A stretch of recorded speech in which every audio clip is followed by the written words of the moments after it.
The moment of creation is a form of magic, where an off becomes an on, a zero becomes a one, then another, and another, until, deep in the complexity, you discover order, speed, reliability, power. Experience the WD BLACK NVMe SSD.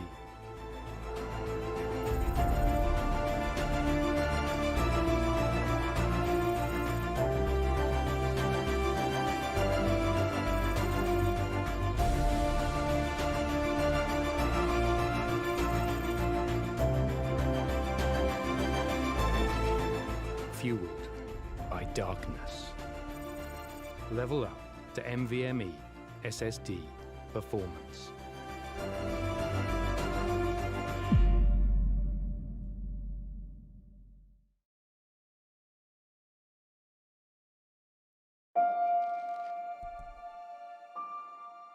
The moment of creation is a form of magic, where an off becomes an on, a zero becomes a one, then another, and another, until, deep in the complexity, you discover order, speed, reliability, power. Experience the WD BLACK NVMe SSD.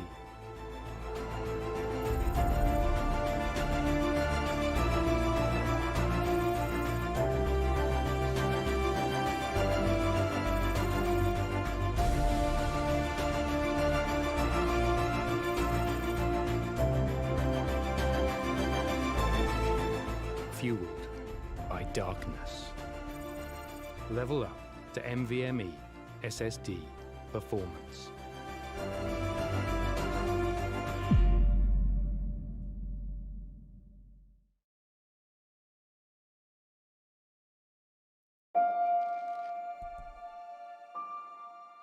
The moment of creation is a form of magic, where an off becomes an on, a zero becomes a one, then another, and another, until, deep in the complexity, you discover order, speed, reliability, power. Experience the WD BLACK NVMe SSD.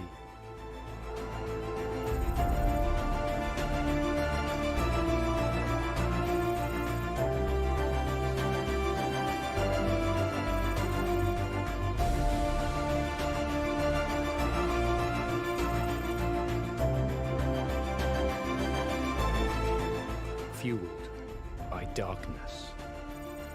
Level up to NVMe SSD performance.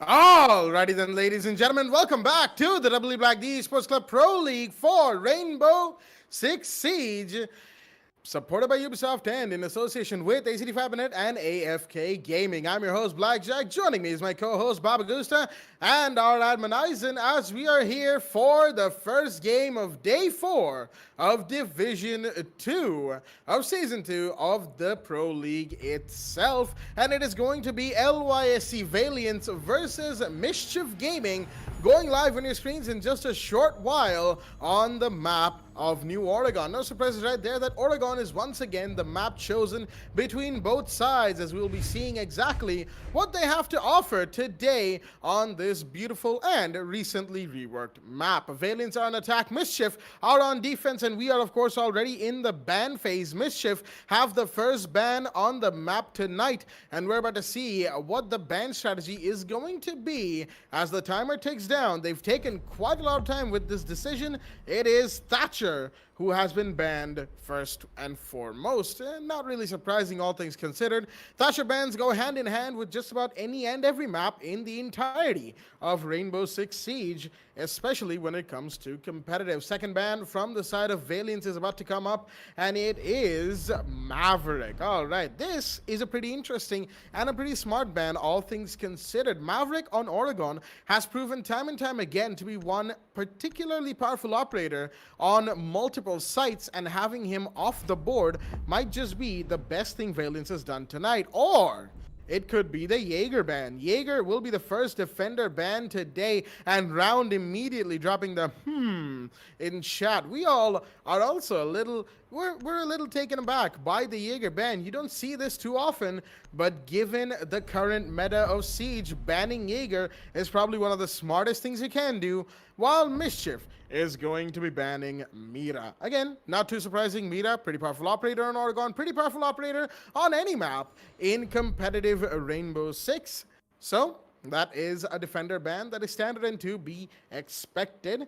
And of course, some jokes flying in the all chat, as it were, Round thinking that this is a target ban, but unfortunately, it might not be. We don't know, and probably will never find out. Anyway, point at hand, let's have a look at both the rosters that are in the lobby for us today. From the side of Valiance, we've got Kingslayer, Killen, Flickshotter, Dipjol, and Dova. And from the side of Mischief, we've got Z-Panda, Round, Vortex, Psycho, and X10. Round 1 is about to go underway on a second floor dorms and dorms main hall, excuse me. The six-picks taken out of the Vigil into the Legion, and I've kept the man from the mic long enough. Baba, take it away. Well, Jack, starting off with the bans I did get to see on the side of defense, this was Lies Valiance's ban, taking out the Jaeger, a total of, 3 ADSs, which can be able to catch a total of 2 projectiles, will not be available for the defenders to play. Keep that in mind that Lies Valiance is on attack first, so at the end of first half, Basement Church will be a difficult side to hold on to, especially on the defender side. With the same operators we do see from time to time, we do have Round with the smoke.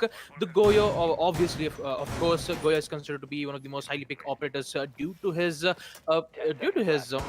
deployable shield, aka his Vulcan shield, which can be able to act both as a denier as well as holding an angle in which the attackers needs to take care of those important utilities. Action phase will commence. Z-Panda is prepping up for a run out and an unfortunate disconnect coming in from Vortex. And hopefully he'll be able to arrive right back. It's just going to be a little bit problem, but he'll be right back.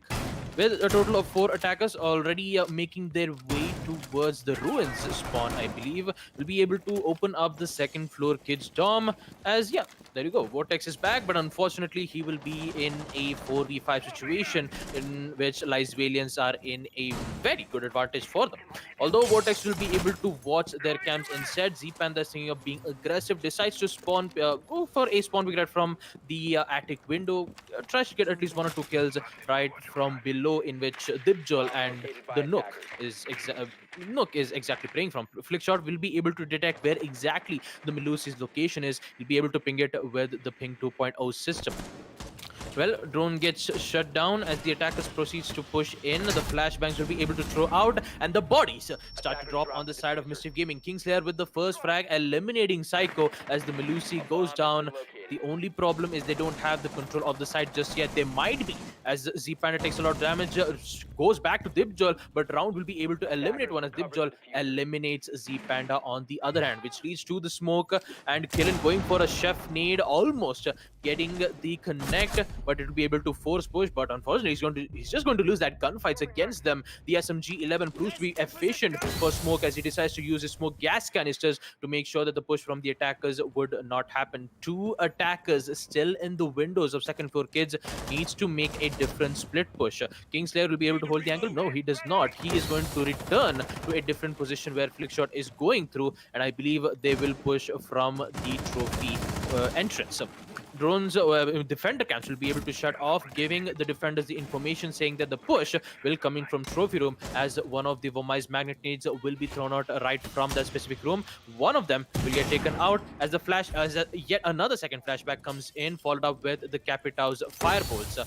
well, Smoke will be able to counter it by using his smoke gas canisters to make sure that they won't be able to use it. As the smoke execute comes in on the side of the attack side, the push will come in, but that pre-fire from Extern will be able to get one more, just to only get refragged from the Hibana, making it a 1v1 situation. Type 89 versus the SMG 11. Who will win? Who will prevail? Looks like it's going to be the Hibana instead. Lice Valiants winning a round 1 attack. Second floor kids, as we take a look at it in the ACT Fibernet instant replay. What a flurry of kills that we did get to witness right from the second floor kids window, and in the end, on the side of attack, they decides to change their way of attack, and they decided to push in right from the second floor, right from the trophy entrance.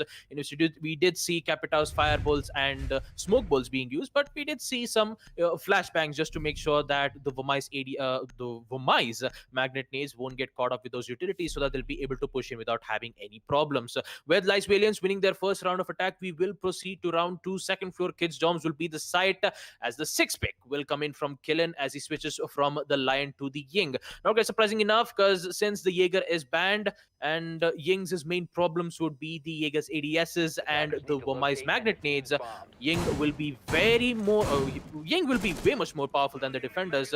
The only problem is she needs to make sure she doesn't get picked up quite early. Well, that is certainly a good piece of insight right there, and that might be exactly the reason why the Jaeger ban came out from LYSE Valiants, as they had plenty of opportunity to think about what they were going to bring in tonight for this game against Mischief, and turns out they want to emphasize on a fast, quick push with the Ying's Candela. Sure, she might not have 4 like she did in the mid-season patch a few months ago. However, that doesn't change the fact that she is still a very powerful operator in her own right, as just with the Candela shells and smoke grenades alone, she can counter pretty much all of Jaeger's utilities, save for 1 charge left on that last ADS. That's a pretty powerful operator in the current meta, if you ask me, and not to mention with the Jaeger ban in play and Wamai, who can only counter 5 projectiles right towards the end of the round. If all of his magnets are still alive, only then he can do that. Well, I think it's going to be a pretty interesting round from Valiants to see if they can put Ying to maximum efficiency. Mischief, on the other hand, nearly had that 2v4 in the last round. Very, very well done to the SAS brothers. However, it was not to be, as the Type 9 from Hibana Flickshotter turned out to be just a... And claiming that final kill, as a Goyo shield will be popped, and that is going to force the Goyo himself back. Z Panda, he's fallen back towards site as the Capitao has pushed up into trophy from the looks of it. Dova sends his drone in, sees the bandit batteries, marks them for the Zofia down below. Dibjo's gonna have to go down and take care of those in a quick second. He's on the other side of the map though, and this has to be quick from Valiants if they want to get this hard breach done and get into sight. Flickshutter coming around to the Armory Hall window. Just gonna break it open. Isn't gonna see anyone on the stairs just yet. Trophy push has come in the meanwhile. X10, he knows that there's an Ashen trophy at the very least, as summer breaches are going off towards the attic wall along with smoke grenades. This is very interesting. X10 decides to push up, but he can't because of Zofia's concussives, stopping the push dead in its tracks. As in the meanwhile, Candelas are going off towards tower. That's a big push coming in from Killen and his teammate right there. Or not.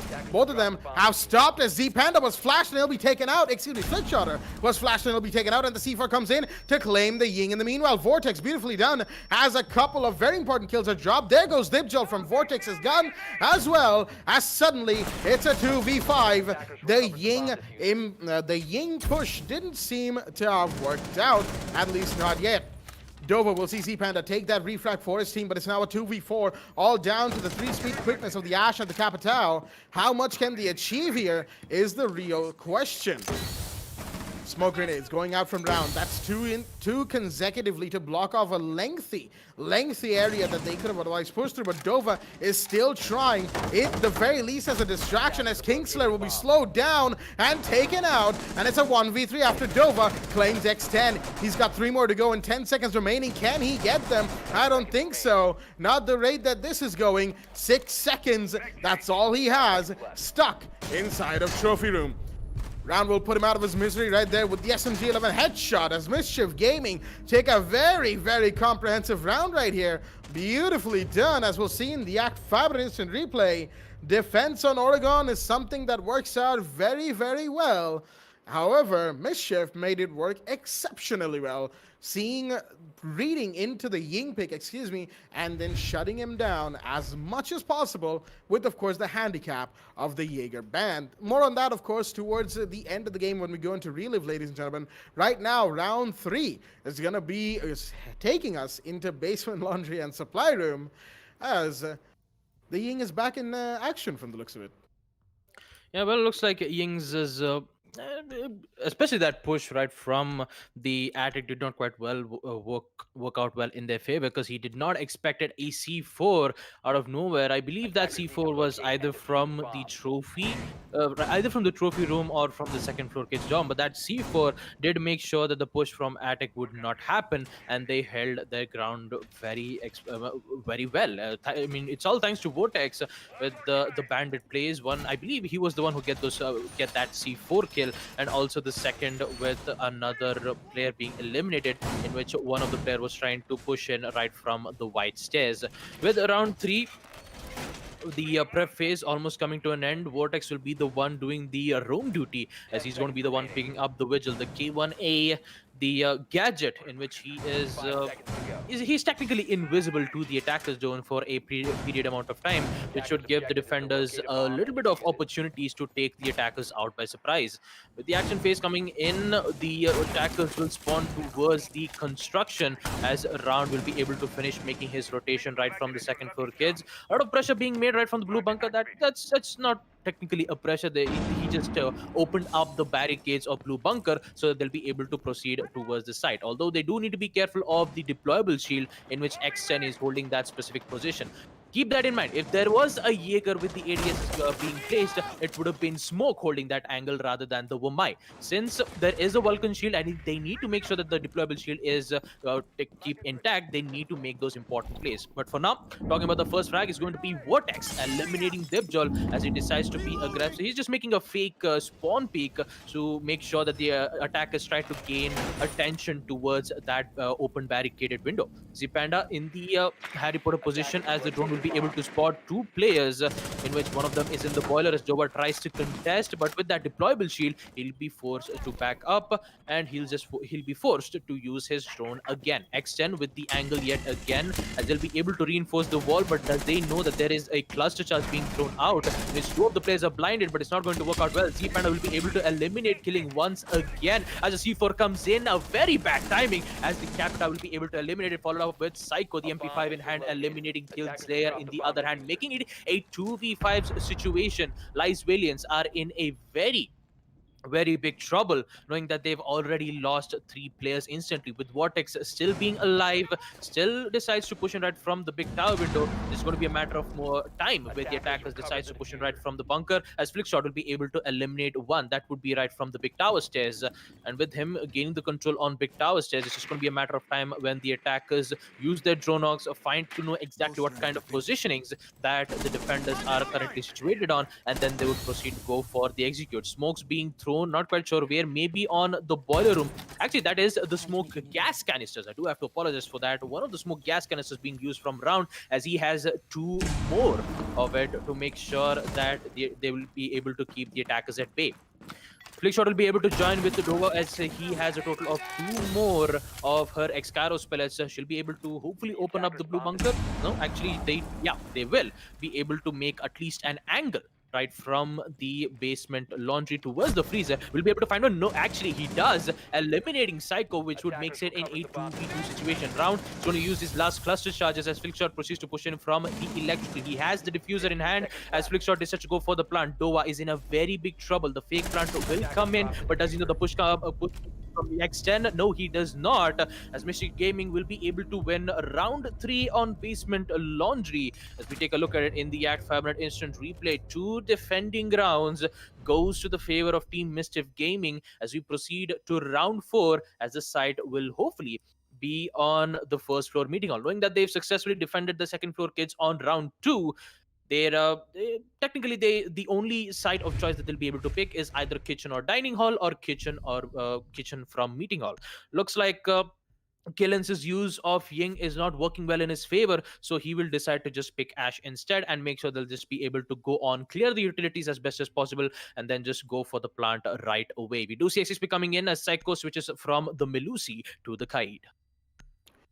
Interesting six-pick right there, going out of the Melusi into the Kaid, bringing in a little bit of electrical interference for the side of the defense. Meeting and kitchen, the site that we see time and time again picked by defending teams on Oregon. This is definitely a good site post rework, as before the rework, of course, Meeting wasn't even a bomb site to be considered, but now that it is, it's a fairly good one, plenty of cover, and even the hatch does not give you 100% line of sight coverage around all the bits and pieces that are in that room. Kitchen, of course, it needs no introduction. That room has stayed roughly the same, with the exclusion of course, the back pantry storage room. This time it's, I don't think it's going to be a extended room from the looks of it, from the side of Mischief. It's mostly just a little bit of utility on second floor with some reinforcements in attic. Maybe that deployable shield, excuse me, from X10, but not much else going on second floor. It's going to be mostly Vigil and probably Wamai sitting around in that area just to make sure that hatch and verticality, excuse me, I lost my words right there. Verticality does not get given away to the side of the attack. Right now, X10, he's got reinforcements to play around with. Z-Panda has joined him above as Vortex, the Vigil, is moving up through the shower locker hallway towards small tower. Might be able to find one. No, not quite yet. He's yellow pinging thus. Vigil will make his way into small tower quickly and get his drone out. Vortex has fallen back to second floor in the meanwhile, as Dova is inside of Armory. This could be big right now. He has Kingslayer, who's droning out the rest of second floor, while Killen is just busy holding a bit of a flank angle. A bomb has been located. More magnets are going out. X10 knows that he needs to cover himself, his behind, as much as possible, even though he's got operators to compensate for the lack of utility denial, as Valiants are slowly making their way up towards second floor. Vortex hiding himself from the drones with that, of course, cloaking device on his back, playing the Vigil this time. Nothing much happening. Minute 30 remaining, as there is still plenty of time for Valiants to get in, get the execute done. They are still setting up, but X10 is going to make it harder by finding one as Dova goes down. Will he find the Capitan? Not quite yet. Firebolts are going off, but he still hasn't found the Brazilian attacker. He's going to go around towards the hard wall. Is that? Nope, that was ill-advised, as Kingslayer will shut him down. Is he going to find the monster? Yes, he will. Beautifully done, as Kingslayer takes two, and that's now a 4v3 man advantage to the side of Valiants. Can he find the third? I don't think so. Looks like Vortex has fallen back down the white stairs. Smart move. He's gone all the way down, in fact, as Flickshot will take some damage onto entry onto second floor. 45 seconds and less remain for the side of Valiants, as they now have control of second floor, but they now need to work on getting into sight, and they need to do it quickly because time is of the essence. They're rotating, regrouping, and going to better positions slowly but surely. But nothing quite coming off of that yet. 20 seconds remain. Valiants taking their sweet time with this. We've seen them have this problem before. Looks like it's not quite gone yet. As will a head be claimed? No, not quite, but Ram will take damage as Psycho tried to play a little vertical right there. Will she see the Capital? Yes, she will. Will she get two? Yes, she will! Killen's gonna find Round in the meanwhile, but does that matter? Diffuser has been dropped. The Kai claims another one. She has to hide though, and she won't be able to. Dipchol comes around from the front door, as Valiants will still claim this round, taking out the Vigil on main stairs and then taking down Kaid at the very last second. 1v2 effectively speaking, as we'll see in the ACT Fibernet instant replay. Oh, what a close round, as Valiants, they nearly fell prey to one of their oldest mistakes, but managed to salvage it right towards the end. 2-2 is the scoreline, as we'll be going to second floor dorms going into round 5. Well, so close yet so far. Psycho with an impressive 3K. Unfortunately, not having any information on what kind of push Zofia was coming through, she did get eliminated with giving the win towards Online Valiance, making it 2-2. We do see SXP coming in as the Panda switches from the Frost to the Goyo, as the site will be on second floor kids dorm. Talking about the previous round on the side of Mischief Gaming, they did lose two players. I believe that was Z Panda and Round. Actually, it was Z Panda and X10, in which they were playing as the Mozi and the Womai, who were apparently holding in from the second floor kids. Did not expected a Capitao push right out of nowhere, eliminating two of those players at the right amount of time, giving the attackers to get more time on opening up walls, making lines of sights, using their drones to completely figure out their tactics on what kind of push is going to be, what kind of holes is going to be, and they executed very well. I mean, I wouldn't say very well, because a total of three players on the side of Team Lies Villains decides to push in. Actually, I wouldn't say push in, they dropped from the hatch, in which Psycho did eliminate all three of them, including the diffuser. But although they did not expect a push right from the meeting hall, in which Lies Valiance took up a win. With that, action phase will proceed. We do see a total of three players will be spawned on the east side, as well as the sledge will spawn towards the street, and the Vortex, who is playing as the bandit, will now proceed to do what he does, and that would be his roaming capabilities. First things, most of the time he used to play as the vigil to make sure he'll be able to mask his position, but him picking as the bandit and decides to roam as playing as the bandit is going to be a very difficult tactic for him. Although he has a C4 in hand, he'll be able to deny any plans coming in from the attackers. It's just going to be a matter of time where the attackers try to figure out where exactly Vortex's location is, and it should be their top priority to eliminate him as soon as possible. Killen will be able to see that the hatch is open. We should be able to give him much more information if Smoke gives it. The second drone will come in from Flickshot, will be able to detect where exactly the Melusi's location is, as the drone will be destroyed. But it's just going to be a matter of moment where they, I wouldn't say the execution come in, but it looks like it will. Cap it out with one of the fireballs will be able to take out the projectiles of the Womais, but there is yet another third projectile which will be able to deny it, and a lot of utilities being thrown as well. Even a smoke grenade being thrown from Flickshot, as Divjol tries to use his impact nades to his advantage, making that vertical lines of sight right from below the kitchen towards the second floor kids to try to eliminate one of the players who were always holding down that similar sites. Round is still playing on a safe spot, but if the attackers know where exactly his location is, he's just going to have a hard time dealing with those. Round decides to go for the challenge, sees the head of the Zofia, won't be able to get the shot, but will be able to damage a lot, in which Dipjol is in a big trouble. With the Ash, yep, actually it wasn't the Ash, it would be the smoke, using a smoke gas canister to take him out, as Killen will be able to eliminate Vortex. That's an important kill, as the bandit with the C4 will no longer be in play, which would have the attackers the freedom to go towards the site and go for the plant, to have not worry about any kills being happening from that. The smoke will come in from the Capitao, as the Womai will be able to capture yet another projectile, which would leave Lies Valiance in a 30 seconds timer. Round still using the hatch. He's just waiting for the Ash to look at it so that he'll be able to get that kill as soon as possible. But Killen, he's still in the attic, and one of them is already repelled in. The push comes in from the white stairs. Killen eliminating Psycho, as Z-Panda tries to eliminate the Ash, but doesn't get the shot quite clearly. He has to reload the mag, as Fixshot decides to go for the plant. MIG needs to make this play, or else Lies Villains will be able to get the lead. Round trying to contest him, as the Ash is using the pistol to try to eliminate them. Unfortunately, Smoke is going to go down from Killen, as she uses the Medusa to get the triple kill. Extend with the refrag, making it 3-1. He has 25 seconds left. Flickshotter and Kingslayer both are in a very similar positioning, and they're very far, in which they have to wait for X10 to push in. And it's going to be a matter of moment where Dova eliminates X10, as Lies Valiance won't have any problems dealing with that attack. Winning round 5 on second floor kids, as we look at it in the ACT Fibernet instant replay. Lies Valiance will be able to win that third round of attack, as we proceed to the last round of the first half, where the side, it's up to Mischief Gaming, because they did not, however, successfully defend on second floor kids, so they will decide picking on basement laundry. So it's just going to be a matter of moment to see whether Mischief Gaming will be able to keep up with Lice Valiance's attack, or will Lice Valiance be adapt to the situation and hopefully go for the plant. It's just going to be a matter of question on who wins who.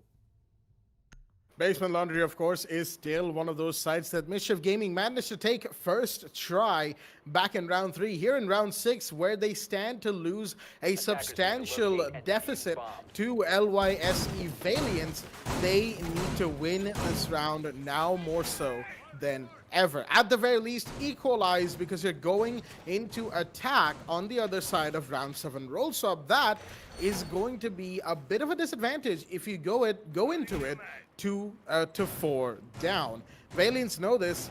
Going 4-2 up is going to be what they want at the very least. And that is their ideal position, their goal for this round.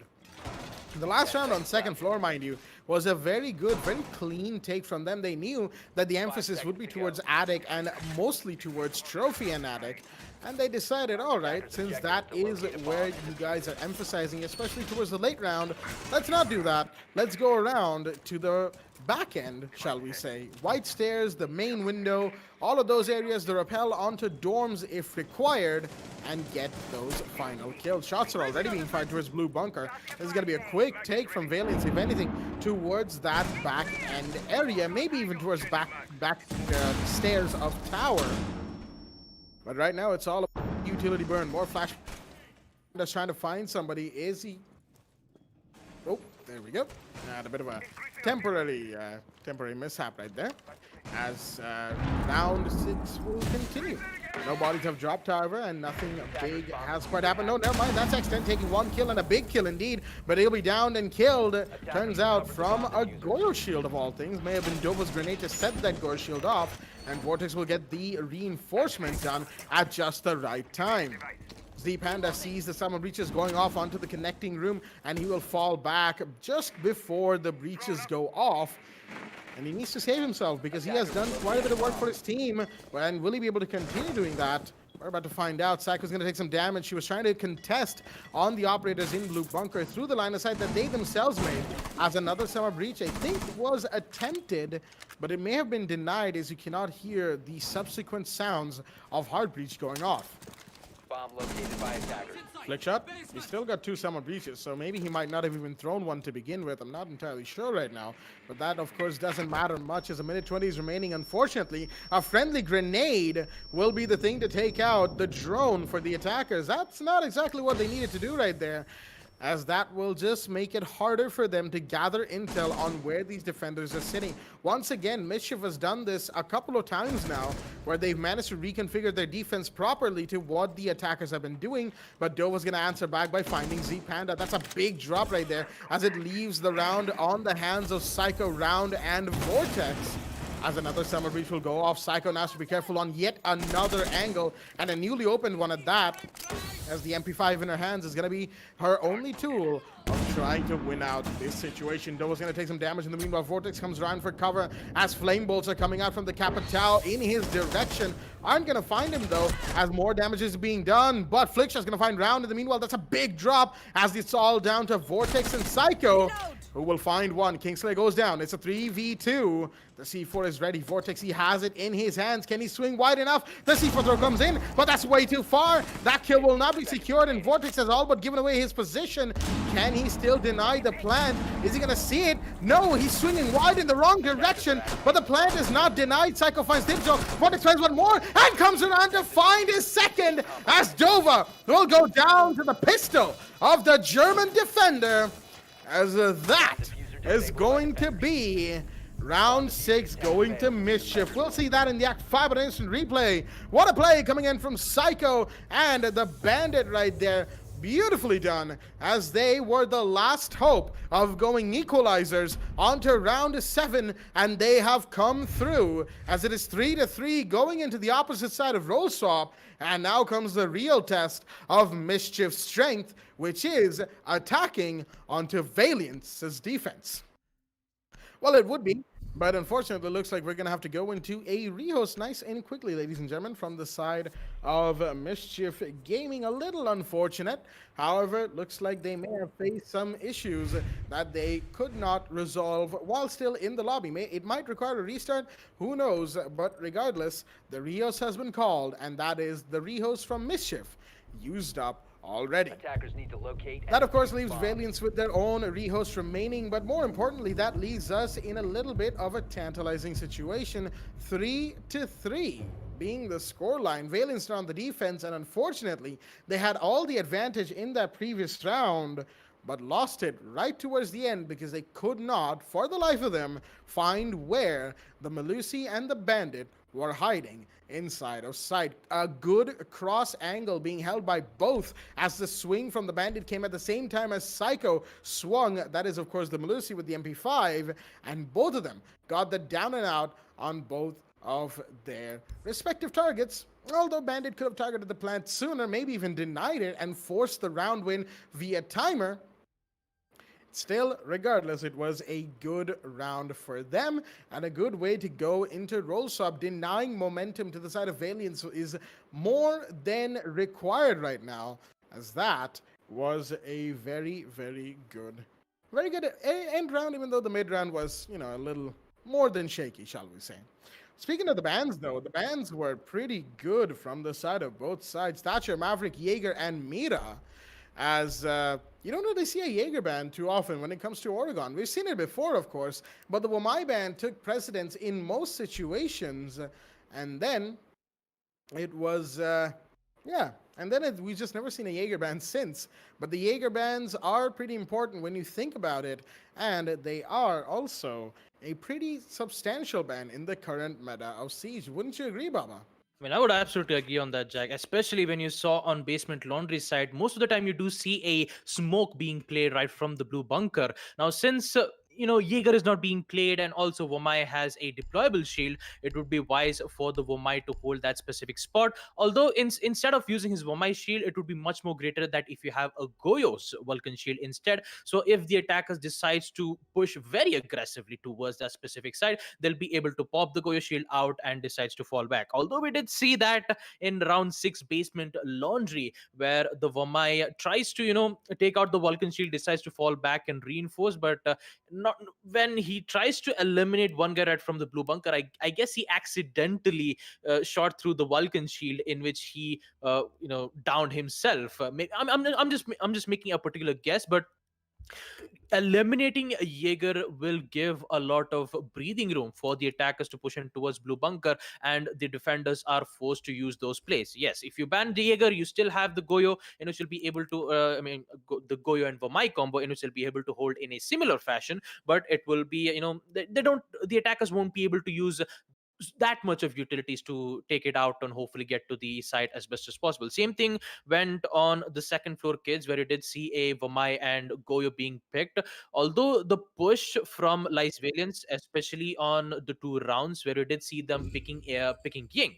The first round, it was, I believe in the first round we didn't see a Ying pick. It was only on round 2 and 3 where we did see Killen 6 picking off to the Ying. Unfortunately, it didn't work out well in his favor though. Like when especially on second floor kids, when he decides to push in right from the attic, and then he used entirely a total of 3 candelas followed up with smoke grenades, so they'll be able to get the control, but he did not expect either a C4 or a smoke gas canister, in which the attackers didn't even get the control on attic at all. So that was a good hold coming in from MIG, and also some good hold coming in from Psycho as well, especially on the first floor meeting, eliminating 3 guys right from the attic hatch, not having any information on to if she did have any information on where exactly the Zophia's positioning was, she would have been able to make a miraculous 1v4 clutch. But unfortunately, not having any not having any information, and the pressure was all into a one single player,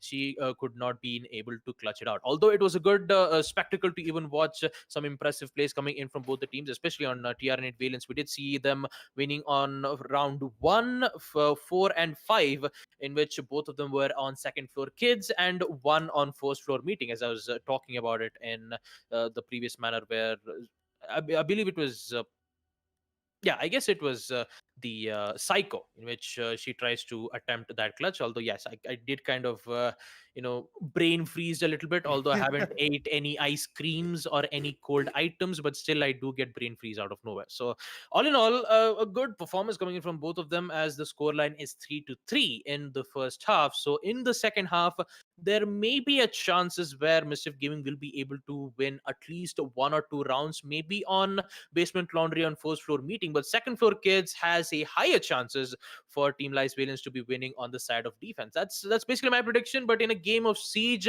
and also a bit of caster's curse, anything can happen and anything will happen, especially with these dominating teams performing in Division 2.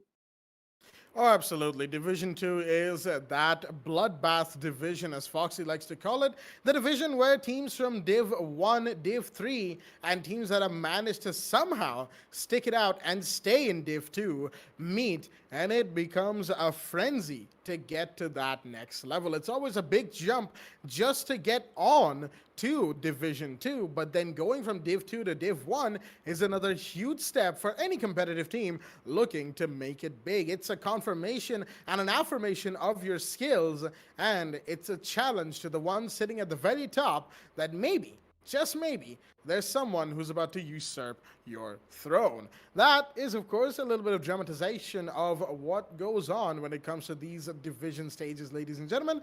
As, you know, it is always a good thing to see the pros, the old guards, being challenged by new blood, as, you know, I've heard some sports commentators say that, of course, and it's always a good saying if you think about it, especially when it goes down to matches like these. Who knows, Mischief Gaming might be the next ones to see that we might see in future seasons in Division 1, or Valiance could manage to reclaim their top spot. They couldn't quite get it in the previous season. Maybe Season 2 is going to be the one for them, or are we going to see a little bit of a repeat of the previous league, where Season 3 is the season where they make that breakthrough? Last time it was just getting into Division 3, and then a straight climb into Div 1.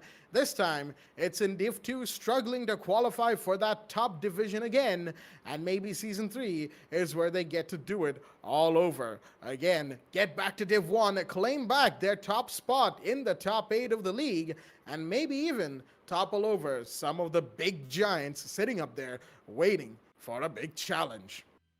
With all of that being said, ladies and gentlemen, we're just waiting on Mischief Gaming for their last player to join back in. Seems like X10 is having a few technical difficulties on his end, and he's restarting his game. Well, it's going to take us a little bit of time, but of course that gives us time to talk about the remaining matches of the day and a little bit something extra right towards the end. As Saw Faith versus Dauntless Esports will be coming up next after this match, another one that I'm pretty sure a lot of people are waiting for, as Dauntless Esports has been one of those breakthrough teams in the league this time around. In Season 1, they impressed us quite a bit, and now in Season 2, they've done some good work. Can they keep it up tonight? And then the last match of the night, the one that we really, even us here at the caster seat, are looking forward to: Vanquish Paradox Gaming taking on Exterminate Esports. VPG, they were in Div 3, surprisingly enough, in the last season, and they've made it up to Div 2 and are trying to go for that Division 1 spot. Exterminate, they were in Division 1, but now they are here in Div 2, as unfortunately they weren't quite ready for the sheer scale of the challenge that is present in the top leagues. And that's why they find themselves here facing off against one who is looking to be promoted, and they themselves, of course, are looking to get back to their place in the top of the league. Plenty of good games coming up. Not just tonight, of course. We've got Division 1 of the second week starting tomorrow, and then of course the final week, which will be coming up as of Monday. That's right. There's no breaks this week. It is straight through Sunday through to Monday, and no Monday breaks. But of course, we've got the majors. That is when the TEC streams will be taking a little bit of a break, as the majors take precedence first and foremost. So, you know, those 4 teams in the majors, good luck to them, as we're just about a week away from those matches. But enough about that. Time to talk a little bit more about Season 3. That is right, ladies and gentlemen. Season 3 registrations are still open for both teams and solo registration. So if you want a chance for yourself and your team to play in the league, then head on over to the link down in the description below and sign yourselves up. Maybe we'll see you in the Division 3 qualifiers of Season 3. And if you don't have a team looking for one, well then no need to fear, as solo registrations are also open. Nevermind Esports, they are a team comprised of solo registrations who have formed into a good team with lots of potential in Division 3. Who knows, we might see one of your own teams in that same light in Season 3. We'll find out when we get there. So head on over to the Esports Club with the link down in the description below and sign up for Season 3. We'll be waiting, as we are waiting still for Mischief Gaming's final player. And this is going to be a pretty interesting game. 3-3 on Oregon cannot be underestimated as a potential overtime starter situation, ladies and gentlemen. As it goes, Oregon is statistically a defender-sided map, but even then, it doesn't always flow that way, doesn't always happen that way. Sometimes attackers start winning rounds, like you saw with Valiance's attack on rounds 1, 4, and 5. But with Mischief Gaming on the attack, things could change. It could either be all attacker-sided if Valiants are still a little all over the place, as they have been pre-rehost, or if Valiants really pick up their act, then we might see a full defender run of this match. Of course, all of those are merely possibilities and probabilities of the upcoming second half of the game, as we're just still waiting for the players, Extend more specifically, to join back in. We do apologize for the bit of delay, as the match itself started a little later than usual, but that was just technical difficulties on our side that have been it's been plaguing us for a while now. But it's a different issue every day. But looks like X10 is back into the lobby, ladies and gentlemen. That is a great sign, because that means that as soon as we get the ready confirmation from both teams, we'll be going back into the match right here, right now. Valiants have confirmed that they are ready. We're just waiting on Mischief, and looks like they might just have indeed. So we will be going back live with the game right here, right now on your screens. Oregon is about to come back very shortly once we make sure that everything is set nice and properly and the round history comes off exactly the way it is supposed to. We will be returning to the 3-3 scoreline, ladies and gentlemen, and we will be going back live in just a short while. I know we say that a lot, but this time it is for realsies, as they say, as 3-3 will be the scoreline going into round 7, as it looks like everything has been set properly. And I've kept the man from mic once again long enough. Baba, it's a good time to be a CG sportscaster, wouldn't you say? I mean, absolutely, Jack. I'm actually, as the great man once said, I am loving it. Well, round 7, Basement Laundry will be the site. And talking about, we still need to keep that in mind, that the Jaeger is banned. We do see an interesting pick from Doa as he decides to use the Warden, followed off with Kingslayer with the 6th pick as he switches off from the Mute to the to the Kaid. Not quite sure why not quite sure why I said Kal-E. It's protect your bombs from being defused by attackers. I mean, I do get confused sometimes. It has some similarities. I mean, I thought you were trying to go for a Wally reference, Baba. Honestly. Yeah, I mean, if I did go for a Wally reference, I would have. Yeah. I have no much more words to talk about it. A mispronunciation which came out to be a reference is just.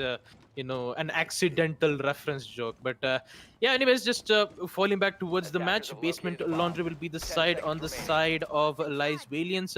We do see, I believe that was Doa, who will be picking as the Warden, knowing for the fact that the attackers might have a possibility for a 6-bit to the Ying, so they decided to make sure that they'll be able to get.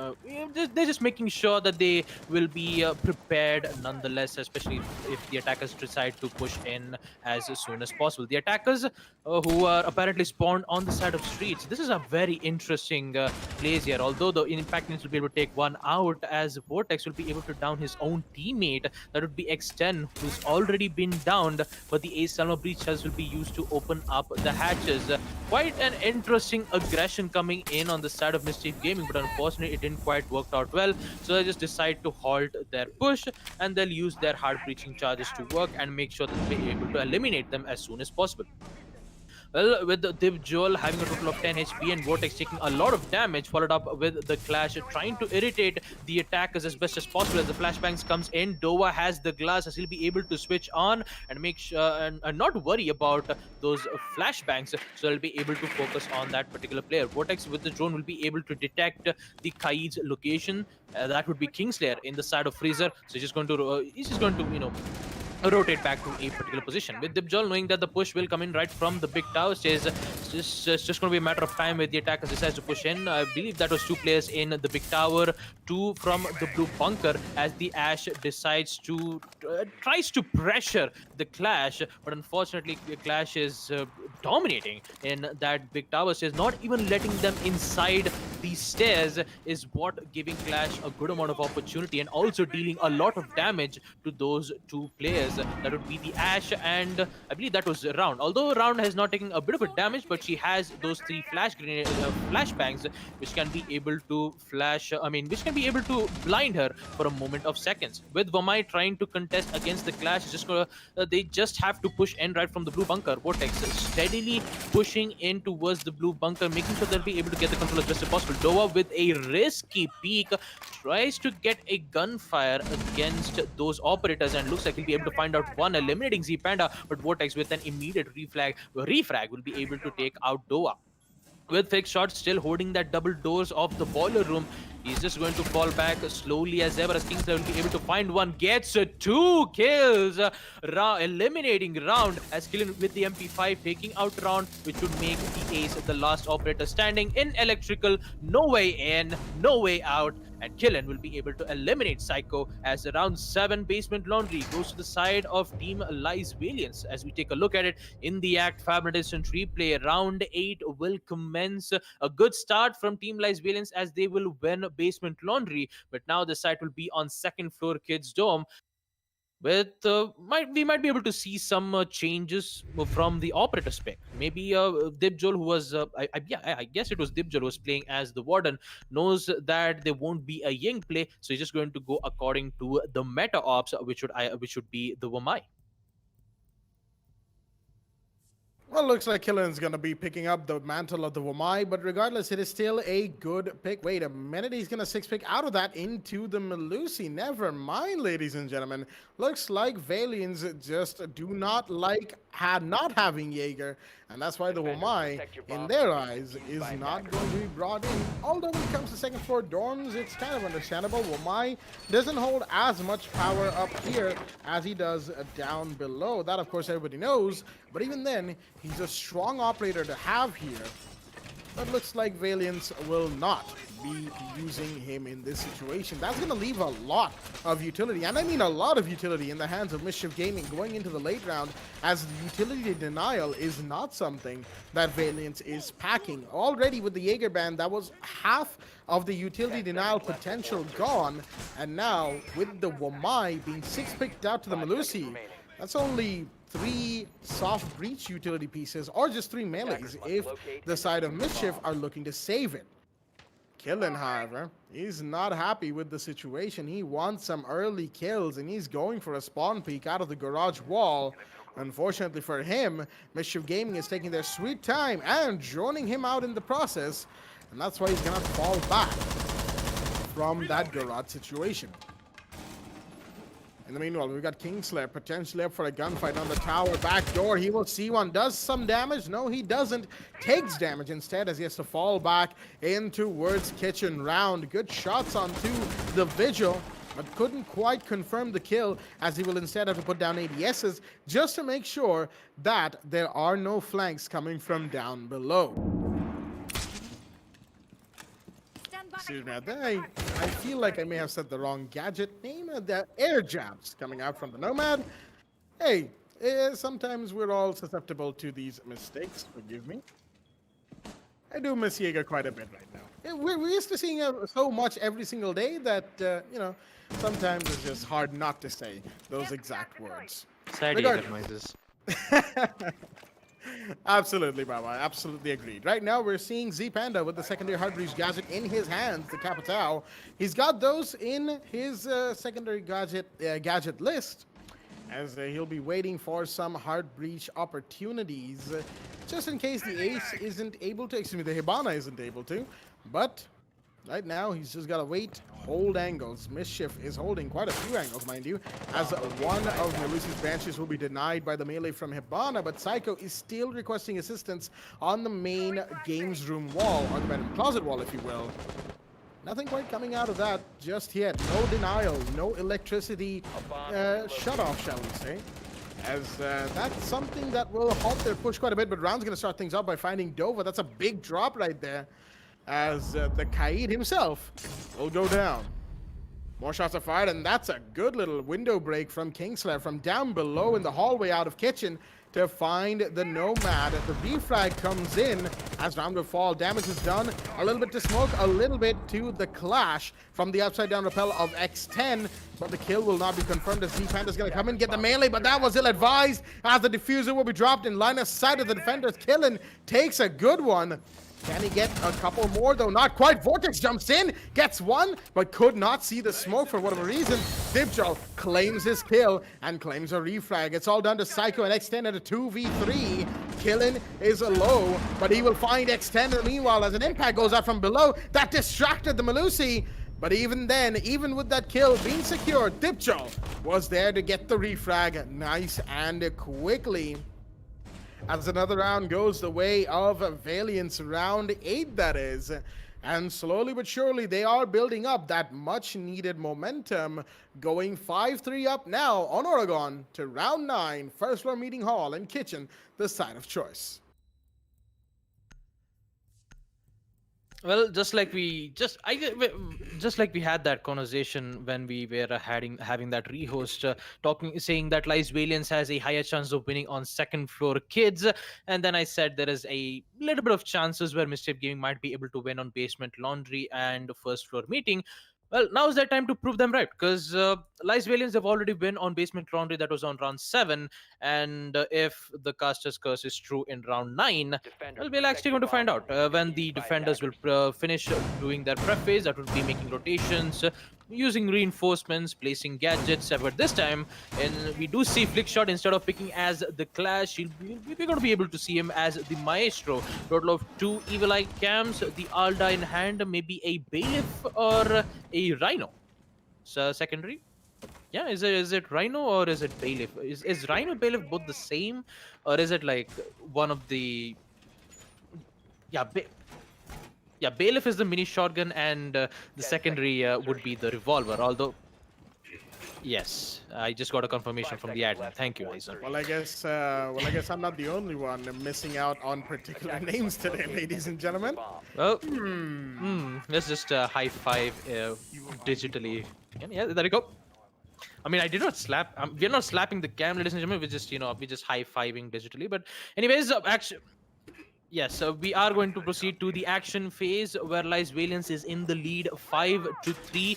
Do see an interesting use of the deployable shield. Although there isn't any ADSs being placed, it should be better to just place it near the door rather than placing behind or frontwards. Although it gives good amount of angles being placed right from the defenders. It's going to be you're going to see what's going to happen here. Well, starting off, it will go to on the side of Mischief Gaming, as Z Panda will be able to headshot his teammate as the Nomad goes down. A total of 3 air jabs will go away, but he'll be able to avenge his teammate by eliminating Kingslayer and Dibjol.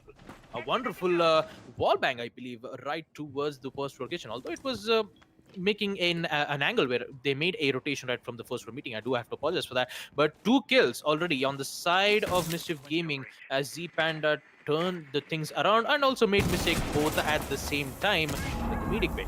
Psycho in the side of Garage tried to contest the player right on the side of the meeting room, as there is the Kaid holding down the angle, and also that should be the Maestro near the stage of the meeting hall. where Dova decides to go aggressive, tries to contest the player in the side of garage, goes for a pre-fire as reloads back and holds yet another angle. He does want to keep the aggression going as Psycho will be able to detect him, but does he know that Z Panda is closing in? No, they don't.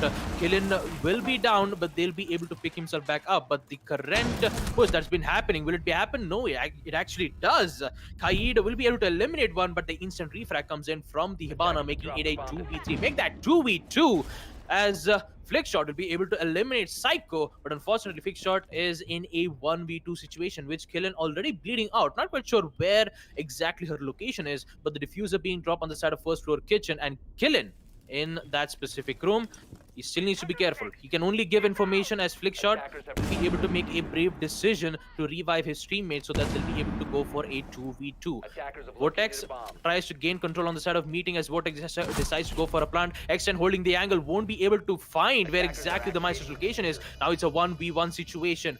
Post-plant, the Alda versus the assault rifle of the Sophia. Sees the head, doesn't get the confirmation just yet as Flickshot decides to go for the defuse.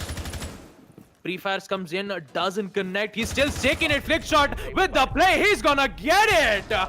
Lies Valiance. My oh my, that was a close encounter from the Sophia. Sees the backpack but doesn't get the confirmation. Will be able to give the win on the side of Lies Valiance as we look at it in the ACT Fibernet instant replay. First floor meeting room goes to the favor of Team Lies Valiance as they will be the one on a match point. Round 10, basement laundry, 6-3, and let's see how well the cookie crumbles. Well, looks like we learned a valuable lesson today, ladies and gentlemen, that Maestro's gigantic backpack does not quite count in the area you should be shooting at. Unfortunately, the plant was far too close to the corner for the Zofia to come around and find the kill, and Maestro had more than enough cover to make that play happen. Like, ooh, you don't get to see that every day. That was a big energy move right there from him. And that is why Valiants are in a 6-3 position. Unfortunate for Vortex, but he couldn't, just didn't have the space to go for the plant, I guess. Not sure why the plant went right at the corner. Just enough cover, mind you. Maestro is a pretty big operator when you really look at him. And for him to have enough cover to go for the counter defuse uninterrupted, that isn't exactly the best play possible for Mischief Gaming. But mistakes were made, and they'll just have to learn from it as they go along, as they are now staring down the figurative barrel, 6-3 being the scoreline, and Valence will in fact bring in a Wamai for their basement laundry hold, with Dova already going for a little bit of an early run out. Not gonna find anyone though, as Valiants have not only secured match point, but that is a defeat on multiple counts, that counter defuse right there. Round, in the meanwhile, busy breaking open the backstairs door of a tower. That's the first floor door, of course, as he'll be making his entry through that particular region, only to meet Flickshotter, the Clash, ready and waiting to electrocute his health down as far as it goes until a fellow defender comes in and claims the kill, or he himself does it. We're about to find out. Flashbangs are going off, smoke grenades are going off, lion scans are going off. X10, he's brought the lion. I just noticed as Z Panda is making a push in through blue bunker. Killen, in the meanwhile, is going to just reinforce that backup nice and quickly, and another reinforcement is going off. This is big right here from Valiance, as you don't see these kinds of reinforcements too often in these situations. Shots are going to be fired as the Panda's already made his way in. A lion scan's going off. This looks like a bit of a rush from the Ash right now, as the lion himself will come in. X10. But Kingstar is going to find Z-Panda. That's a refrag quickly, but Kingstar is going to go down to round. That's another refrag. It's a game of the refrags as Flickshutter will be down and cleaned up on by X10. Psycho finds one more. It's a 1v4 all of a sudden. All down to the MP5, and it will drop as well. The Malusi, not enough to hold, as unfortunately against an all-man push, in fact, from the side of Mischief Gaming, Valiance fell short. Basement Laundry goes to the side of Mischief, as we'll see in the ACT Fibernet instant replay, as It is 6-4 going into round 11. Match point is still confirmed, but the victory is so close, yet so far. A whole round to go. Can Valiants get this, or will Mischief be that much closer to overtime? Well, without any use of Finca, Blitz, or Dokebi, they did somehow manage to make that rush happen. Kudos to Mischief Gaming to successfully win that round on Basement Laundry, but that job is not done yet. Round 11, Basement Laundry will be the side yet again, and Lies Variants will be prepped and ready this time. As we see Killen with the Vigil, and we did see both of the 6-pick coming in. I didn't, catched up pretty well on which kind of operators they did go for a 6-pick, although I still remember that Vortex was the one who went for the 6-pick as he switches off a particular operator to the IQ. I do know why. Due to a numerous amount of utilities being placed from the defenders, it would be wise to use the IQ, knowing that you'll be able to detect the Vigil's exact location if he uses his gadget, so they'll be able to eliminate them as soon as possible. It's just going to be a matter of time when the prep phase timer comes to an end, as Mischief Gaming will decide to spawn in their respective positions. Maybe all 5 players in construction. Yep, there you go. It's going to be all 5 players on the side of construction side, as I believe 1 or 2 players will proceed pushing towards the big towers, and the other 3 will push in from the basement, from the blue bunker. Dronox, the standard drone works will come in from the side of Psycho, as she will decide, she will try to get some information right from the boiler's entrance and also from the blue bunker. Dova, not being able to take out that drone, will be able to give way much more information for the attackers, as the smoke gas canisters will be thrown to make sure that the the aggression from attack would not happen. Kingslayer has holding both on the side of Freezer as well as the big tower. Needs to be careful as Dipjol decides to go for a reinforce, as the EE1D scanner will come up in effect. The push comes in from the Ash yet again. It's going to be Z Panda eliminating Dova, as they want to keep that pressure up and going. Ace using the Selma breaches to open up the electrical wall, as the smoke uses his shotguns to make an access to hopefully use that smoke gas canisters yet again to make sure that they'll be able to get a lot of damage. They don't know that Killen is playing in the big tower stairs, so if Killen gets at least 1 or 2 kills right from that big tower, it'll be huge for them. And looks like Z Panda is going to eliminate him, getting it a double kill. And looks like Z Panda has taken things under control. X10 eliminating Dipjol will make it in a 2v5 situation. The smoke has gone down, and so does the Kaid, making it 1v5. Flick shot, the only operators left. The clash with the shield, and now with the SMG-11 tries to make something. We'll be able to eliminate one, but unfortunately Round will be able to take him off. Team Mischief Gaming will be able to win yet again. Round 11, Basement Laundry goes to them, as we proceed to round 12. And after that, ACT Fibernet instant replay comes to an end. Lies Valiance is still on match point. Mischief Gaming needs 1 more point to make this match to overtime. Will it happen, or will Lies Valiance claim the victory? We're about to find out.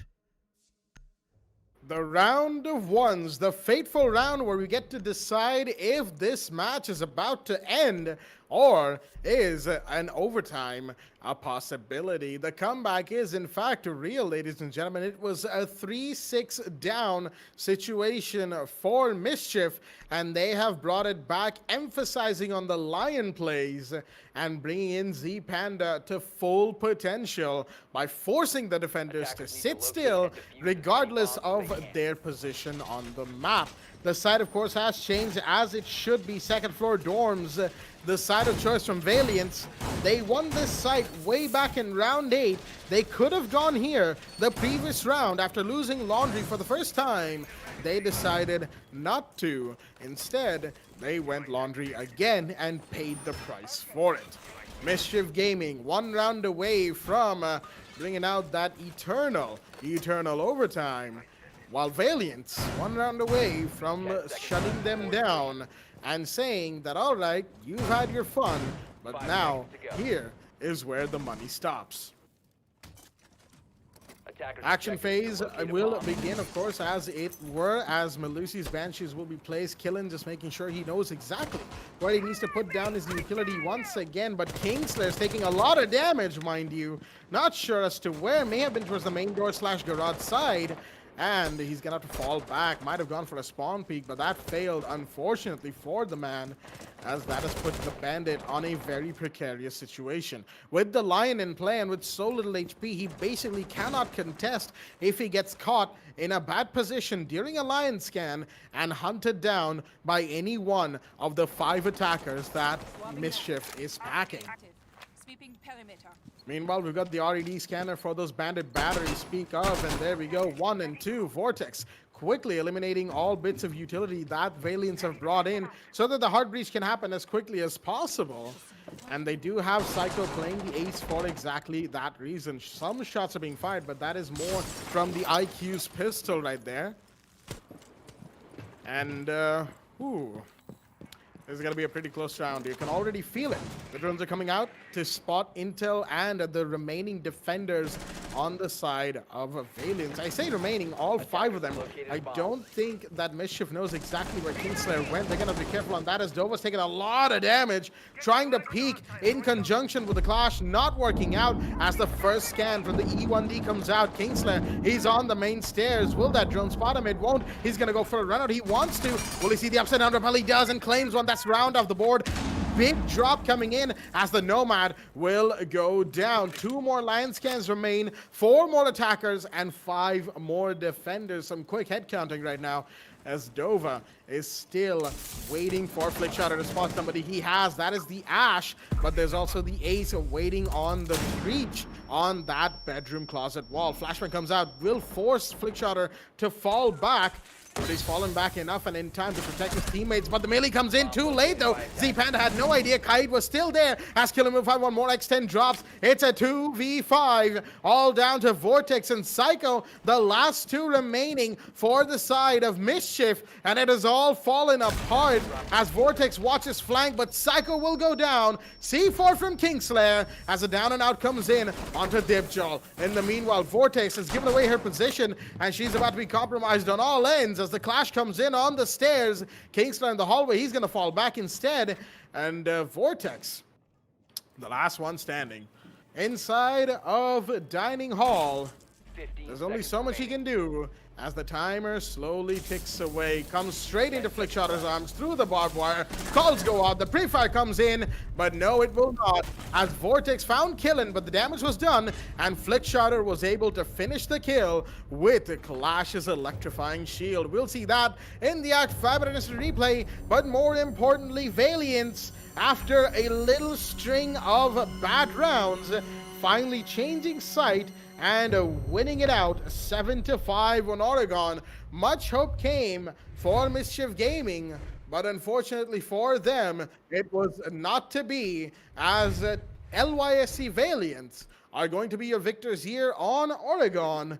7-5 going to their favor. Mischief, they tried their hardest, but it was unfortunately not to be, as they got taken down and taken out very quickly indeed. We're about to go into Relive the Moment, of course, ladies and gentlemen, as it's not quite done for this first match. We're not quite done for this first match, as Relive the Moment, excuse me, allows us to just go over the highlights of the game that we've just had and dissect it down in a little bit more detail, as both me, Baba, and our Foxy, whoever is joining us, who takes us through that particular segment. Relive will be going live right now on your screens, and Baba, take us through them. Well, talking about this matchup, Lies Valiants, especially on the side of attack, we did see that the ban coming in as the Jaeger being taken out, so they thought maybe it would be better to just pick up the Ying. The smoke grenade did work out well, not the Candelas though, which gave Lies Valiants a bit of problem in the first half, where Team Mischief Gaming did win a total of 3 rounds, and also Lies Valiants winning 3 rounds of attack as well. Dova making those impressive shots as the Ash. She tried to eliminate players as soon as possible with the number of man counts, in which Vortex using his C4s, getting those kills, and when he decides to come back towards the side, he made all those important kills, in which Mischief Gaming will be able to hold down the side as best as possible. Round 3 Basement Laundry, it also went into the favor of Team MIG, as I believe it was Psycho and X10 who made that brilliant hold right from the basement laundry, using those smoke canisters at the right time, making sure that the attackers won't be able to plant on that specific site. In which Flickshot, he tries to go for the fake plant, making sure they'll be able to eliminate one, but not enough amount of information is what happened on the side of the attack, in which Mystic Gaming did one total of 2 attack rounds. First floor meeting, this is where we did get to see Psycho making an impressive 3 kills right from the push coming in from meeting entrance, and then the 2 hatch drops coming in on the side of attack. Getting all those 3 kills, having not information on where exactly Dibzo's location was, Lies Valiance did recovered that round. Round 5 also did go to the favor of Lies Valiance, as second floor case was the side. They made sure that it was a post-plan situation in which it was a 2v4 and X10 was forced to clutch it out on a 1v3. He did all he could. He did eliminate 1 or 2 guys, but he was forced to push in which the attackers were far away from his reach, and the only thing that they can do is bait the defenders to go for the diffuser, and that's exactly what they did. Round 6, basement laundry. Again, it was the same thing, but the only difference was Mischief Gaming was in a 2v4 situation and they handled it extremely well. The C4s from Vortex, although it was not within out of reach, but Vortex, that pistol plays come in, eliminating 2 players, knowing that one will be holding the angle from the boiler. He made sure that they'll be able to eliminate him, giving that win. Round 7, in the second half, we did see Lies Valiance using Clash as well as the Warden. Although Warden did work out well in the big tower stairs, but unfortunately couldn't get the kill, or neither the other teams as well. So talking about it, Jack, I do have to ask a question on the second half. With Lies Valiance winning on that second half, what exactly happened on Mischief Gaming? On the other side, really, Mischief looked like they were going to go all in with the game, ladies and gentlemen, and that was definitely the way it was going. But then you had this fateful round to start things off. Valiance, this is how they got to match point. Flickshot just about having enough cover, while Vortex could not find the Maestro in time. But then Mischief Gaming decided enough was enough. They brought out the big guns as they brought in the Lion, and that was a big set indeed. And they just started dropping bodies left and right. They lost a few of their own. However, of course, it wasn't to be for Valiance for 2 rounds straight, as round 10 went the way of Mischief, and then round 11 did as well. It was Basement Laundry and Lion Party all over the place, as it was down to the 2v5 between Kingslayer and Flickshot. Kingslayer went down a little bit of an ill-advised peak, and then the Clash could only do so much when faced with all 5 attackers. Took 1, but could not continue to take all the kills. With all of that being said, the last round, of course, we all saw what happened. It was complete domination from Valiance right towards the end, changing side to a more favorable one as and when required. And that, of course, was the big takeaway for the side of Valiance. NYSC Valiance will be winning Oregon, and they are going to put another win on their scoreboard, ladies and gentlemen, which will, of course, be updated, standings and all, at the end of the week when Division 1 has finished its play days as well. So, there's still a few more matches to go, as we'll be going into the match between Saw Faith and Dauntless Esports in a short moment on the other side of a quick break. Stay tuned.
Alrighty then, ladies and gentlemen, welcome back to the WD BLACK Esports Club Pro League for Rainbow Six Siege, supported by Ubisoft and in association with ACT Fibernet and AFK Gaming. I'm your host, Blackjack. Joining me is my co-host, Baba Gusta and our admin Eisen, as we are here for the second game of the night, and that is Saw Faith taking on Dauntless Esports right here, right now, on another one of the community's most favorite map, a Clubhouse, going live on your screens in a quick moment after making sure that everything is set correctly and nice and quickly. We'll be rolling into the ban phase between both sides. Saw Faith are on the defense and Dauntless are on the attack, as Saw will have the first ban of tonight's Clubhouse game. Who's it going to be? We're about to find out, and it is Thatcher. No surprises. Once again, Thatcher has been banned off of Clubhouse, and we might see that be followed up by Dauntless Esports with a potential Maverick ban, or will it be Ace for the first time in ages? We're about to find out. The timer takes down and the decision has been made to ban Montaigne. Not a bad decision, all things considered. Montaigne on Clubhouse can be a little bit of a pain in the backside to manage, and with him out of the way, it'll be a little bit easier for defenders on second floor CCTV. Mira, on the other hand, a far more universal operator when it comes to this map, is also going to be banned. Dauntless sparing no corners, as Saw Faith have the last ban on the map, and they will choose to ban Wamai. This was a little unexpected, shall we say, as with the defender ban on hand for Saw Faith, they had the last ban on the map. There was no chance of Wamai getting banned otherwise, and they are on the defense first, so they could have decided to just keep Wamai in and ban something like Clash or maybe even Maestro, but they don't want to play with Wamai. Not today, at the very least. That's what it looks like as we will be moving into the match. Round one will be underway, but before that, let's have a look at both the rosters that are here in the lobby for ourselves. From the side of Dauntless, we've got Triple, Sinking, Donut, Boom, Avidwi, and Tactical Dada. And from the side of Saw, we've got JD, Mac Daddy, Play Love, Hunter Cod, and Hellboy. A couple of six picks out into the Ash and the Mozzie come out, as CCTV will be the set of choice for round one. And with that, I've kept the man from the mic long enough. Baba, take it away. Well, thank you for that, Jack. And talking about the standings on Division 2, Dauntless Esports is currently on the top, winning 2 matches, and currently they have a points of 7.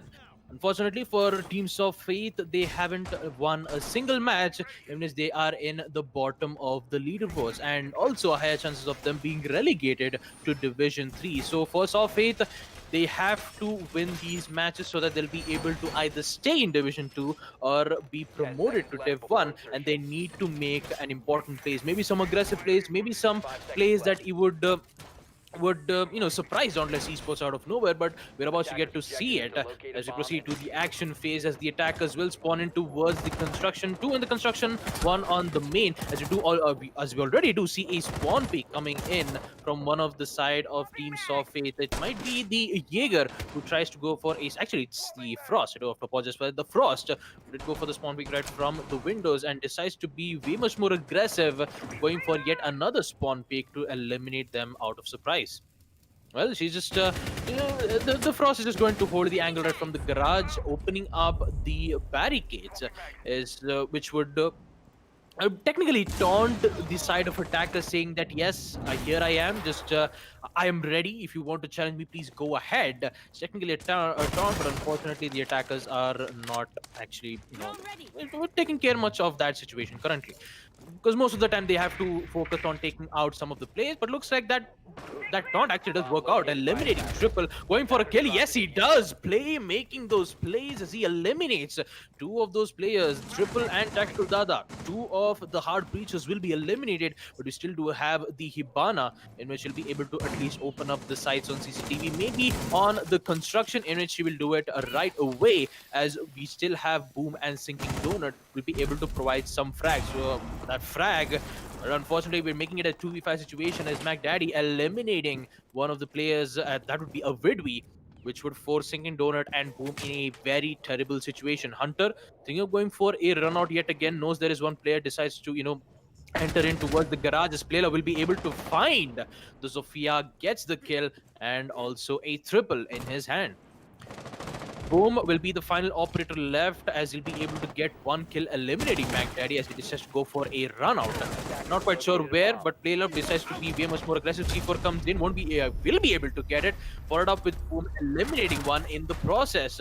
But in the end, Sofet will be able to win their first round of defense, winning second floor CCTV. As we take a look at it in the ACT Fibernet instant replay, round 2 will commence a beautiful hold from Play as he get a total of triple kills playing as the Frost, with them giving them the win on second floor CCTV. We will see them defending on Basement Church in round 2.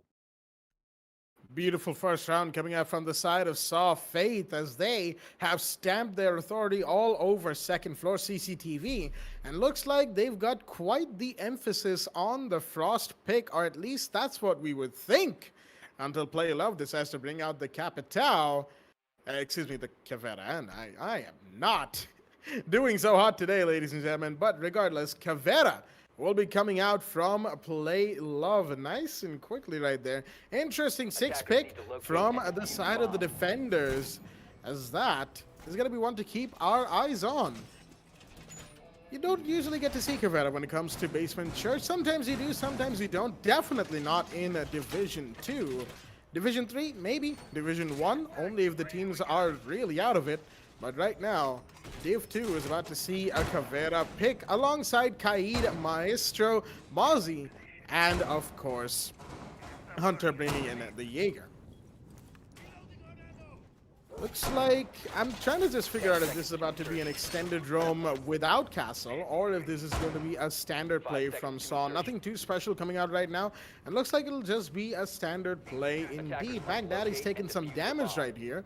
Not sure exactly where from, but you know, it's not too much. Just a couple hit points off of his health pool. Play Love, however, going for an early play indeed. Inside of Garage, just waiting by the door for the attackers to come in.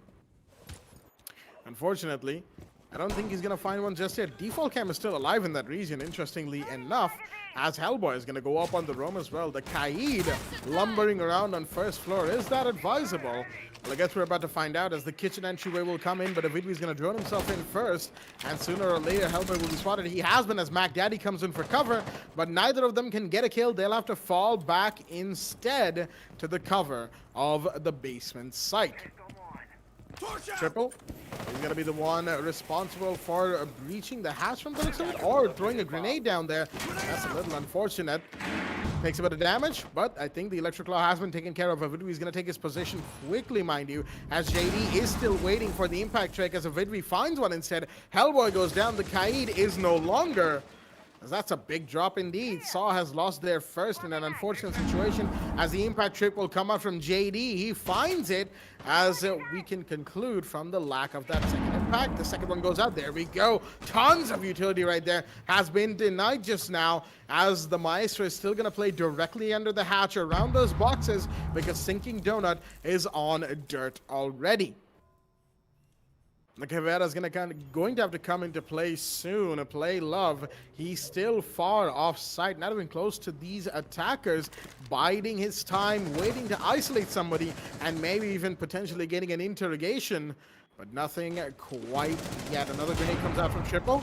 Does damage, but not a whole lot. In the meanwhile, a down and a kill comes in. Boom will fall. That is the Maestro making things happen as Play Love has begun his sneaky ways down onto first floor. Hunter, he's holding a bullet hole peek onto dirt. Long angle into Sinking Donut's location, but Sinking Donut is also still holding an angle. There are 3 attackers on top on first floor in the meanwhile, and any one of them could become prey to Play Love. Shots are going to be fired as Debana's going to find one. Avidwi takes down Mac Daddy. That's a big drop indeed, but JD's going to find one and get found by Triple for his kill. That's the refrag in. It's a 2v3. Playlove's going to come in from above as Hunter's given away his position. That bullet hole is gone, and the Cavera peak will not work as he will go down as well. It's all down to Hunter. He's being pushed, and the moto push from Triple will be his end. Dauntless Esports finds the final frag in round 2 as it was a good attack onto the basement side. Well done from Dauntless to take the second round and get that early game equalizer, as second floor gym bedroom is going to be the site of choice going to round 3.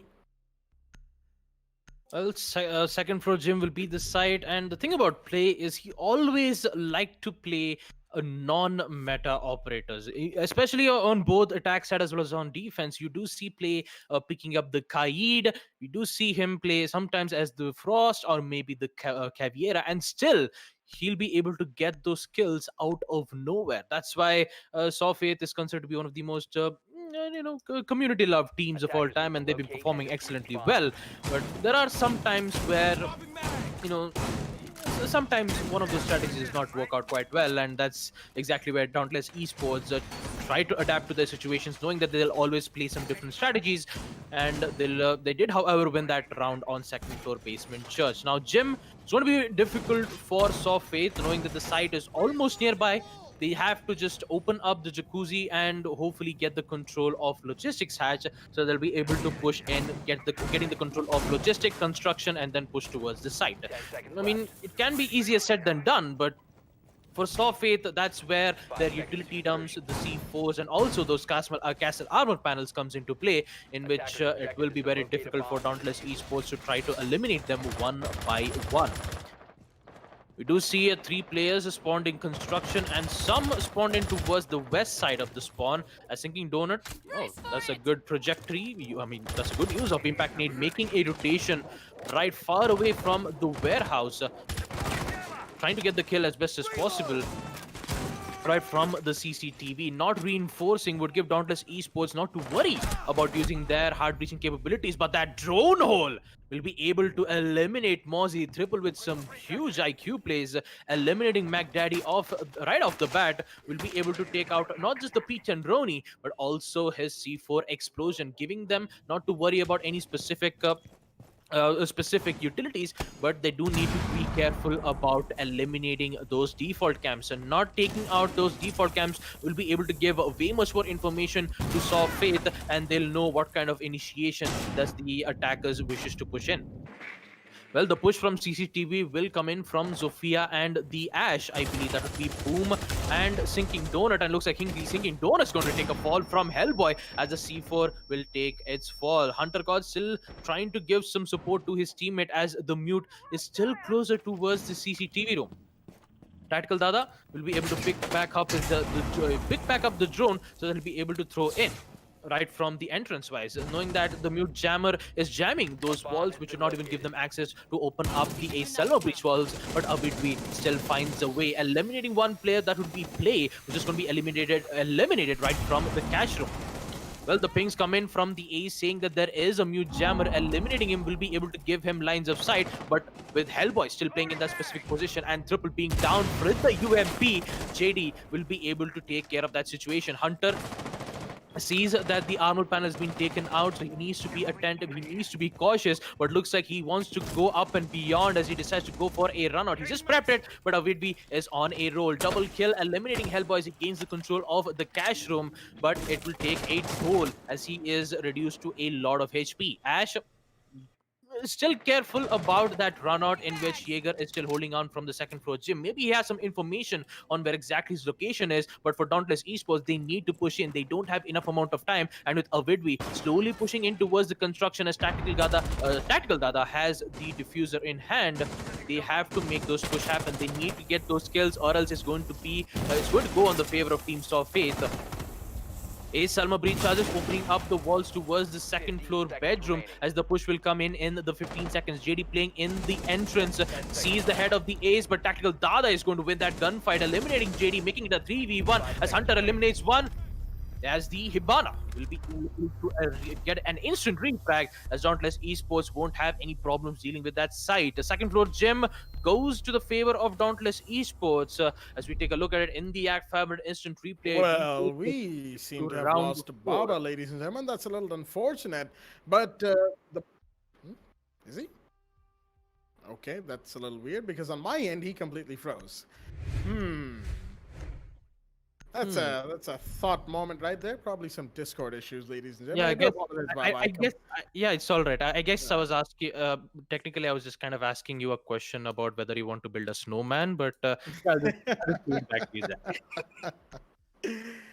Well, snowmen or otherwise, ladies and gentlemen, it is going to be a round of 4. Dauntless Esports with 2 very good rounds, firing back onto Saw Faith after Saw Faith took that very good first round indeed.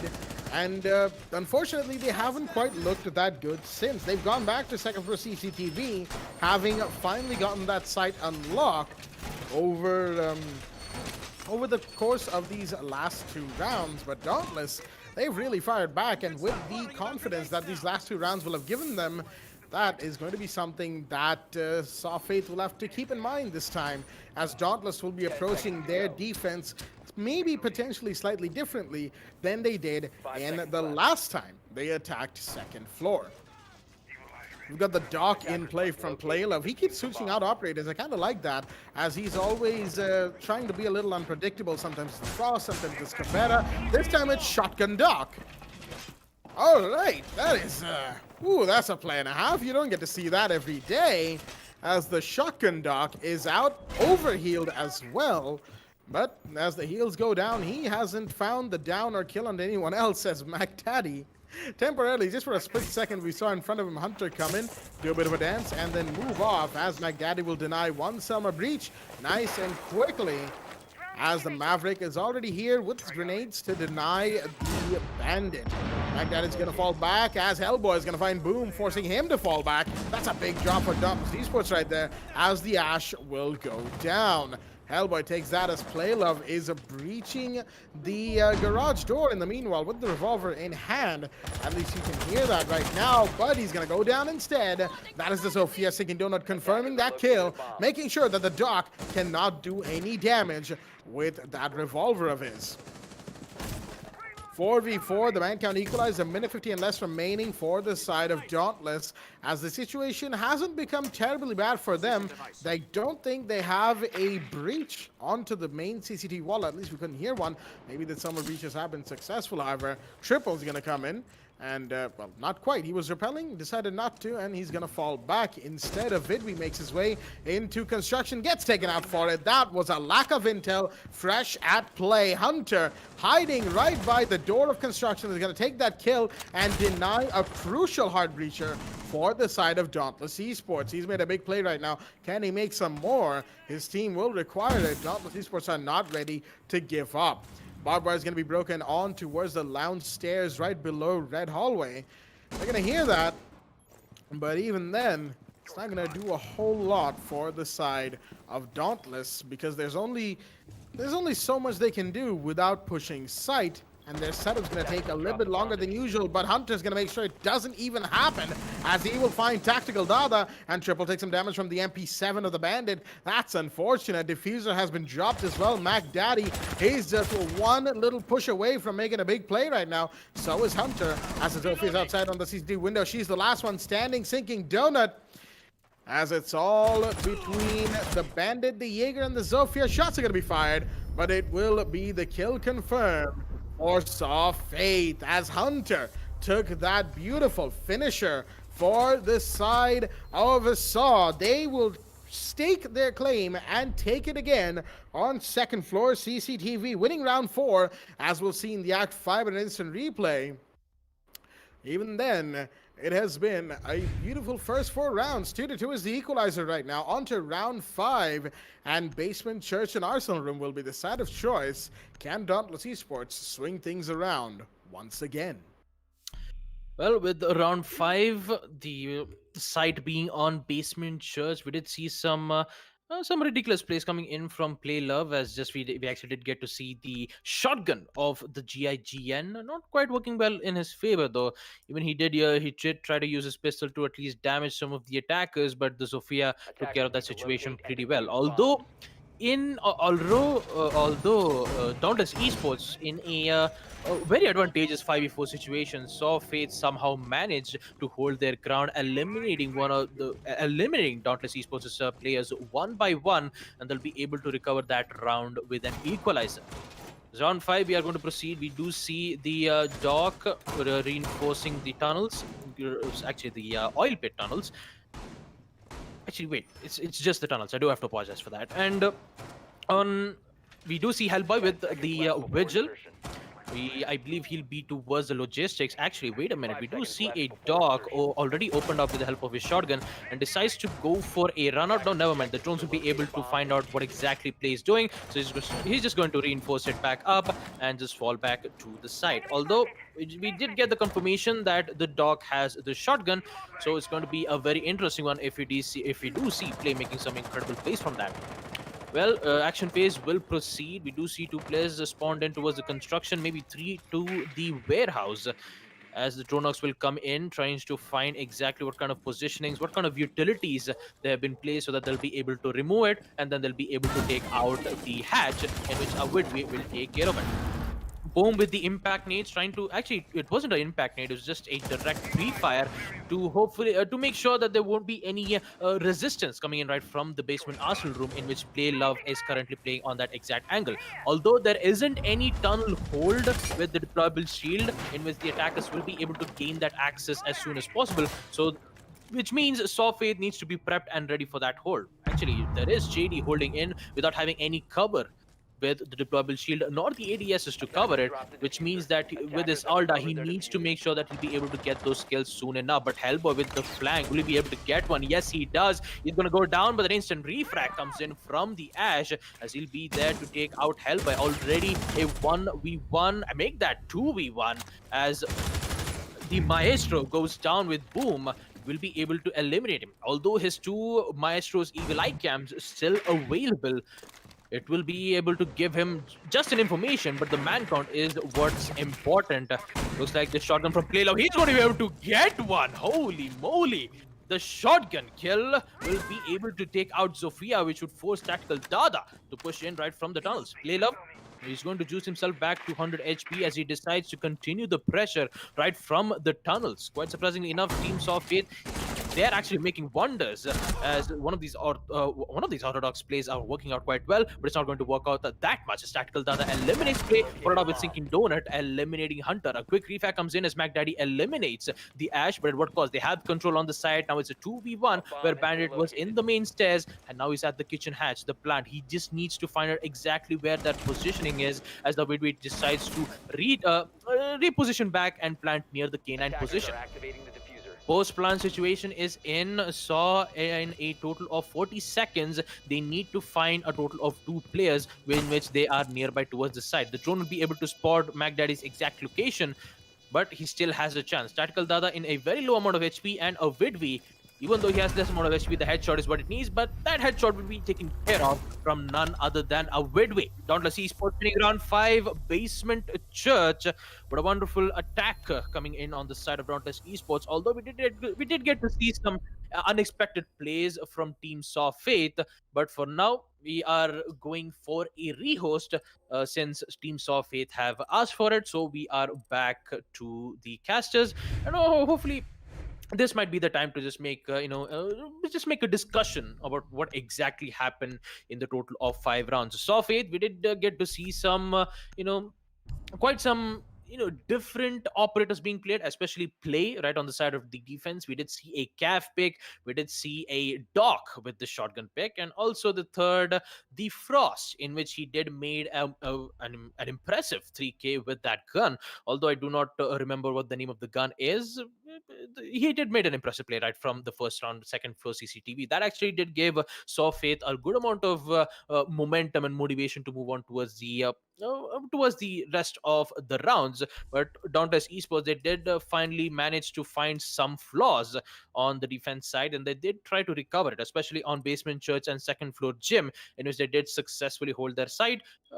Did not successfully hold their side. That would be Dauntless Esports winning their rounds of attack, 3 rounds, in which saw they are they're at round 6. It's their final round on defense, in which they need to make sure that they'll be able to at least equalize the round against them, because after the second half, it's going to be Saw who will be on attack, and Dauntless Esports' way on attack is very dominating, as we did experience in the previous matches, where Dauntless Esports starts winning in attack rounds for most of the matches, not on just Clubhouse but also on Oregon, in which they dominated the specific team.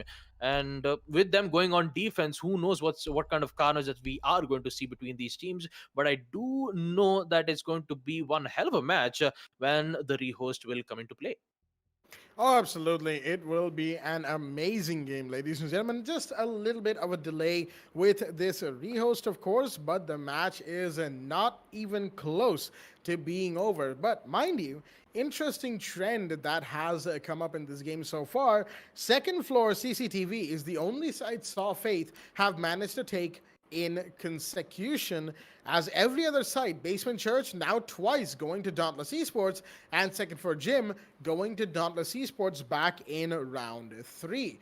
We're going into round 6, and CCTV will not be available for Saw Faith to go back to, so they're going to have to make do with either basement or top floor, gym bedroom, and they're going to have to do it soon if they want to equalize going into attack on a Clubhouse. It has been Dauntless Esports' first half so far. Make no mistake of it, ladies and gentlemen, as Clubhouse is a fairly defender-sided map in most regards, in most games, and whenever we start saying that, the attackers start winning round after round, the caster's curse, as it were.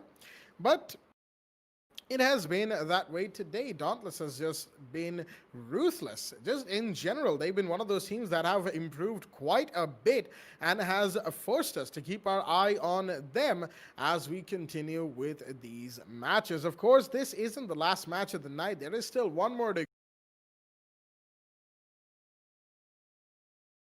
Okay, well, that was weird. I got. Oh, all right. Yeah, for whatever reason, Discord decided to mute me. Weird. Anyway, the point that I was making is the last match that a lot of our viewers are waiting for, of course. I know that, and I personally am waiting for this one myself. Vanquish Paradox Gaming will be taking on Exterminate Esports, because it's there's a little bit of a story here, as Exterminate Esports were in Division 1 not too long ago in Season 1, having played a beautiful qualifier set. They found themselves up there facing up against the best of the best.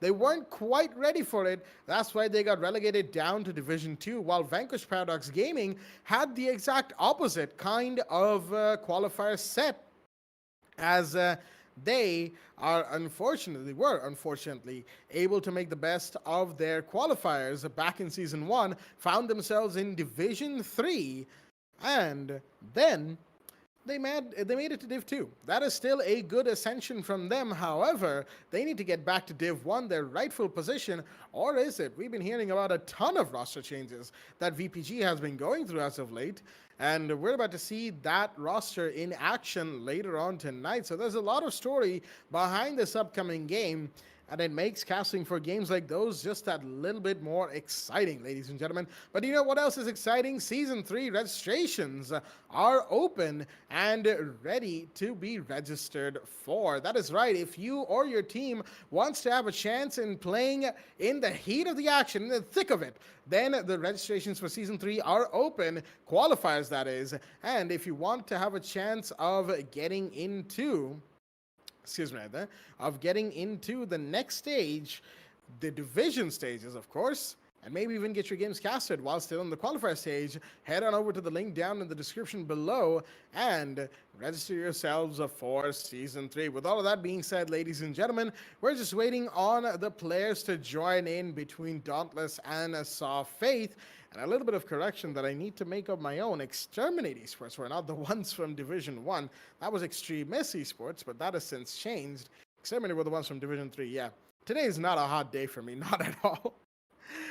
Oh boy, I'm going to regret this one when I come back to watch my performance. But, meta jokes aside, it has been a pretty good game so far. Wouldn't you agree, Baba? Absolutely, Jack. Even with the previous matches I did get to witness, Lies Valiance versus Mischief Gaming, the map Oregon was a really close a close round. I wouldn't say close match; it was more of like a close round where Mischief Gaming on defense they did their mistakes on the end, and also Lies Valiance vice versa, but making it a 3-3 in the first half, and then in the second half, that's where Lies Valiance started making their own plays when they were on defense. using the clash with the Jaeger ban, we get to see quite the Jaeger ban is what took me out of surprise there, because most of the time you'd either see a Mira or a Vamai being banned, but banning the Jaeger and the Mira most of the time. Some of the bans were standard, but some of them were not. So an impressive match that we did get to see 7-5. uh looks like I'm just going to check the ward as well in the next match. Why not, Jack? Huh? Well, talking about the second match, is Dauntless Esports versus Soft Faith. Yeah, there is a higher chances where this might go for a 3-3, knowing that the map is Clubhouse and it's infinitely known for its overtime match points. So this is the map where we might be able to see some huge plays, huge changes, and also a number of plays that we did get to witness. Most of the plays of the weeks that we did get to see, especially the ace in which Hussein made. Unfortunately, we didn't get to see Hussein in this match against Sofate, but the ace that he performed, Hussein, was absolutely amazing. Though in the construction, he was all by himself. He had less amount of HP. He did plant the diffuser at 3 seconds, and he rotated back towards the construction, took his time to reload the gun, and he eliminated the last player, in which it was the Melusi. I don't remember which team he went up against, but Hussein is one of the most, by far, the best players I've ever seen, especially when it comes to fragging. And not being able to see him against Soft Faith is maybe giving them a lot of problems dealing with them. I mean, he's he's basically a maniac, as I would like to call it, because you cannot just pick any other operators and still get those kills for around 3 to 4 is absolutely insane. Although I didn't call it in a mean way, because I'm just not saying it in a mean way. Play is just using a different operator. We did get to see him using the dock, using the shotgun from long range, eliminating the Zofia, in which took me out by surprise. And to be honest, this is not just the only part where Play has been making those incredible plays. I mean, I do kind of like the puns in which he deliberately wrote a Play in the username. But talking about the huge amount of plays that did get to see, Dauntless Esports, they're still performing well. You do have Boom, in which he's performing well as the Ash. Yes, he does get fragged out of nowhere, but Saw Faith also doing their own work as well. So hopefully, when this rehost apparently comes to a play, we might be able to see them going head to head. We might be able to see 3Ks, 4Ks, or maybe an ace. Well, whether or not that will come to pass, of course, we will see soon enough, ladies and gentlemen, as unfortunately we're going to have to take a quick break before we come back with this game, as the players are having a bit too much trouble and we're also out of things to say. So we'll be right back, hopefully soon, with this match back on your screens very quickly. Stay tuned.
Alrighty then, ladies and gentlemen. The match between Dauntless Esports and Saw Faith. A match that I know that all of our viewers are waiting for, as we had to take a little bit of a quick break to get all the players back into the lobby, and they all are. They're all ready, and we'll be going back with the game live on your screens in a quick moment, of course, once we have verified that everything is set and ready to be taken live. We're just waiting on a little bit of a, oh, hello there. That was a little bit of an unfortunate issue once again. Turns out Discord really just does not like us today, ladies and gentlemen.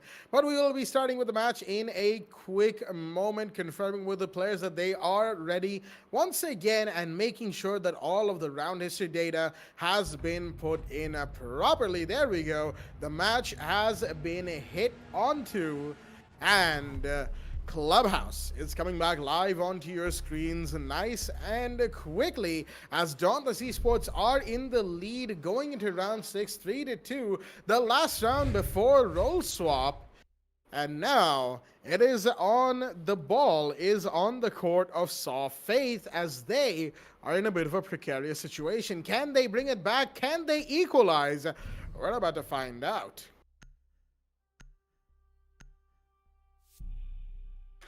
Well, round 6 will be on Basement Church. We already do see a 6-pick coming in from Sinking Donut as he switches from the Fuse to the Ash, followed up with Play as he's going to use his 6-pick from the Dock to the Cap Can.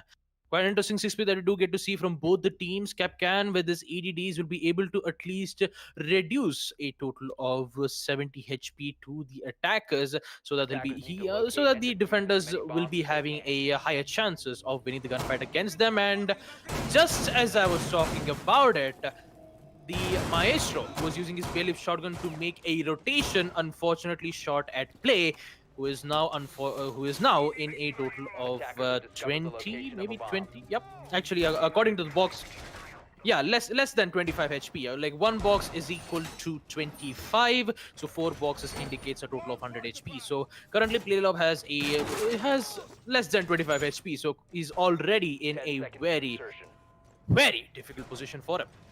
Although he will continue to place his utilities, and so does MacDaddy with his Pest, to make sure to not give any utilities, and also give his own control of the attacker drones in which he has caught on. As Playlove, he has the C4, he will be able to complete his placement of the EDDs. It's just going to be a matter of time if the attackers try to realize that there is a Capcan being played and make sure that they won't be able to eliminate them as best as possible. I'm just surprised. For a moment, I thought he had a VSN submachine gun, but he has the sausage shotgun, in which he always surprises me out of nowhere. Actually, the SASG in all honesty, Baba, I'm just surprised you actually called it by its meme name right there. Beautiful. Well, yeah, but talking about the match in hand, the C4 from Saw will be able to eliminate one, followed up with the refrag from a WD. Yes, you have to apologize, it is an SASG, but you know, sometimes just the tongue twisters, you cannot do anything about it. But as we just focus on the task at hand, the Electroclaws still irritating the attackers, as they do need to eliminate it so that they'll be able to use their hard breaching capabilities to open up the hatch. The only problem, they don't know where exactly Play's location is, as he is still hidden from his enemies. If he just starts to push in from the kitchen, he'll be able to get a total of 2 to 3 kills, but his less amount of HP will be able to cause him, I wouldn't say that, but he would has a majority of him losing in the gunfight against those attackers. C4 comes in from MacDaddy. He won't be able to go for the execution just yet. For a moment, I think it's actually trying to retrieve the C4, but unfortunately it's going to be too late, so it's just going to detonate it instead.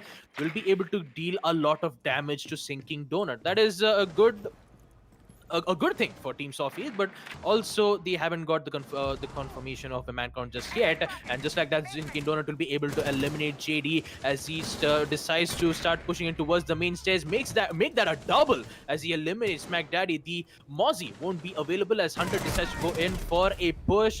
The shotgun won't be able to work out well as Zinkin Donut gets a triple kill. Less amount of HP means less winning of those gunfights. The plant will come in from the attackers as Sinking Donut with less amount of HP holding towards the main stairs as Hunter will be able to eliminate Tactical Dada. That's the diffuser down, and also no player still available on the side of Kitchen. A very, very difficult side on this on the side of Team Dauntless Esports, because they are in trouble. There isn't any player in the side of Kitchen as Hunter decides to fall back. Boom has the diffuser in hand, will proceed to plant near the Arsenal room, near the training. The push blue comes in, eliminating one more. Can he get the third is the biggest question. A lot of pre-fire comes in, has to reload the gun as Sinking Donut decides to pressure right from the moto. The flashbang will come in, will be able to flash the Jaeger, but he'll still hold the angle instead. The Zofia using the Claymore just to make sure that if we do lose, that Claymore might be able to claim the life of the Jaeger.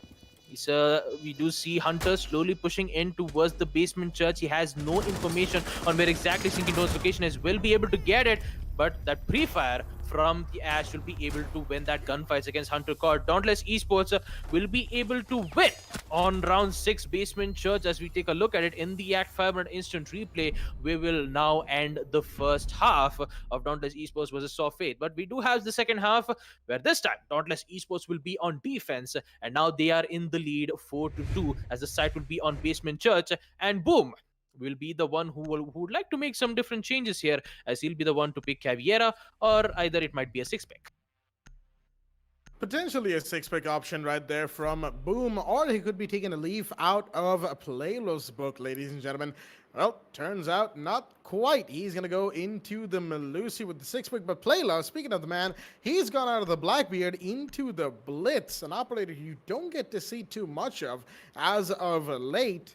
But even with the guard break changes to shields, Blitz is a fearsome operator of his own right, because he will charge at you with that shield up, waiting and practically asking for you to come and try and melee it. Because if he flashes you there, that's game over for whichever unfortunate defender happens to stand in the warpath of the German train.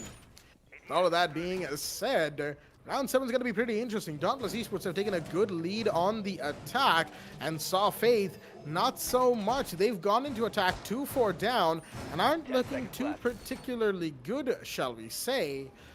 They need to try and win things back. Now, tonight on Clubhouse has been one of those days where attackers win more rounds, but that's been for the first half of this match. Will things be different for Dauntless Esports on the defense? They're already going for a big run out as Boom will find Play Love. That's already a big drop as the Blitz will be taken down by an early peek from the side of the defenders. The Melusi finds him and even drops the sad in chat. Now that, that had to hurt for Play Love. He's gonna answer back nice and quickly, as it's all, it's all fun and funs and memes in the all chat, ladies and gentlemen.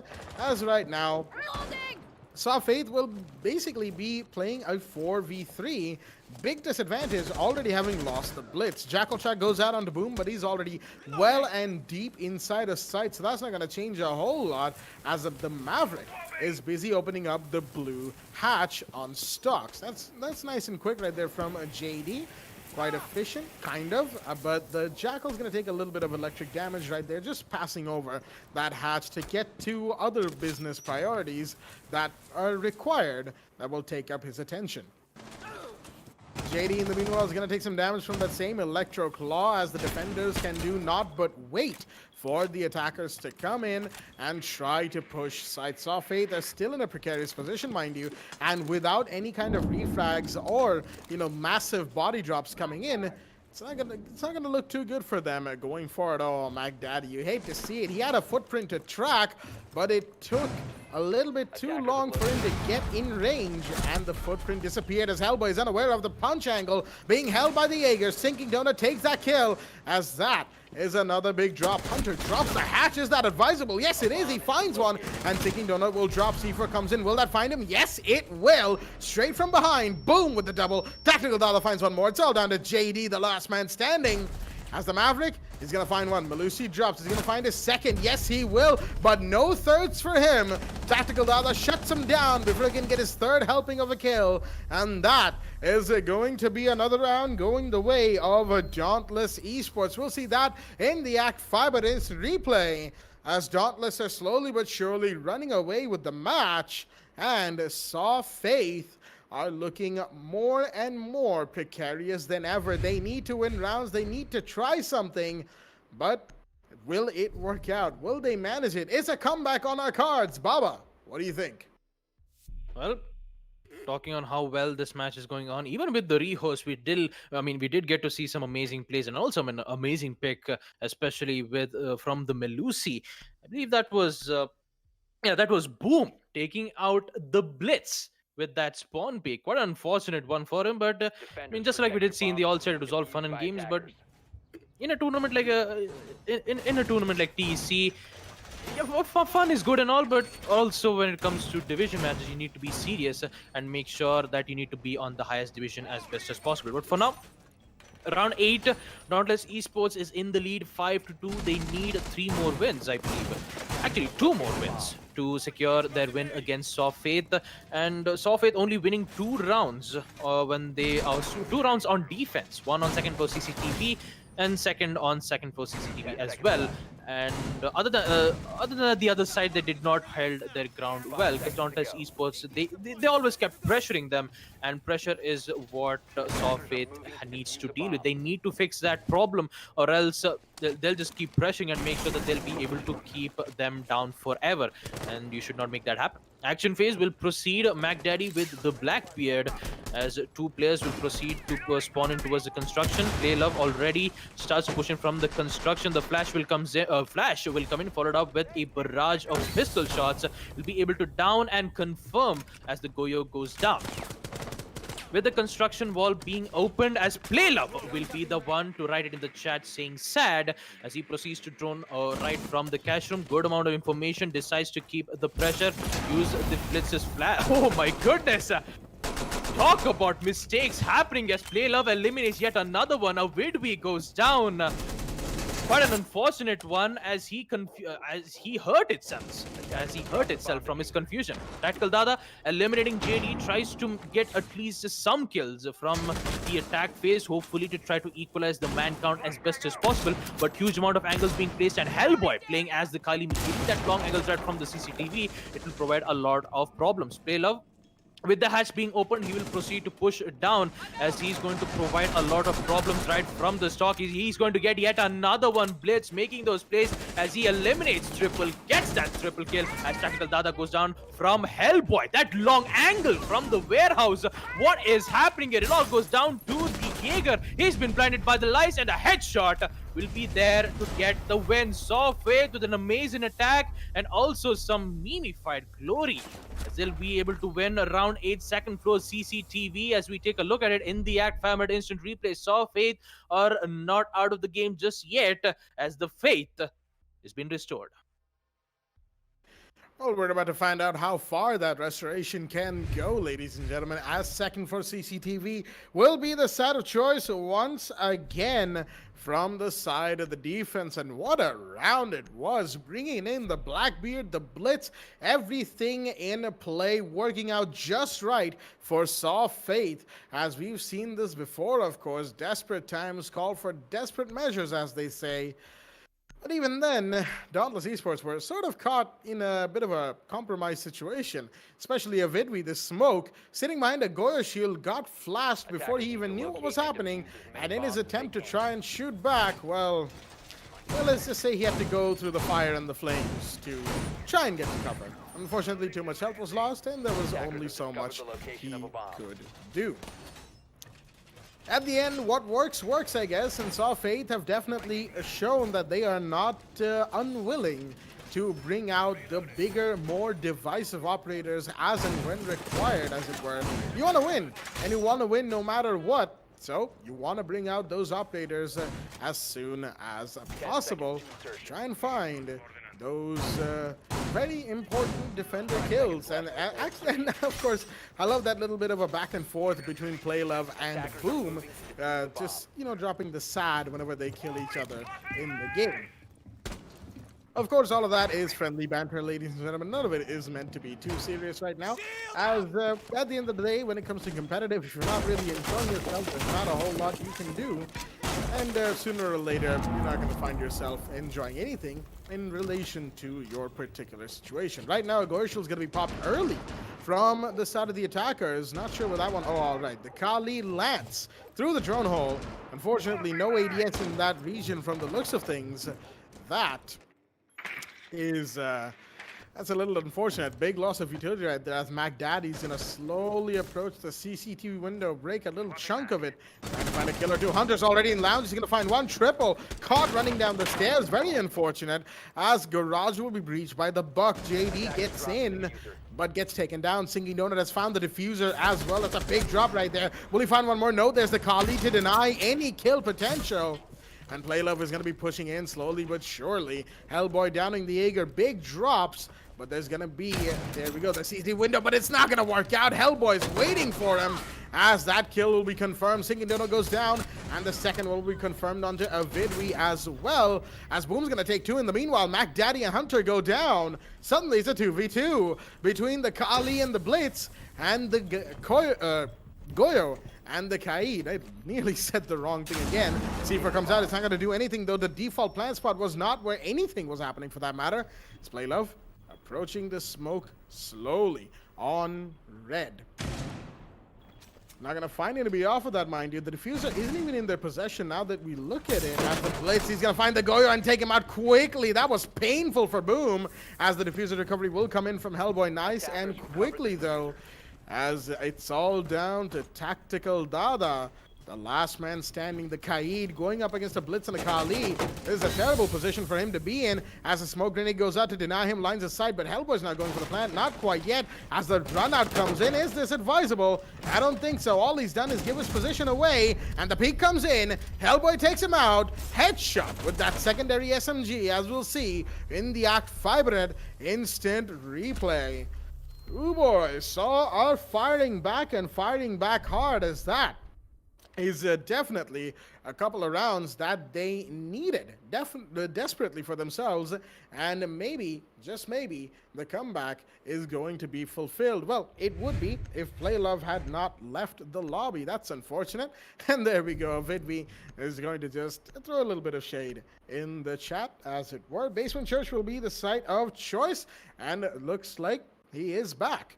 That's nice for them, but regardless, the next round on Basement Church is going to be underway, and this is going to be a pretty interesting one. Well, talk about interesting play. Just got Ying. I mean, she doesn't have any 6 pick, which would force Playlove to play the Ying with a total of 3 Candelas. Ooh, this is going to be an interesting one indeed, Jack. And talking about the side, Basement Church, knowing that they did lose to second floor CCTV twice in a row, it will be very difficult to see what's going to happen. Although we do have to wait for a moment, as since play arrived, and we have to, there you go. The loading screen will come in, and hopefully we'll be able to come back to the game. Although we won't be able to see a duo of Kali and Blitz, as we did get to see in the previous round, as Playlove will be using his the Ying operator because he had some technical issues, but we don't have to go for that rehost because he was already back to the game. Now with that, round 10 will proceed. Dauntless Esports is still in the lead, 5-4. Basement Church will be the side, and Dauntless Esports is 2 rounds away to win the round against Saw Faith, and vice versa to Saw Faith, as they need 1 round to equalize. And two more rounds again on the side of Toss of Faith to seal the deal against them. Will it happen, or will Dauntless Esports prevail? We are about to find out when this prep phase come to an end and action phase will proceed as the attackers will start to spawn out. Some in construction, some in main entrance.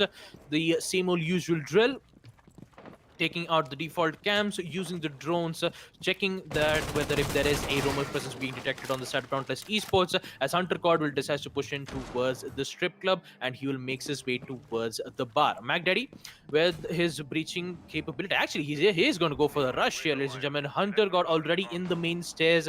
He is on the prowl. He is waiting for the operator to open up as a ping comes in from the Ash, indicating that his teammates would be better to just open up the barricade as soon as possible. Sinking Donum going towards the oil pit as the Kali will be able to use her sniper rifle, and looks like the push from Soft Faith will be underway. Spandela's gone out. The Ash's breaching charge comes in, and he's just going to go flat down under. 2 kills from Tactical Dada as he tries to counter the push which is coming in from Team Soft Faith. Already 2 players down as both the players, and that is a really interesting angle coming in from MacDaddy.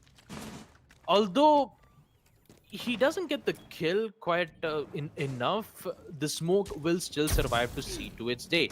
The Capita's fireballs will be able to force Sinking Donut to reposition himself, but he's just going to win that gunfight against the Capitao, which would make it in a 5v2 situation. Diffuser been dropped, which would give MacDaddy and Hunter in a very terrible situation. Claymore's already placed in the main stairs. None of the players on the side of Dauntless Esports have been gone, which would lead Soft Faith in a very difficult position. They do have drones, they do have some of the utilities, maybe a flashbang, maybe the Ash's breaching charge, but they need to convert. They need to use those gun plays to at least eliminate 1 or 2, hopefully get the diffuser back, and maybe go for the plant as soon as possible so they'll be able to get the upper hand. Boom will start to go aggressive as he pushes in towards the main stage. Doesn't see the Ash. Well, now he does, and he will win that gunfight against him, quite surprisingly enough, which would make them in a 5v1 situation. C4 comes in, won't be able to go for the connect as MacDaddy slowly pushes in towards the main stairs, tries to go for a hip fire. Will it happen? Will it get the connect? No, it does not. MacDaddy will be able to take care of that situation, making it a 1v4, but that increasing push coming in right from the main stage won't be able to get it. It's just going to be a matter of time where he gets that hip fire comes in, and that Sinking Donut will be able to take him out. Dauntless Esports winning round 10 Basement Church as they will be the one on match point, and also we look at it in the ACT Fibernet instant replay. Dauntless Esports on match point, and Soft Faith is in a terrible situation here. Will they be able to make a comeback, or will Dauntless Esports win it out? Well, that was certainly a round and a half, ladies and gentlemen, as right at the end, a little bit of hip fire coming in from Dauntless Esports to find the last remaining player from SAW, as SAW has been really upping the ante, shall we say, with those very unorthodox plays and picks, but unfortunately Playlove is not here. From the looks of it, he's disconnected. And of course, Dauntless Esports are not going to miss this opportunity to do a little bit more memeing in the chat. Moss is going to be brought in out of the Bandit from a triple with the 6 pick right there, as it looks like Soft Faith cannot get their last player back in time, and they didn't even ask for a rehost. They're going ahead with the 4. Oh wait, never mind. They actually don't have a rehost. I forgot that part, as I've been forgetting a lot of things apparently today. It's not exactly been the best day for me. They forgive me, ladies and gentlemen. But regardless, come back to the point at hand. Second floor gym bedroom, the site of choice, refusing to go to CCTV from Dauntless Esports, as CCTV, if you really think about it, has been a little bit of a site that they haven't taken. All 4 times that they've attempted CCTV, whether it is on the attack or on the defense, they have failed to hold on. And yeah, that's a thing. That is actually a thing. I didn't actually expect that to be a thing, but I'm looking down at my notes in disbelief right here. As CCTV, just all times Dauntless has tried CCTV, they failed. And well then, that's gonna make for an interesting VOD review later on. As right now, of course, Soft Faith caught in a 4v5, no rehost available to them. They can only do so much in this situation. Who knows? They might be able to pull out something really special As there have been times where a 5v4 turns out to be that little bit of a boost of aggressiveness, of adrenaline that the team playing with 4 players needed. Right now we've got Hellboy with the Kali once again, bringing in the sniper from Night Haven. But that angle is pretty much one track, can't really find anybody from here. As right now they will be feeling the loss of the Blitz as well. And, you know, no Blackbeard either. They've got a double hard breach set up with MacDaddy and JD. Hunter bringing in Zofia, and as we saw Kali just a second ago, they got to go against so many things, and not to mention Boom with Maestro's LMG waiting in the wings to catch them off their guard and relieve them of their duty. He's peeking. The Kali seen this Hellboy. He's gonna get it. He's waiting for that peak to happen. He sees the bits of the Maestro, but there's impact triggering going on the other side onto Hibana's Ixcaro's pellets. That's gonna stop a breach for the time being, as Boom has expended quite a few bullets, in fact, on this peak that he's been trying to do. Creates a bullet hole peek towards the window of construction. In the meanwhile, as a minute and 15 remains for the side of Dauntless Esports, who are looking to get into gym. At least Hunter is for the time being. MacDaddy's watching the flank. He's going to swing wide about this. Get seen by the Jaeger, but only a little bit of damage will be done to Sinking Donut.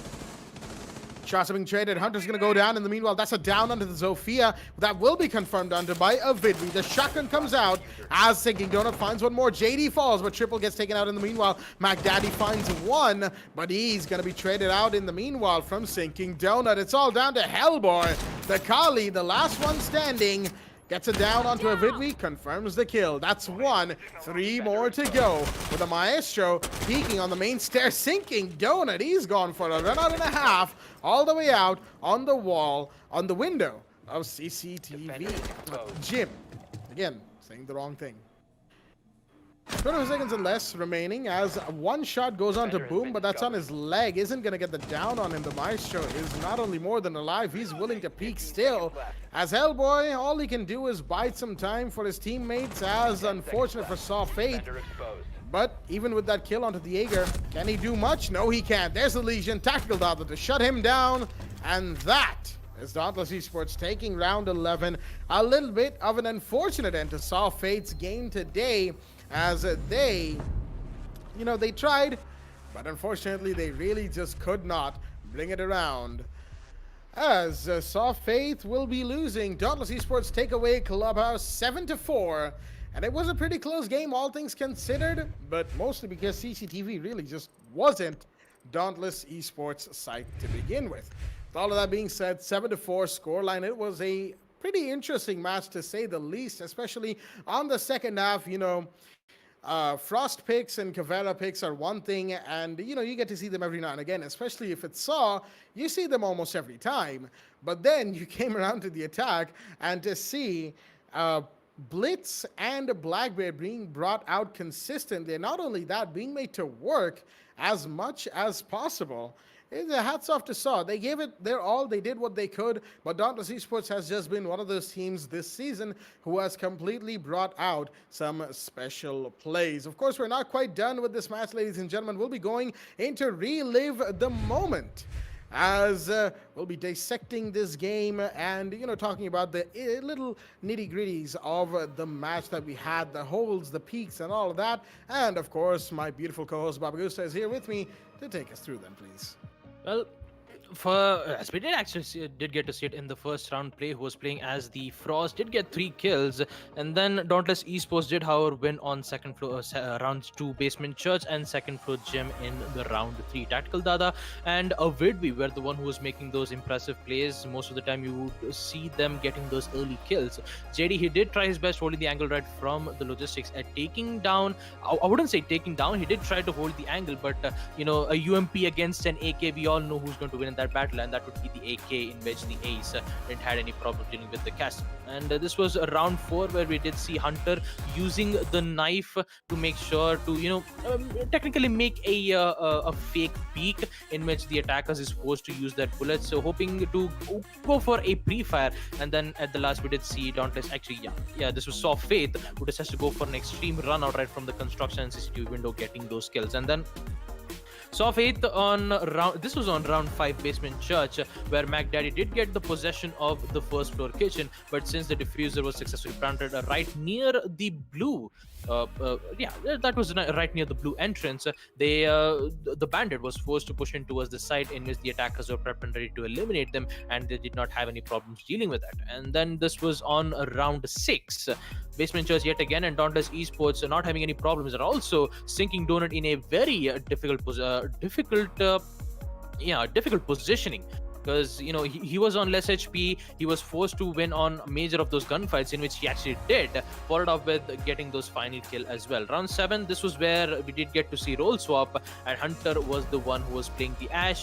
Didn't see any C4s, and also Boom. I do have to appreciate Boom and Tactical Dada, who in which they did held out the blue room as best as possible. So Jack, talking about the second half, I do want to ask you this question. Second for CCTV and second for CCTV on round 8 and 9. This was the only round where Saw win that gunfight against them and play Hellboy using the combo of Blitz and the Kali. You making sure that the Blitz will be able to win on short range, and Kali would have been able to win on long range gunfights. What actually are your opinions on about this plays that did get to see from these teams? Well, I think you're missing one key component from those pushes, Baba, and that is, of course, Mac Daddy playing the Blackbeard. Maybe not so much in round 9, but definitely in round 8. He was a big factor. And then there was only so much the Kai could do. Caught in this position, Tactical Dada exposed his position. But, well, as we saw, rounds 10 and 11, really, it was just Dauntless Esports' bad luck when it comes, when it comes to the push onto CCTV, or in the case of post round 7, defense on CCTV. With all of that being said, it was a pretty interesting match, to say the least. One of the more fun ones in Division 2, as right now, we, of course, will be heading back into our, with us back into this lobby before we go into a little bit of a break. It was an interesting last round as well. Second floor gym, as Hellboy caught as the last man standing. Couldn't really do a whole lot, even with the SMG in hand. Sure, Jaeger was just busy vibing outside of sight, but that was the only kill that could be gotten there. With all of that being said, ladies and gentlemen, we're going to be going into a quick break, and we'll be back after a short while with the final game of the night, and this is the one that we've all been waiting for. Vanquish Paradox Gaming will be taking on Exterminate Esports very quickly and very shortly, live on your screens. We'll be right back with that. Stay tuned.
What is up, everybody, and welcome back to the WD BLACK the Esports Club Pro League for Rainbow Six Siege, supported by Ubisoft in association with ACT Fibernet and AFK Gaming. I'm your host, Foxtrot, and joining me is Baba Gusta as we proceed to the final match of the Division 2 second week's last playday. It's going to be XTM Esports versus Vanquish Paradox, very well-known games in this in this league for that matter, as far as everything considered goes. Amazing teams, and I cannot wait to get into the match. And speaking of which, we will be going to Clubhouse, so that does speak volumes of the diversity we've had so far coming into these matches. And we'll be heading into the match straight away as Baba Gusta will walk us through the ban phase. Well, another day, another clubhouse map, and also yet another Maverick ban coming in from Vanquish Paradox. We did see the same map, especially in the previous matchup where Dauntless Esports went up against Soft Faith. The clubhouse was the map 7-4, where Dauntless Esports took the win against them.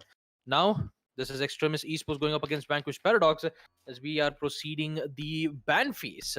As the first Maverick ban comes in, the second should be the Montaigne being banned on the side of Exterminate Esports, which gives the Thatcher a freedom to be played in this map of Clubhouse, which means the operators are forced to use bandit tricking or kite tricking to make sure that they won't be able to open up the walls as soon as possible. But it comes down to Extremis Esports' plan of attack to see what kind of plays that they'll be able to do. Starting off with the first defender bans coming in from Extremis Esports, as they'll be the one to take out the kite, which would make the tricking way much more difficult for the defenders to make sure that they won't be able to that increases their chances to opening up the walls on those specific sites. Maverick and Kaid me being the very important band, followed up with Vanquish Paradox taking out the Maestro, which would give the Valkyrie still being available, the Melusi still available, and also an important operator that would be the Mira being available on the side of defense. It's going to be a very interesting matchup and also a very interesting ban coming in from the teams. But for now, let's just introduce on the side of Exterminate Esports. We have its MBK, Rini, Bordwayo, Skullex, and Triggered.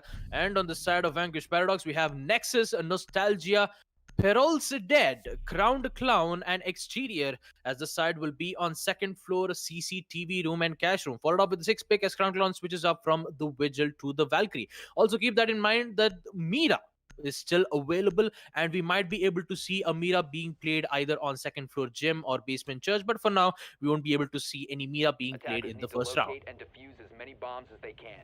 Well, that being said, I definitely will be a little more focused to the fact that we've had quite the roster change up. I don't see Ghosty playing today, so it's definitely going to be something for me to just enter on my side notes. That hey, what's up, VPG? Quite the roster change, honestly. This is looking good, at least as to what we're looking forward to see them offering. But let's see how things go on.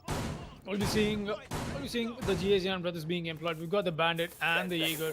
Exter and Perol's Dead will be playing the Bandit. 5 seconds to insertion. Standard stuff coming in, but looks like might have a possible Rios coming in, maybe. Locate a bomb and defuse. That will be informed to us by the admins as we go ahead. Right now, let's focus on the match. We've got the Thatcher still on ban, so Trigger will be allowed to employ that. Skullex and HMBK from the side of the attack will bring in the Heartbreed support. That's all they need. The Ace and the Hibana working. They both happen to work very well together. That out of the way, we'll quickly be going into our reviews, just like we happened to mention just a little bit earlier. Is Nostalgia. We'll be taking a quick break, I guess. So he happens to fix his ping. That's exactly what's been stopping us from going into the action, people. But worry not, we'll be heading into the match very, very soon. And well, honestly, just because the match hasn't started does not give us a whole lot to talk about as to what these teams bring up. And the ban phase, not really out of what we usually get to see. It's very well paced, and that's what we get to see from both these teams. But I'm really curious about how the roster change for VPG is going to work out for them. And honestly, this is the first time, at least, I'm seeing this roster play out. So Hey, it's definitely going to be an interesting match. That's everything I can assure you guys of. I can assure Baba Gustav the same. I'm sure you have some thoughts to share on that as well. Well, starting off with the ban phase is the one that I'm really interested in, because the Thatcher is still available for the attackers to, disable any utilities from the defenders, which gives them easy access to open up the walls. That was the first thing I even kept talking about in the ban phase as well. The interesting one would be on the last ban, where we do see a Maestro being banned, which would give the Valkyrie, the Mira, the Melusi, and also the other important operators on the side of defense is still available to play on the side of defenders. So it's going to be very difficult for the attackers to push towards the side, especially when there is a Mira being introduced onto a particular operator. For now, in the first round, we didn't get to see any Mira being played on the side of VPG, I believe, when they were on defense. But hopefully, in the admin rehearsal, since we'll be able to, go back to the first round, we might be able to see some changes coming in from the defenders as well. But talking about the match in hand, I do remember that season 3 registrations are live, people. If you do want to register for a squad or a solo, all you have to do is to go to head on to the esports club. Link is in the description, and make sure to register, so that we'll be able to see you guys in the qualifier place. Who knows, you guys yeah, you guys will be able to get to division 3, and hopefully we might be able to cast some amazing matches with you. And who knows, and just like as I always say in each and every matches, a superstar might be born in some other days, and I'm really excited to see that, to witness that happening in the first place. But if we're not talking about the match in hand, talking about the other two matches that we did get to see, let me just head on back to my match history. There you go. I believe, yeah, this was the one. Dauntless Esports. The first match I did get to see, Dauntless Esports versus Saw Faith.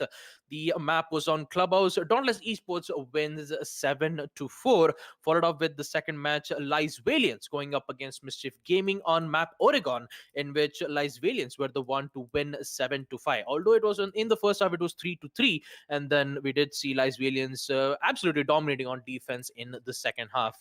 So this will be the third match for the day, Division 2. And just like Foxy, you were talking about it, it is technically a bloodbath in Division 2. To be honest, you don't even expect what is going to happen. Most of the matches that you do get to see, especially on season 1, it was more of like an overtime match point on Clubhouse. This time, it's entirely different. Most of the time, when you see defenders winning a lot of rounds, you see attackers winning a lot of rounds, and that too on map Clubhouse and Oregon. On map Oregon, most of the times you do see on Villa, where the attackers keep winning on attack rounds. So I do want to ask you this question, Foxy. Seeing on season 2 a lot of teams winning on attack, what are your thoughts on this? Hey, that's been the trend so far, and honestly, like I happened to put this out earlier as well before this match happened to start. We have been seeing so much of Oregon, so much of Clubhouse.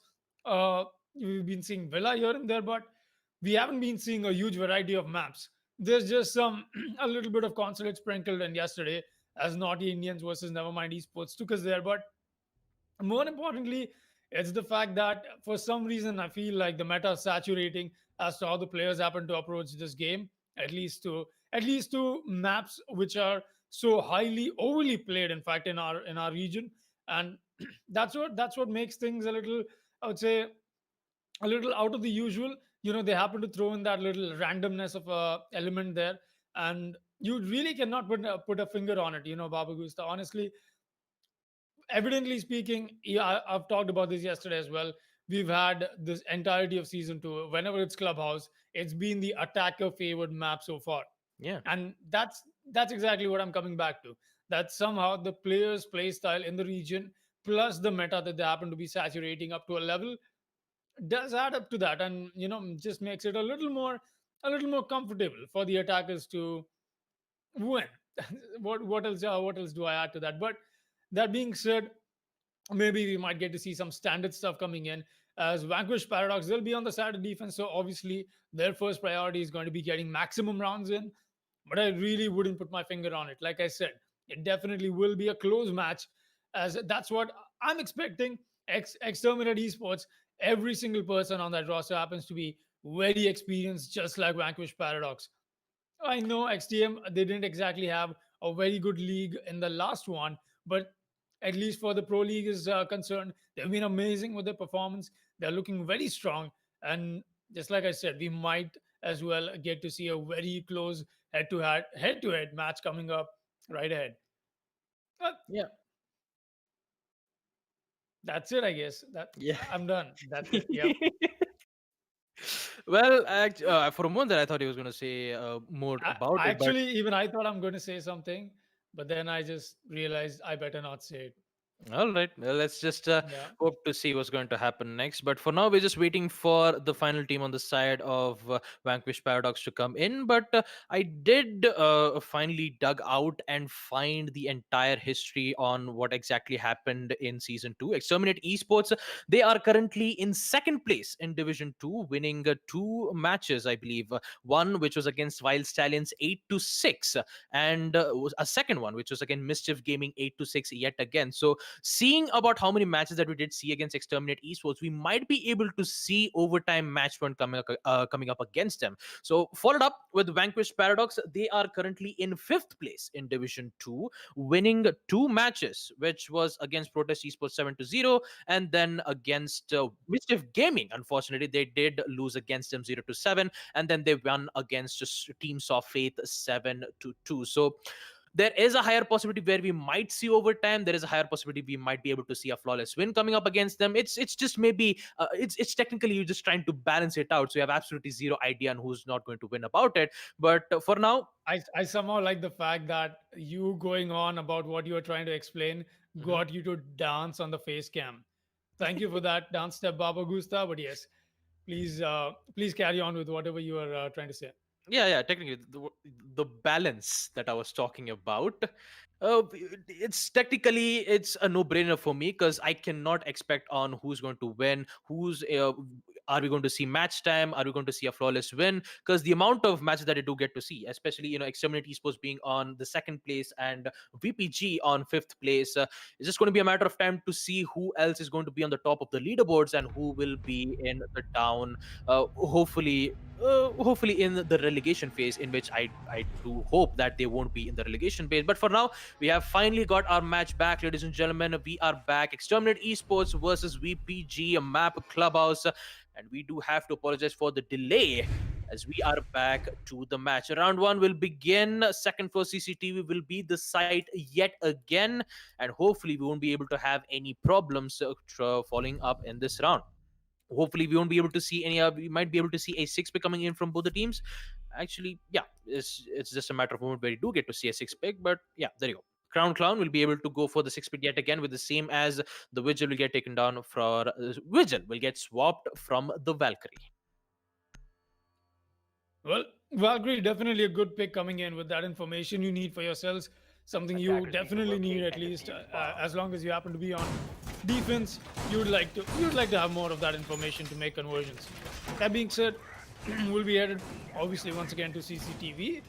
Standard stuff coming in. Don't need to reintroduce what we got to see. But yeah, we do get to see a little bit of change up. Rene has brought out the sledge, and that's definitely going to be a nice change up to what we happen to see. I'm not sure. Honestly, I don't remember if Rene was not on sledge. Anyways, that other way we still have the Thatcher, the Ace, and the Hibana. So very good emphasis as to how the approach from the side of the attackers is going to be. And hey, I can't wait to find out what this match happens to offer. Nostalgia with the Vamai pick is going to be employing the shield as well.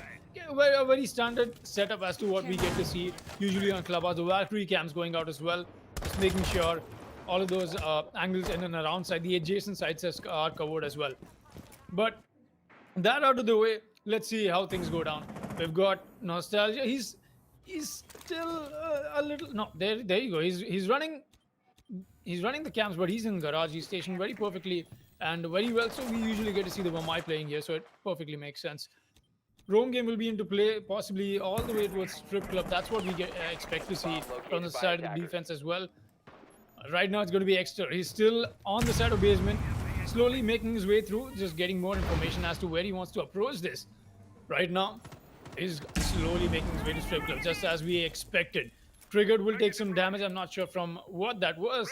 Could have been a possible gunfight he happened to engage, but could be from the wall itself as well. The sledge perfectly stationed outside the window. He's waiting for the nade play. EMP goes out, and this is going to be fairly easy, honestly, with the Thatcher not banned as well. and being employed. The Ace, you've got the Hibana, so much to work with, but no, the smoke comes up. He gets aggressive, and that'll be ready to take the fall. Good play from Nexus, a very good pick to start off the match. Claymore will be noticed by Exter. He wants to go for this really wide peak right now. He'll still not be going for it. He's got the camps for the information, can take his sweet time, and there you go. The peak will come in, but it's a little too late. Nostalgia will make sure he picks up his own kill. Trigger takes the fall. Boardway is here to refrag. And here goes another as Nostalgia swings wide. Gets a double kill for himself. HMBK will be the one to take the fall. Skullex and Boardway are the only ones staying alive on the side of XTM Esports. And there you go, Babagusta. I think we're already starting to get a little bit of an answer. And then, no, maybe not. Boardway will stop us, stop me at least, as I try and finish that sentence. He's going to get a frag. A 2 versus 3 possible clutch could come in. We've seen XTM Esports pull out stuff like this, and that might be the case right now as well. VPG, they've just got to hold their positions. They've got to make sure everything goes right. They've got to just establish crossfires for themselves. 40 seconds left. And already pre-fires are coming in. And looks like Nostalgia is not having the best time of... that's not the best time to lag, honestly. He's a little stuck. Skullex will make sure that the pressure does come onto him. While we've still got Parol's dead. He's got the shield to protect himself with as well. Looking very secured around for Vanquish Paradox as to how this is supposed to go. But the diffuser is not in their hands. They've got to go for the retrieval of it. A push will come in and it'll be the Zofia to fall. It's all down to the last attacker. And that'll be Skullex. Nostalgia though, he picks up his own triple kill. Will he get the quad? He will. Nostalgia finishes up or starts this match with an amazing quad kill on the Mumbai. We do happen to talk about what utility he offers, but also when he happens to be in the hands of Nostalgia, he offers so much more. Look at that frag power he happens to bring out. We'll be taking a quick look at that in the ACT Fibernet instant replay as we'll be headed to round 2. Church and Arsenal is going to be the side as, hey, that was a good start to the match. VPG definitely bringing it on with Nostalgia, making that quad kill pay. Let's see what this match happens to offer ahead. Well, VPG opening up their first round win on second floor CCTV. They will now start to defend on basement church. We do see Triggered with the fuse. It's just a matter of moment where I was just about to say that he's just going to go for a 6-pick to the Black Beard, followed up with exterior as he switches from the Vigil to the Jaeger. Jaeger, yeah, I mean, when it comes to Jaeger, he's been, most picked ops in the history of Rainbow Six Siege. Just from, since betas still, till today, Jaeger is considered to be one of the most overpowered operators, and he's been nerfed quite a lot. But his weapon, his utility, the ADS, which will be able to capture projectiles, is very powerful and a very versatile operator, and it's very difficult to even go up against him if he's been played at the right hands. Well, with Crowned Clown hopefully using his bandit charges to place near the basement church, I believe he's just going to resume his work by doing the roam duty. We might be able to see him near the logistics office. Actually, no, he does not. He might be, actually, he is. He might be near the bar.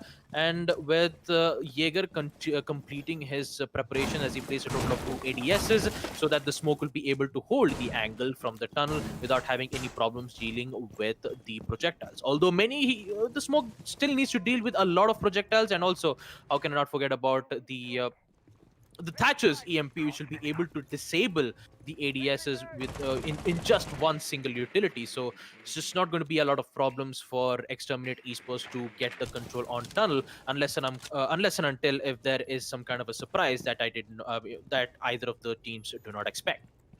Well, the pings do come in right on the hands of the attackers, trying to ping a certain utility or a particular operator who's either playing on logistics room. Maybe it's a utility just to remove it, because it might be a actually, it's not a utility, it's just an angle being made right from the kitchen, in which the attackers needs to be careful, especially if they try to push in. Triggered. He'll start to hold an angle right from the tunnels as he proceeds using his flashbangs to burn out the ADS. As one of the flashbangs will get triggered, the second flashbang will trigger, which means the ADS is still intact. Nexus won't have to deal a problem with it, but that nade Not quite sure what just happened there, but unfortunately, Rini just had an oof moment as he's just going to TK himself. As triggered, will be able to deal quite a lot of damage from the smoke himself. I believe he decides to go for a peek in which the baby will still be alive as he's going to just replace his second rifle shield and proceeds to push towards the kitchen. With the tunnel not being captured from the attackers, Vanquish Paradox have taken things under control. They just need to be careful on the hatch in which they need to win that gunfight, and Nostalgia will do exactly that. Eliminating MBK, diffuser has been dropped. He'll be able to give the location on where exactly the diffuser's location is.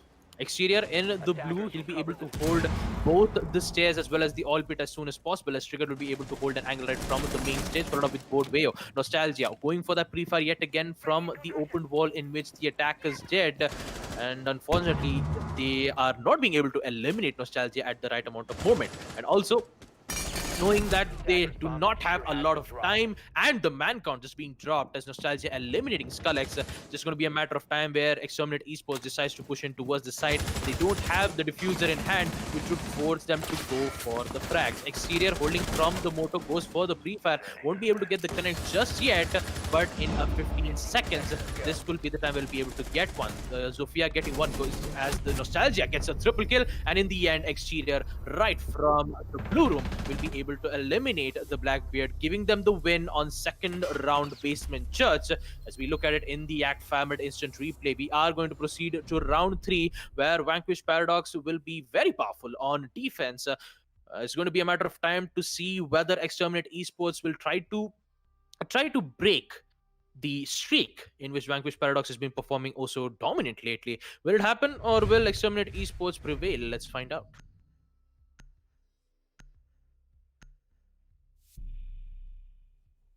Well, let's find that out definitely. Round 3 will be underway and 2 rounds back to back for VPG. They're definitely looking very comfortable as Baba just happened to realize that it's exterior, not exterior. But that's okay, Baba. That was a slip of tongue. I get it. No problem. Defenders But bombs you were in a very hype moment. I get it. It was the end of the round. The last 5 seconds left. I would have called him exterior myself. But that out of the way, we'll be headed to gym and bedroom. It's definitely a very good side with the Mira as well. So VPG, so far, they're looking in control. They've got the composure that they need. And they've started off the match with an early advantage as well. 0-2 looking very comfortable. Let's see what happens going ahead. Rose Z has brought out the Bandit once again. Nexus will be bringing out the castle. Crown Clown on his Valkyrie roll. He's looking very comfortable as to what he happens to be doing so far. And the GHN brothers, we just happen to talk about. 5 seconds. Nostalgia once again, he's definitely been putting so much work. The last round as well, it was him getting a triple kill. And hey, he's now on the Mira. He's definitely going to... I'll be excited to see what he happens to bring out with the Vector in his hand. A very deadly weapon in a very dangerous man's hands. That out of the way, let's see what we have to offer. From the side of the attackers, that is, very similar lineup to what we got to see. In fact, the same lineup of the operator select. And oh, that was an easy kill for Exeter to walk away with. Triggered. I'm not sure what went wrong with the droning as they happen to move closely on the side of Garage. Rene did get a free pass though on that. So he's going to be happy, but not for long. He did happen to lose his comrade and not very happy about that. That was triggered more importantly. It was the Thatcher. You happen to lose somebody like that, it's going to be all the while more difficult for you to get breaches done, but doesn't look like it. Selma Breach is already going down on the side of outside of the CCTV main wall, as they've already made a nice entryway for themselves. That is the attackers. While Boardway is looking for any strays that he happens to find. So far, there'll be none extra, though he knows exactly what's up. He's just going to hold his ground. Back and forth. Still, I don't think he's going to go for a round. Maybe that's the play that the attackers wanted to make. A possible bait is what they're expecting. But no, that'll not be the case. He's just going to hold his ground. He'll make sure that patience does the job for him. Boardway engaging in a fight. That'll be the castle, and he's lost so much HP. The castle's taking some damage as well, but not substantial. It'll be the Zofia, definitely a huge disadvantage. He goes wide about this and drops the hatch, but it'll be extra to walk away with that frag anyway. Look at that teamwork coming in from the side of the defense already. VPG has dropped 2 bodies, and they are very important kills. In fact, the Thatcher and the Zofia are taken down. as XTM Esports are definitely not looking confident after getting 2 drops back to back so early into the round. 1 minute left, and they've not got enough map control. I say so early into the round is just as to what happened to make from the map control they've established. It's not really enough. This is not going to take them anywhere unless they happen to make some changes. A flank is coming in, but that'll be spotted by the Hibana. He'll make quick work of that. That was very well done. Possibly a drone that was left behind. He just made sure that information trade-off happens to take place. Extra still looking for more frags. He's the only one who's been getting kills from the side of the defense so far. Might as well still keep his killing frenzy on. And yes, he will. A triple kill comes in. And look at that shot. Skullex, good night, my man. But that was a beautiful shot coming in from the side of the Jaeger. He's looking for more. He might be getting the ace as well. There you go. The quad kill comes in from the man. As Extra is trying to find the ace, the C4 comes out, but that'll be Extra shut down. It does not matter. Clown is here. And the good guys, or is it bad guys? I'm not sure. It's cool guys who don't look at explosion. They'll still look at him because he's both. That's not what I was going for, but I'm going to roll with it. The ACT Fibernet instant replay as we happen to take a look at it. Round 4 will be underway, and Vanquish Paradox definitely looking like they're in control. 3 rounds back to back as they happen to take advantage on the side of the defense. As hey, Babagusta, looks like our questions are answered right now. A defensive map taking a defensive turn, definitely what it's looking like. Well, we'll actually get to find out if we might be able to see some changes coming in from Exterminate Esports, because most of the round in first half, especially in the previous 2 rounds, we did see a 3-3 in the first half. So maybe this might be the time where Exterminate Esports might be able to salvage 2 or 3 rounds in the first half, because if they don't get at least 1 or 2 wins in the first half, they are most likely to be in a very difficult spot in the second half when they will be the one on defense, and Vanquish Paradox will at least need at least 1 or 2 rounds to hopefully be able to get a win against them. Well, prep phase will come in from the defenders. Crowned Clown will be the one playing as the Valkyrie. Those cameras will be very efficient to spot exactly what kind of push the attacker is coming from, and also get those cheeky C4 kills if they have the right information. Nostalgia will be yet again playing as the Wamai. This time he'll be playing near the garage catwalk. Because I mean, in the first round when they were defending on second floor CCTV, we did see Nostalgia try to reposition himself.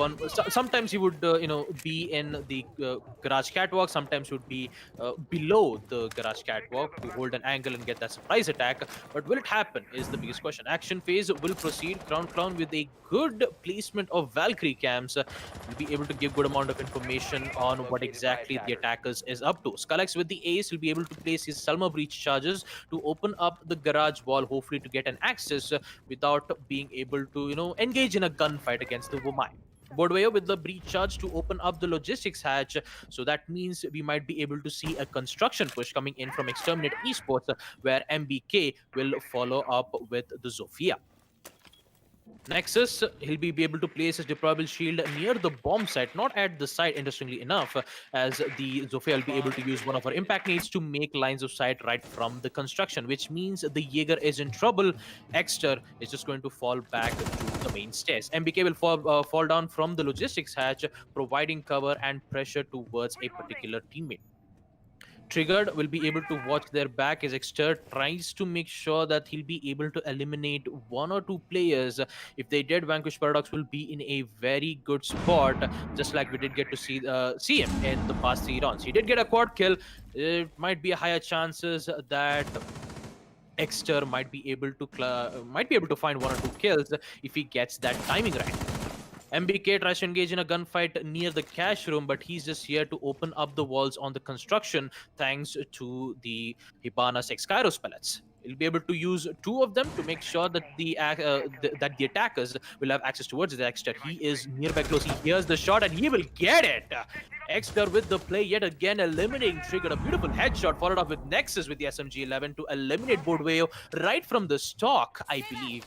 An impressive play as Rini goes down as well. Looks like team on the side of Exterminate Esports starts to crumble down as Bandit goes down right from the push in the CCTV. Skull is trying to make sure he'll be able to get 2 more kills, but unfortunately in the end, Nexus will be the one to push in right from the cash room, eliminate Skullex just right in time and they'll be able to give the win on second floor CCTV. Let's take a look at that. In the ACT Fibernet instant replay, we will now proceed to round 5, where Basement Church will be the site yet again, and Vanquish Paradox as they're just continuing their lead.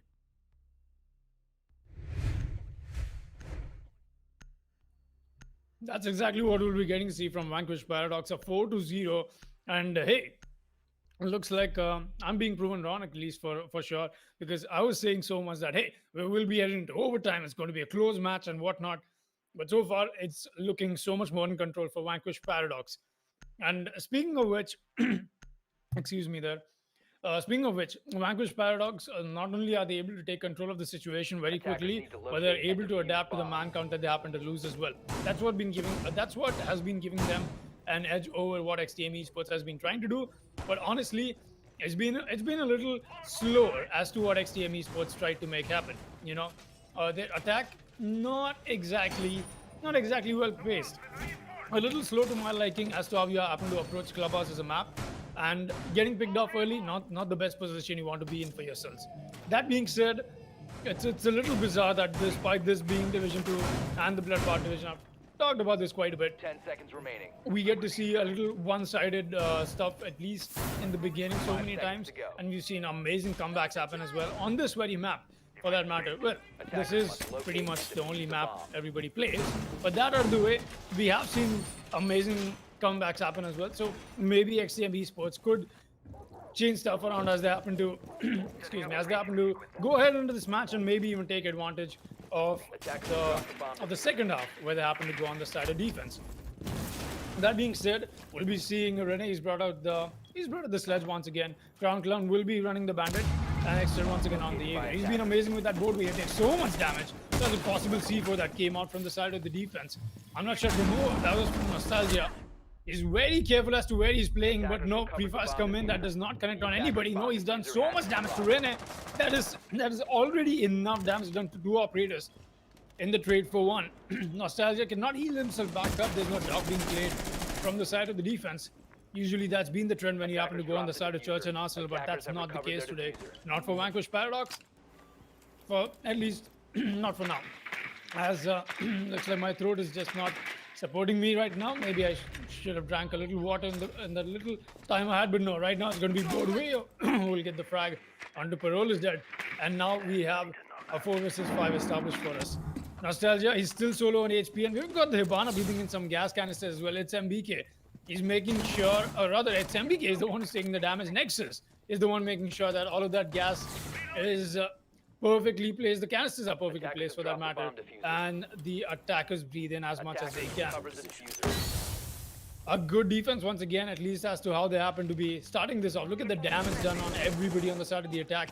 At least not everybody's Skeleton figure. It's still unscathed for the while, but it's definitely going to be a huge disadvantage as to how they happen to approach this. And look at that. The pre-fire was enough to convert that frag onto Rene, but he's going to get that into a quick reset. He'll be on 20 HP, but that's something he can still work with. Clown takes some damage as well. Nades are going out from the kitchen hatch. He's still got Nexus holding down with the shield for himself as well. Boardway on the hatch. Nostalgia is the one trying to bait him into a possible peek. Viscolex will take some more damage, but it'll be Rene who will get the first frag. Nexus takes the fall, and that's the secret tunnel control given away. Meanwhile, Crown Clown does find a frag onto Skullx though. A 3 versus 3 essentially, because it's MBK has been down on the hatch. Or is that on the secret tunnel? That is on the secret tunnel. We've got some more commotion happening from the hatch as Extra is going to walk away with the easy frag for himself. Boardway takes the fall, but here's the push from Rene. He's going to get that kill onto the Melusi, and here's the long angle being employed. Rene is trying to find one more, or 2 versus 3. VPG might be stuck in a possible round loss right now. Last few seconds are coming in. Trigger wants to go for the plant. He's recovered the diffuser. He's got very less time. 10 seconds left, and here's the push from Rene. He gets his triple. Does he find the quad? No, he won't. But MBK will. XTM Esports get the first round in, and that'll be on round 5 as we just happened to talk about it in the start of this round on how one-sided it has been and how this division happens to offer so much room for comeback. And maybe this may be a small step towards that huge climb that XTM Esports might be onto for making. Not exactly huge, honestly. Now that I think about it, I just exaggerated that quite a bit. That being said, it did sound legendary, though. You know, that out of the way, we'll be headed to round 6, and the scoreline is 1-4. Let's see what happens. Well, I do have to appreciate Rini when he was decided to push in from the tunnel. Although he was downed from the Smokes SMG-11, his teammate, that would be MBK, did revive his teammate back, and in just 10 HP, he gets 3 kills out of nowhere. That is insane, and that actually gave Exterminate Esports the upper hand on getting control on the site, even winning it out. And quite an impressive play from Rini, an absolute mad lad, as I like to call it, as they will be the one winning their first round of attack on Basement Church. Although the job's not done yet, we do see round 6 where Vanquish Paradox will still this will be their last round of defense in the first half, so they need to make sure that they will be in the best lead as possible. With the reinforcements being done, even including the walls and the hatches and nexus, finishing up some touches, which would be making an angle right from the motors, making some rotation, maybe a vault rotation from the arsenal room, so that the attackers won't have the upper hand when they try to hold an angle right from the basement church. Action phase will commence. We do see Smoke using a bit of his shotgun shells to make a hole right from the hatch, so that the defenders are prepped and ready with that impact nade, unless and just to make sure that if there is a Hibana 6 Kairos spell is being used, they'll be able to take it out as best as possible. We did see Exter. He's very aggressive, and he is very energetic, as we like to call it. He is prepped and ready. He's just waiting for a particular operator to push in, so that he'll be able to get those kills as soon as possible. Triggered with the drone, will be able to detect a total of 2 ADSs, which would give an information to the for the attacker, saying that we need a total of 4 utilities to take it out. Excaro spell is being used and an impact nade being taken out, but won't happen twice. But that C4 will be able to eliminate Rini once again. A very good C4, and looks like Nostalgia is in a bit of a trouble from himself, as he's having a little bit of connectivity issues. Bordwayo, he has the diffuser in hand. He's currently in the kitchen, and he is facing a lot of problems in that particular angle.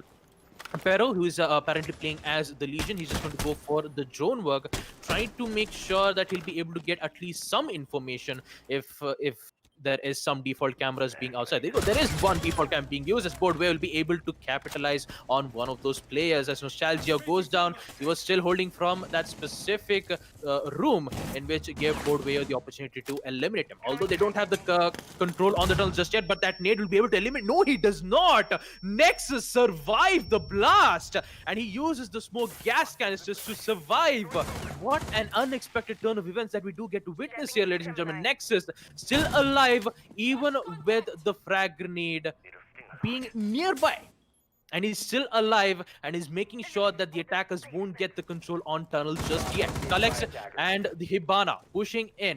Nexus know that the push will come in, but unfortunately he's just going to lose that gunfight against the Ianas. Kalex, with a good amount of utilities and also a good gunfight, will be able to win that fight against him. Bordwayo will proceed to push down, and he is holding the angle. Keep that in mind, he has the diffuser in hand, so he needs to plant, but in order to plant, he needs his teammates to watch his back. Espero is going to eliminate Trigger, an important kill. Make that 2 kills, as Crowned will be able to eliminate Skullex, followed up with Exter eliminating MBK, and in the end, with that beautiful plays that we did get to see from Vanquish Paradox, the Legion will be able to eliminate the last player standing on the side of Exterminate Esports, cementing their round win on round 6 Basement Church. As we did take a look at it in the ACT Fibernet instant replay, we will now proceed to round 7, role swap, where Exterminate Esports will be the one on defense, and Vanquish Paradox is in a huge as in tremendous lead, 5-1, and they are 2 rounds away to winning that round against their opponent. That's exactly what we happen to see here. 5-1, almost flawless first half for them. As if we could take a quick look at the scoreboard, Eisen. There we go. Thank you for that. We'll be seeing that Nostalgia and Exter, both of them have 8 frags, and hey, that'll be the highest frag count in the lobby for the while. But obviously, I've said this before as well, it's not about the kills. This game especially is not about the kills. We'll be headed onto round 7, as well, at least the highest fraggers will be enrolling themselves for a possible chance of getting a brand new WD Black SSD as the MVP award. But conversation on that will be done later, as we'll be reliving the moments. Let's see what, at least in this match, at least in this round for that matter, the second half happens to offer. Triggered, he'll be employing the Jaeger, and I'm loving the emphasis from the side of Rennie. He's brought on the Goyo. We didn't get to see the Goyo from the side of Vanquish Paradox. Boardway, once again, very similar to 10 what seconds we saw left. from the side of defense. You need that Valkyrie, and as to what 5 seconds XTM Esports is standing on right now, they definitely need that kind of intel to Attacker's work with. objective is to locate a bomb and defuse Action it. phase will be underway. We've got the thermite being employed. Quite the surprise with the ace left to play. We don't get to see a whole lot of thermite. Honestly, it's a little weird, but it's not new. Obviously not. Thermite, a very reliable located a operator. bomb. Very good stuff from the side of Vanquish Paradox. As I take a quick look, a little confused, but yeah. I'll get my own composure back. That out of the way, we've got a board where he's just running around for now. Bomb located by attackers. He's maybe a little bored. You see what I did there? No, that was a bad joke, guys. Please, I saw what please you did. don't. No, yeah. I think I'm back to my dad jokes phase, so I'm completely going to ignore that and head on ahead into this match. Two minutes left on the clock, and not really enough map control from the side of the attack as well. Vanquish Paradox, they definitely don't look like they're in the control of the situation as to how they've been approaching this so far.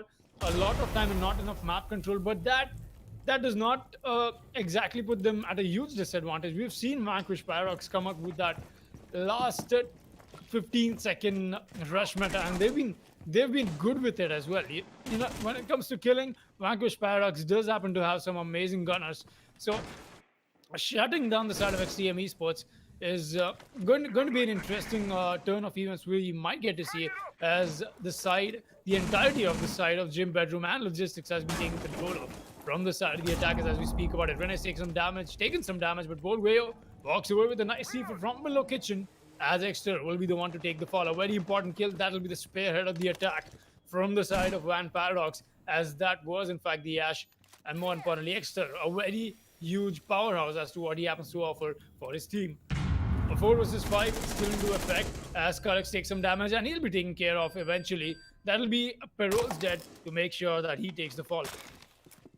A good man count equalizer does come in from the side of the attackers, but will that be enough? 50-second mark is being hit already, and the clock does slowly happen to turn into more of a friend for the defenders and less of one for the attackers as we keep going ahead. 40 seconds and ticking. It's got to come down to these last dying moments. Nostalgia still trying to find any space from below the angle that he happened to make. A possible C4 could be into play, and that's why he's still stationed up right downstairs. Push will come in, but it'll be running to make sure he gets a frag onto Perol's dead, and that'll be the second player from the side of VPG to take the fall. Still watching that tight angle from the side of Construction. We've got Nostalgia coming right up his alley. He might be the one to take the fall for a Nexus. He's gonna have to go for this. He's really going in, all cards on the deck. Crown Clan will get the first frag on Rene. That's an important one, but Nexus is taking so many shots. Crown Clan still gets another frag, and he's the planter as well. He's gonna go down as the clock ticks 0, and the plant will be denied from Boardwayo. Where's the cover? Where's the cover from Vanquish Paradox? STM Esports will walk away with that. Just like that was just a walk in the park for Smoke to come walking to the diffuser planter, got that frag, and walked away with a free round. Vanquish Paradox hitting themselves on the desks right now. Not the way you want stuff to go down, at least not while you want that match point so badly. That match point will be delayed further, people. 2-5 is going to be the score, and we're headed to round 8. Let's see what Church and Arsenal Room have to offer. Man, oh man, I did not expect to see that coming, ladies and gentlemen. Round 7. Whew. Almost about to get that plant off right from the cash room, but unfortunately they did not, however, get it as well. I believe this round was where XTM Esports did win it out. Yes, I do have to apologize for that. I did kind of get confused on who won. Then after that, I realized, yes, it was Exterminate Esports on defense, and that was a really close round. Although Boardway was the one who took out the diffuser, because the SMG, yeah, the SMG-11 actually did not land some of the shots, but Boardway did, however, eliminated him at that. In the end. And with that, we are going to proceed to round 8. Basement Church will be the site, as we are going to be seeing Rini playing as the Vigil, and we do see a huge emphasis of Melusi. I mean, yeah, a huge emphasis on Melusi, because she's currently in the meta, and her Melusi's Banshee's dead. Banshee didn't. Yes, I did kind of merged Melusi and Banshee both together, and it became. All right. Okay. So talking about it, the utilities that we did get to see, total of two hallways, right, from the blue room. One coming from the oil pit and one from the blue stairs has been bansheed, in which the attackers need to use at least one of the utilities to take it out, so they'll be able to push in without having any problems. So the tunnel walls will be open, starting off with the first kill, and it's going to be Exter eliminating Trigger, in which he was trying to go for a spawn kill right from the main stairs. Target neutralized, and XTM Esports are in a big trouble. Already one player down in an early round, which would give Vanquish Paradox some room to breathe in, knowing that they just have to drone out, just focus more on the side, take out their utilities, get to the side, and go for the plant without having any problems.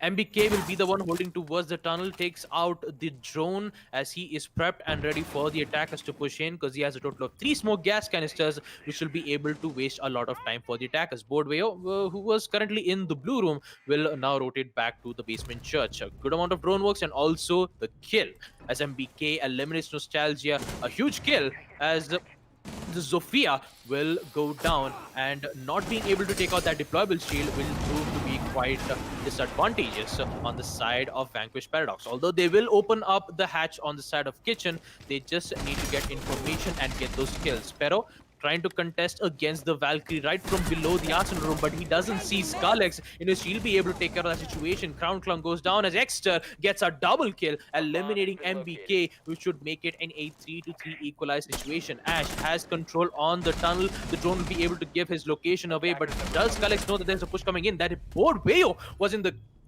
away, but Dexter is going to win that gunfight, making it a triple kill, as Vanquish Paradox have only 1 minute left. They did eliminate 3 players. Dexter is making an impressive play here. The nade comes in. Will it come out? No, it does not. The push from the Ash. He gets another one. Are you kidding me? Quad kill from Dexter as he is on the ace. Will it happen? He is less amount of HP. Skullex knows where he is. Will it happen? Will you see the ace? Push comes in. Skullex will be able to eliminate one, but Dexter will get the ace. No, he does not. Dexter will be the one to eliminate Skullex, which would give Vanquish Paradox the win on round 8 Basement Church. As we take a look at it in the ACT Fibernet instant replay, Vanquish Paradox are in a roll, ladies and gentlemen. And they will be in a match point. Total of 4Ks that we did get to see from Exter. Okay, from Exter. Yes, I was trying to control myself on not saying exterior, so I just tried to compose myself and said Exter. All right. Jaeger 4 kills, Ash 4 kills, and now they are in match point. Although I do kind of feel sad for him that he didn't get the ace, but teamwork is what makes the meme work, as Vanquish Paradox will be on match point, as the site will be on second floor gym and bedroom. Did you just say teamwork is what makes the meme work, Baba Attackers Gusta? need to locate and defuse bombs. Well, that might be the case. We've got memes galore, definitely some good stuff coming in, but more importantly, it's the dream that is working right now, definitely for Vanquish Paradox is we've had quite the slip-ups, in fact, including myself as well, as hey, that out of the way, we'll be headed onto a match point, very satisfactory match point for Vanquish Paradox. Definitely sure that they're feeling very happy about it as well, as to how Exter has been offering so much to his team in terms of frag duty and in terms of that impactful fragging that he happens to be making. That out of the way, let's see how things will go ahead. We've got Skullex still employing the meter, and maybe XTM Esports still has some fight left in them. Let's see how things go ahead though.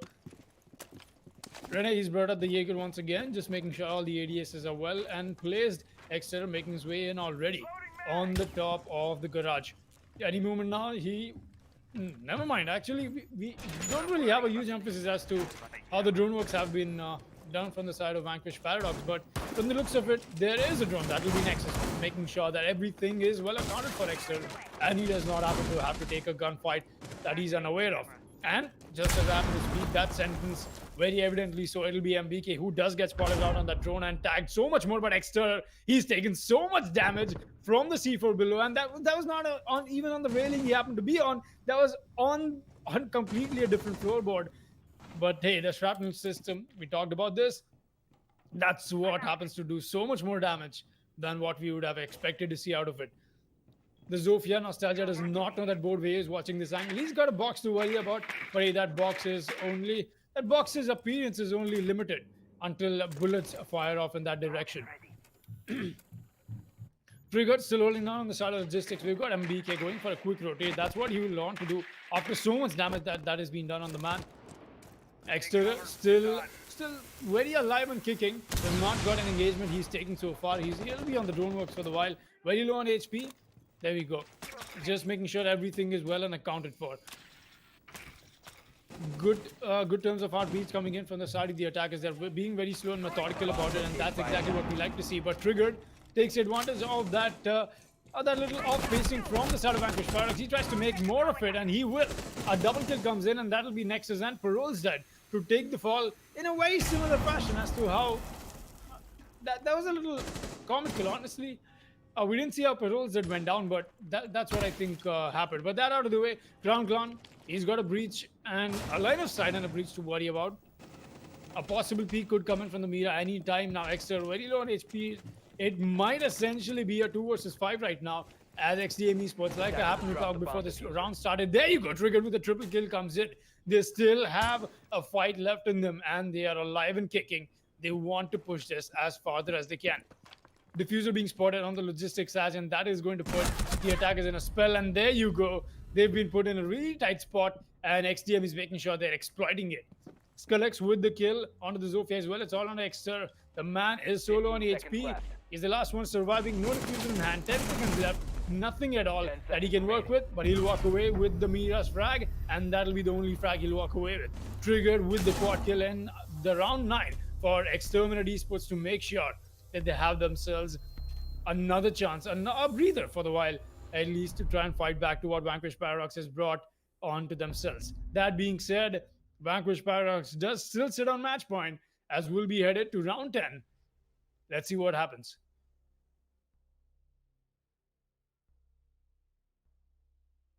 Round 10, second floor CCTV. Vanquish Paradox still on match point. Exterminate Esports are slowly gaining up the pace as they need 3 more defense rounds in a row so that they'll be able to go for overtime against Vanquish Paradox. And I am more highly anticipated for this match to go to overtime, because the way how Exterminate Esports is playing it currently right now, with Triggered getting a triple kill. Actually, I believe it is more than triple kill from from Triggered. The UMP in hand, it's a very a deadly weapon if it goes down to the right hands. Exter with a total of 13 kills. Oh man, he is a beast. Skullex, he'll be the one in the top of the leaderboard with a total of 6 kills, and the round will almost be underway as the prep phase will come to an end. Skullex will be able to hold the garage catwalk with the help of Triggered's ADS being placed right from that specific location, so that he does not have to worry about the utilities unless and until if the attackers choose to they just choose to dump the entire utility from that exact location, which would give them way much more, freedom, thinking that the attackers have already used a lot of utilities, so that they'll mainly be focused on waiting for the attackers to push into the site rather than waiting for the attackers to use their utilities. Well, Dronox will come in as the attackers will spawn some on the construction, some on the warehouse, in which one of the hard breacher, that would be Crown Clown, is going to open up the walls on the side of garage, followed up with Thermite waiting for his former teammate to eliminate, to take out any utilities being placed on CCTV, so that they'll be able to take it out as open up the CCTV walls as fast as possible. The drone out will be able to detect the deployable shield being placed thanks to the Ping 2.0 system, in which they'll be able to coordinate way much more properly. This it's a very useful tool, as I would like to call it. Rini? Quite interestingly enough, will be in the blue room, as I just hear that the thermite exothermic charges will be used to open up, I believe, in the CCTV wall. There you go, the CCTV wall has been opened, and a ping comes in that they need to take out the deployable shield as best as possible. Nostalgia will be able to take it out thanks to the impact needs. She'll be able to take out 2 of those deployable shield, so that they'll be able to focus on that specific spot. Rini, in the oil pit, he's just waiting for the attackers to push in from the garage so that he'll be able to get that surprise attack. And looks like he's just going to do the roaming duty instead with the Vector SMG, a very difficult weapon, and also going up against the Zofia will be a difficult challenge for him. He just needs to land his shots well, and that's exactly what he needs to be doing. Nostalgia will be in the logistics room as he tries to engage in a gunfight against them, but looks like 2 of them is going to go down, but Zofia has that withstand ability, so that she'll be able to get back up in 5 HP. The pre-fires will come in from Skullex as board Wayo is still holding in that specific angle, making sure that they don't have control, but looks like they're just going to fall back towards the side. That is a good decision coming in from Exterminate Esports, showing that they did get 1 kill, and getting another would not be a good idea. So they'll just wait for the attackers to push in towards the side, and that's where that will be their last line of defense. 46 seconds left for Vanquish Paradox. They need to make a play, or else Exterminate Esports will recover that round, just like we did see it in round 7, in which it was a very close round where Exterminate Esports almost winned it out. Exter right outside the CCTV window, as Crown Clown will be able to detect the Mozzie's pest, in which they won't give away too much of information. But that push. Okay. I have no words. But with that, but with that, Skullex will be able to get that kill, eliminating Exter. Unfortunately, quite enough, I do have to apologize for me, muting it out of nowhere, but they don't have much enough of time here. Vanquish Paradox, they have only 5 seconds left as Skullex gets a triple kill. Crown Clown trying to contest right from the cache, but sad to say they won't be able to get the plant, as Exterminate Esports will win round 10 second floor CCTV, as we proceed to round 11, where the site will be on Basement Church. Vanquish Paradox is still on match point. They need that 1 win, and I am speechless. Well, if I had the ability, I would have definitely dropped a nice shot in chat, but no time for jokes. Vanquish Paradox looks like they might be in deep stuff, as we've got a 6-4 scoreline here. Match point already in their favor from quite a while. They've been staring at it, but that's all they've been doing, staring at it, as XTM Esports is making amends to what was lacking, and they're making sure that Clubhouse happen to be on defense. They're taking maximum advantage of the situation. Looks like we might as well get to see the comeback happening right here. And let's see what they happen to bring out, at least in this round, as we happen to go ahead. Good way once again, the Valkyrie. And once again, I've got to talk about how Vanquish Paradox, even in the last 30 seconds, they were all over the place. Just not the best positioning either coming out from themselves. They were so all over the place that the Ash actually thought that the side of Gym Bedroom is not clear. Happened to get killed. It was not even out of reflex. There were 2 attackers inside, and it was just they were all over the place, man. Honestly, that's what happened to lag from the side of Vanquish Paradox. Let's see how they happen to be approaching Church and Arsenal, at least at this time around, as we happen to go ahead on round 11. But it's been quite the while, honestly. XTM Esports have definitely been meeting up to their expectations as to how their fans happen to describe them, and how we've seen them come out so angrily so in the last few play days as well. Rene going for some aggression. He's going to do so much damage to Nostalgia. That's definitely a good trade-off for what he's been done damage for. But he knew exactly to hang up and walk away. Will not be losing his life over that. He'll make sure he survives another day for another fight. Well, not sure for another day. He'll be surviving for this round for the while. Let's see how that turns out for him. Still very aggressive as to how he happens to be approaching this. The drones will come in any moment now. He will get spotted, and there might be an extensive roam clear coming in from the side of Vanquish Paradox as well. That's something we did see them employ. That's what's been investing so much time from the side of the attackers as well.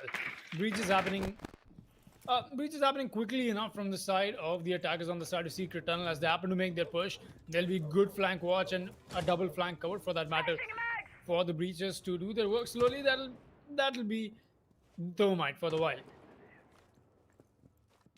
as we've come to a little bit of a stall point in the match. Not much happening right now. It's just the information trade-off phase and the utility burnout phase, as it's just taking care of stuff, getting information and then slowly trying to gain map control. And there we go. The tunnel push does come in. It'll push MBK a little bit behind, and that's good stuff from the side of Vanquish Paradox. They've made sure that they get that tunnel push done quickly enough. A minute and a half left, as we happen to see MBK might be picking a fight here. Does happen to do a little bit of damage, maybe not. So bullets didn't exactly go through that little wooden panel. Is away from that bend in the tunnel. A pre-placed C4 is what they're waiting for, but that does get heard out at that point, I think it doesn't. Very evidently it does not. Boardway will walk away with an easy C4 kill for himself. The roll's dead, will be dead. As a flank is coming in from Rene. Where's the flank watch? I'm not sure. Diffuser is dropped. Crown Clown takes the fall. There was still the flank watch from the Hibana. I'm not sure what went wrong. And there'll be the push from the Ash anyway to make sure he gets a frag, and Nostalgia adds up to that. MBK will be the one to take the fall as we establish ourselves a man count equalizer. 3 versus 3. The hatch is not open, and the only entry point for the attackers right now is the tunnel. Nexus to the rescue is going to make sure his exothermic charge goes out on the hatch, and that'll be an easy impact trick for Scullix to make sure. No! The hatch still blows off, and that will not be an impact trick for Scullix to make sure he denies that hatch. As I was not well placed, at least on his position of the impact trick that he happened to make it on. Very well done for the side of Nexus as well, with the placements coming in, but Scullix is here to get a frag and get two. The impact trick does not connect, but his bullets always do, and not for long. He'll be taken down. Exter will be taken care of from Boardway, as not only do they not have time, but they don't have the man count as well. Round 11 goes to XTM Esports people, and like I just happened to talk about in the beginning of this match, we have seen so much comeback potential in this division. And more importantly, it's XTM Esports. You always expect that the round of ones will be into effect. One round into overtime, and one round for Vanquish Paradox to walk away with this match. This definitely happened to kick us into a very exciting phase. Let's see what this match happens to unfold. Well, it all comes down to this, the moment of truth. 5-6, we are in the round of ones, where Exterminate Esports are one round away to make this match an overtime, and Vanquish Paradox are on their way to make victory. Although they are having a lot of problems dealing in the attack side, as Exterminate Esports will defend on second floor gym and bedroom. Match point is still in for Vanquish Paradox, and the prep phase is underway. Just going to be a matter of time where they finish up their prep phase and continue their plan of attack. We are going to be able to see Scullix using the Mira. Those mirrors will be able to give them much more anchor hold towards any particular building.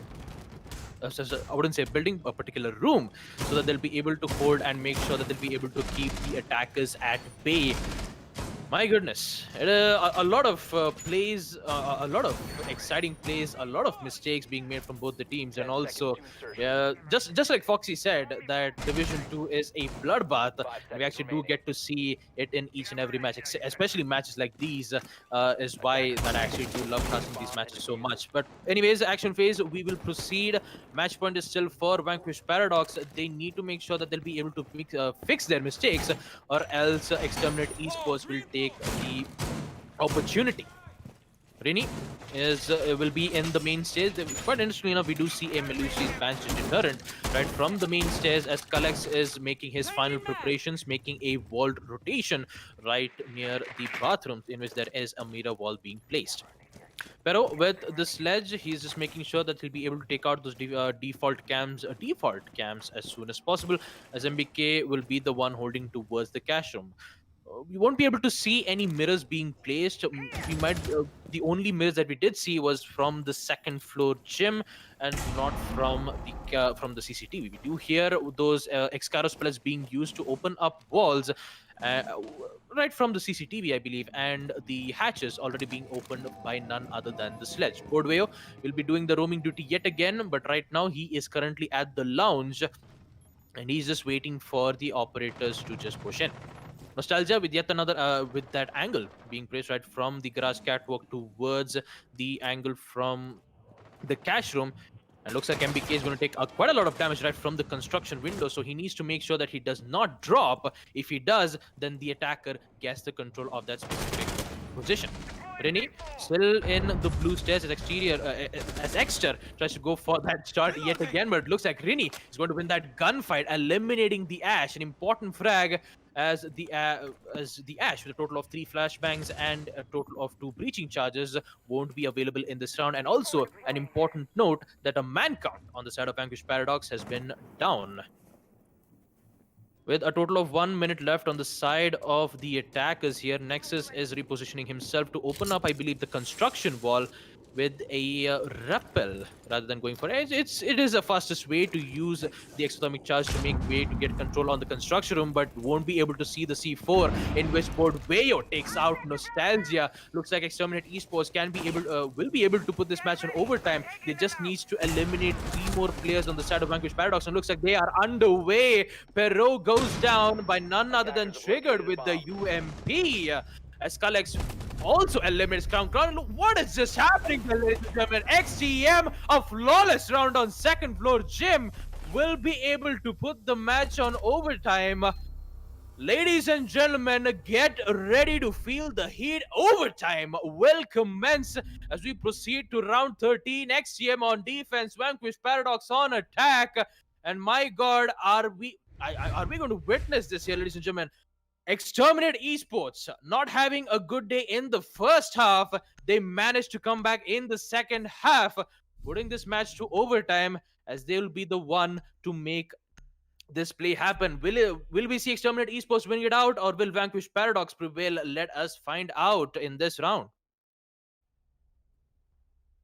Well, let's find that out for sure. Let's see what makes of it as we kicked into overtime. Definitely an amazing phase of this match where we happen to reach.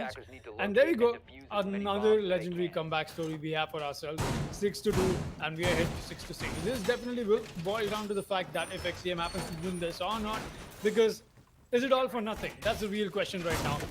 Is all this for nothing? Will Vanquish Paradox happen to take match point once again? Or will they be able to walk away with the finish up on this match like they showed confidence in the first half? Or will this be XTF to make sure that the comeback attempt becomes a success? More than that, they'll be very glad to walk away with this as well. It's Division 2, just like I said, a very hectic division. It happens to be you want to make sure that you get every single point on board for yourselves. Excuse me there. And make sure that you stay on top of the leaderboard. Some early round Valkyrie camps coming in from the side of Bordweyo. He's just going to make sure he drops one of the kennels. Nostalgia just going in for the push, and that doorway will be open. Does make him suspect that there might be a Valkyrie cam outside. They'll make sure they get onto that job, but right now it's definitely going to be there might be a huge chance that they just overlook it, because don't have the IQ being employed. Might as well, if it is sneaky enough, they might be just overlooking that. Some late round prep coming in from the side of MBK as he's just utilizing the time of no rush / a very methodical and a slow push coming in from Vanquish Paradox once again.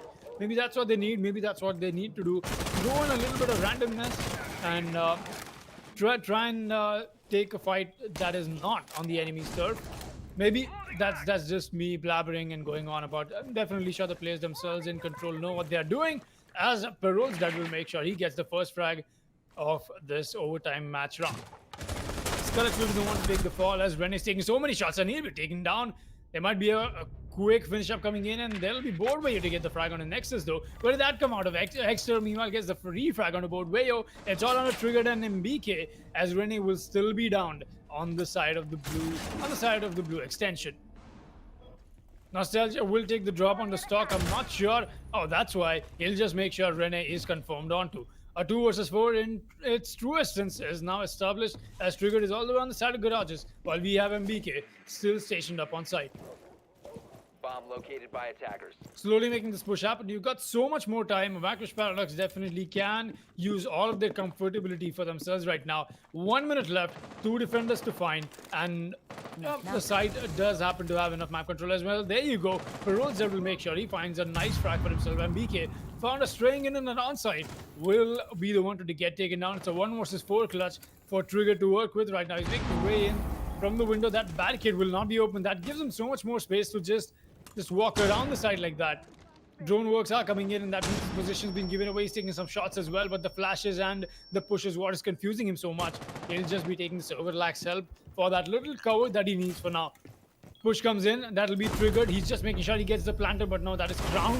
Man goes wild this round. Crown comes in with a triple kill for himself, and he'll make sure that the Hibana turns out to be a very influential player as to what VPG likes to bring out, and they'll be the ones to once again take the match point. And XTM Esports coming so close, but still lacking something that has not been able to let them take a substantial advantage against their opponents. Match point once again goes to the side of Vanquish Paradox. They might be looking at an 8-6 situation. Let's see what this match happens to offer in this round as we happen to go ahead. Well, looks like Vanquish Paradox has somehow gained the lead when they are in attack, winning second for CCTV. Now it's their time on defense, where they have to defend on that same exact site where Exterminate Esports were defending on. We do see SXP coming in from Crown Ground, switching it from the Vigil towards the Valkyrie, and the round will be underway.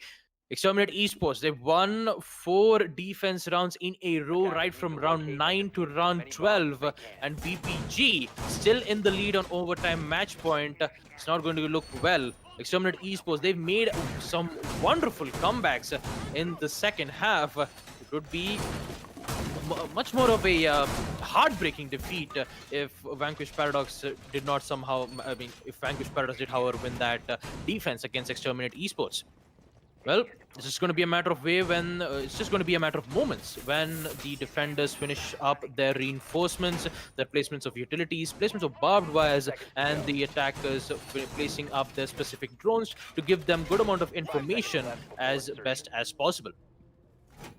Well, action phase will come in at any time soon. There you go. Action phase will commence. We do see 2 players spawned in towards the main entrance. That would be Rennie. Actually, a total of 4 players already spawned in towards the main.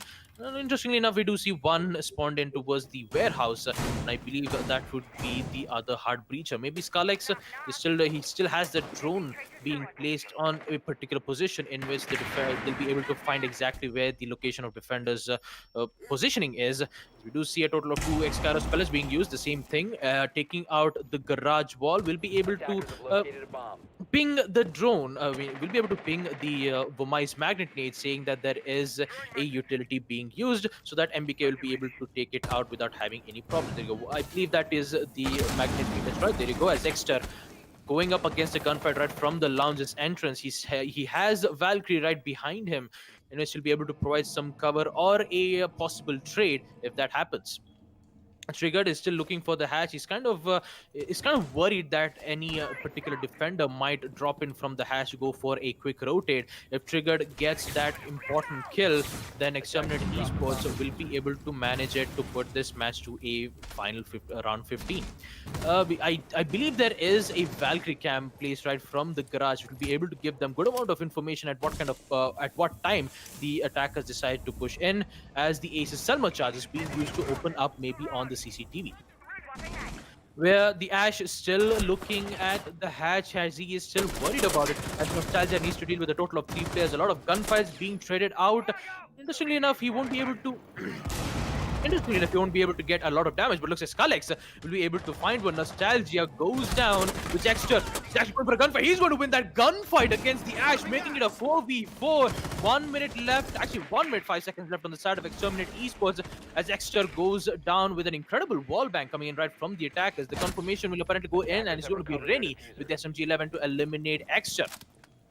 Well, the push is going to be underway right from the main stairs. The only problem is the barbed wire and that long hallway in which Sledge has to deal with. Valkyrie with the pre-fire is just not giving away the access to Rennie, as the Ace Salma breach charges will be there to open up. MBK sees the head of the Valkyrie, and she will take it gladly, eliminating Crown right from the main stairs, which would give the Sledge to push towards the main stairs. They still have those smoke gas canisters to make sure that XTM won't go for the plan, but looks like MBK is going for it. He's sticking for the plan. This next smoke canister 2 comes in. The C4 will come in. It's not going to work out. XTM will successfully do it, which leads Skalex to get a double kill. Make that yet another. XTM Esports will win round 14. Second floor CCTV will be able to keep the match alive yet again as we will proceed to round 15, the final round. Taking a quick look at the scoreboard as well as we head into a quick rehost. There we go. uh, we head into a rehost right now, people, as we've had a little um, ping issue as to what it seems to be. But we'll be back on the final match on round 15. I mean, imagine that having yourselves a nice tactical timeout and your team just to play one final round. That's exactly what it's going to boil down to. It does not matter what you've done so far. It's the entirety of the match is in the fate of one round. That's it. One round. Who happens to win that round will be the one to take away the match. It's definitely come out to be a very interesting turn of events. But hey, this is Division 2. This is what we expect out of them. And I'll definitely be, I'm definitely not very surprised, but yeah, a little bummed out on the fact that we were stopped right amidst the action. We could have seen the entirety of 15 rounds go back to back, but no, not right now. That out of the way, Baba Gusta, anything you have to add as to what we just happened to see? XTF Esports just fighting back, and they finally got match point for themselves. One round away from getting that sweet victory for themselves.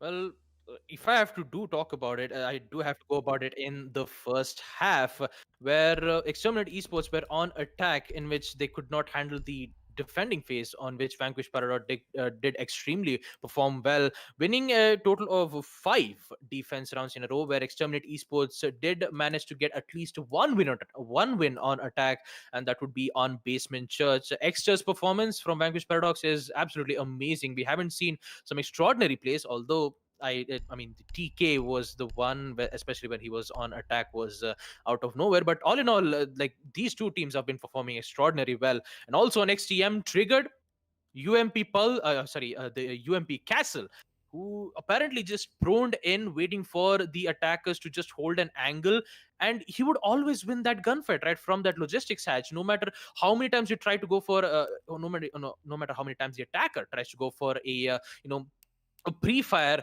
Triggered always wins that gunfight when the site is on second floor gym, and they somehow managed to put that match on overtime. When VPG were on defense, when VPG were on attack, I believe, on second floor CCTV, they did somehow manage to win it out. And then when it was on overtime match point on round 14, CS second floor CCTV, where Vanquish Paradox were the one on defense in the same site, Exterminate Esports decided, you're good on attack. Let me show you how well I perform on attack, and just starts eliminating players one by one, almost getting that win off. And round 15, yeah, that's again, we are back to the final match. And if this is my hand is shaking right now, because I have absolutely no idea on who's going to win, no idea on who's going to give it out. And also, with the final rehost that's been taken from the specific teams, they're just going to have a meeting, making sure that, look, we've made a lot of mistakes, they'll be able to fix it out. The same thing goes to on the opposition side as well, on what mistakes that they were doing, so they'll be able to fix it out. But since round 15 will be the final round, and VPG will be the one on defense, I believe. Exterminate Esports. Actually, Exterminate Esports were the one on attack, which gives Exterminate Esports on defense. With second floor CCTV being locked from both the teams, they are either forced to pick on Basement Church, second floor gym.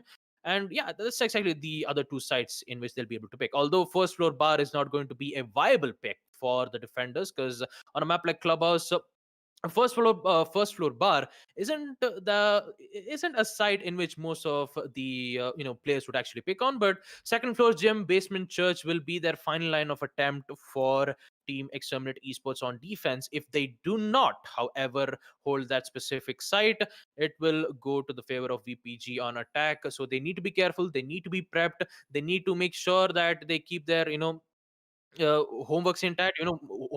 Just open up a book, check back their strategies. So hopefully in the match that we are going to be back from that rehost, we might be able to see some spectacular plays coming in from them. That's exactly what we expect from them. Nothing less, and from both the teams. In fact, they've got enough time, and just that little stop, that little speed breaker that they needed, just to make sure that they need for cooling off the heat of what this match happened to put us into, is definitely come out to be a very head-to-head match that we do happen to see here from both these teams. They're locking horns right now, essentially, but it does come down to one final round, people. That's going to be all that makes difference. All that makes a difference. But we'll be headed quickly, maybe not so quickly into the match, as we had some technical difficulties on the end. But yeah, let's see how quickly we can go into it though. But speaking of which, Baba Gusta, meanwhile, we had so much to see from both these teams. It turned out to start as a very Vanquish Paradox favored match, and just as happened to start off before the match started, that hey, this is Division Two. Anything could happen. We've seen so many matches go close, and this might be one that happened to go close. And then Vanquish Paradox took a 6-2 scoreline. I was like, maybe no, maybe it's Vanquish Paradox in the lead. Well, we've seen some amazing comebacks happen though, so that might be the case as well. And that was the case. In fact, Exterminate Esports put themselves on maximum overtime. They did happen to lose match point twice though, but they just don't want to stop. They want to go all in for it. They want to make sure that they get the kills in, they get everything in fact, and get those rounds in for more importantly, as we've not got the players in. Just to inform you guys, we've still getting everything done and underway. While we'll be at it though, there's going to be a slight delay, people, but not for long. Do not worry. Just we're here, very excited to see what happens to go down in the final match. That is in the final round. Excuse me. This is in fact the final match as well for week two. But hey, that being said, it's only Division Two I'm talking about. There's so much more action coming to you from the esports club right here. Make sure you subscribe, and more importantly, we've got the season three floodgates open for everybody to join in. That's right. The qualifiers for season three are already underway. Registrations rather are already underway. The qualifiers will begin sometime later. But hey, make sure you get yourselves an opportunity to try and be a part of this pro league. That being said, uh, we're still a little confused as to what this match might go down, because honestly, it's just been a to and fro of what we got to see. And just like Baba Gusta happened to say, the uh, even if the rounds happen to start off defender favored, Exterminate Esports made sure that they make up for the mistakes they happen to make on attack. And that's something that I'll really hold respect for them for that. I'm not sure respect is the word I was going for, but hey, I'm impressed by them for that. Yeah, impressed. But I'm still a little uncertain. I really don't know what's going to happen in the last round. And imagine coming down to this. You've put in so much work, and strategically you made sure that you have every single round accounted for, so that you make that push happen and to come back and put us on a maximum more time from both the sides of this team. But your fate depends on one single round. So it's going to come down to a very micro situation as to how both these teams happen to control it in round 15, and what happens to turn out of it. I'll definitely be looking forward to see what happens. Who knows, we might get to see a wild card into play. Who knows, we might get to see a rush coming in directly from the attackers just to throw the defenders off. Or who knows, we might get to see so many spawn peaks galore from the side of the defense as well. That's exactly what I'll be looking forward to see. Maybe either of these teams are looking to add something different, something a little spicy into the mix, as to offer a little difference of taste on round 15, because that's exactly what it'll need. It'll need so much more than so much more than what we've seen them bring out so far. This is for all the marbles, as we'll be headed to round 15. And that being said, Baba Gusta, anything you have to say as to how this match has turned out to be? Well, first things first, Foxy. I'm not going to predict on what exactly is going to happen, because Exterminate Esports defense perfect. Vanquish Paradox on defense, yeah, maybe there were one round in which they did not make it as a flawless first half win, but surprisingly enough, we actually did get to land on overtime match point, in which on round 15 we had to sadly go for a rehost, so that they'll be able to make sure that they'll be able to fix up the normal problems that they have to deal with, and hopefully they'll be able to come back and resume back the match. So Just by talking about it, I could get I could talk about the standings on Division Two. Starting off with the first third from 1 to 3 places, it is Dauntless Esports who is in the first place, winning a total of 2 matches. Exterminate Esports winning 2 matches, and Mischief Gaming in the third place, winning 2. And talking about the match that we did get to see for this today's stream, we did see. Lies Valiance going up against Mischief Gaming on map Oregon. It was 7-5, followed up with Dauntless Esports going up against Team Saw Faith on map Clubhouse, in which it was 7-4. And now this is the third and final match, Exterminate Esports versus Vanquish Paradox. It is 7-7, and it's just round 15, where we just have to wait for the last player to come in, and that would be Nostalgia. And there you go, the final player has eventually come in. We're just waiting for the ready confirmation, and when that ready confirmation is come in, we will definitely come back and resume back the match. Round 15, the final round. A winner takes all, loser gets to go home. Although the loser eventually gets a the reduced points in their statistics, but the winner will be able to at least get on top of the leaderboards of Division 2. And I'm really excited to see who will be that specific team who's going to be on top of the leaderboards. Is it going to be Exterminate Esports or Vanquish Paradox? Let's actually find out. The match is underway. We are finally back, ladies and gentlemen. Round 15, the final round, the deciding round, to see who is going to win the map of Clubhouse. Exterminate Esports will be the one on defense, and Vanquish Paradox on attack. It is overtime match point, and the round will be underway. That's right, round will be underway. In fact, we've got round 15, the finale round, if I may, for this match. We've had quite the commotion for it as well. We've had a special hype up section where we happen to speak so much about this round 15, and finally it's on our screens.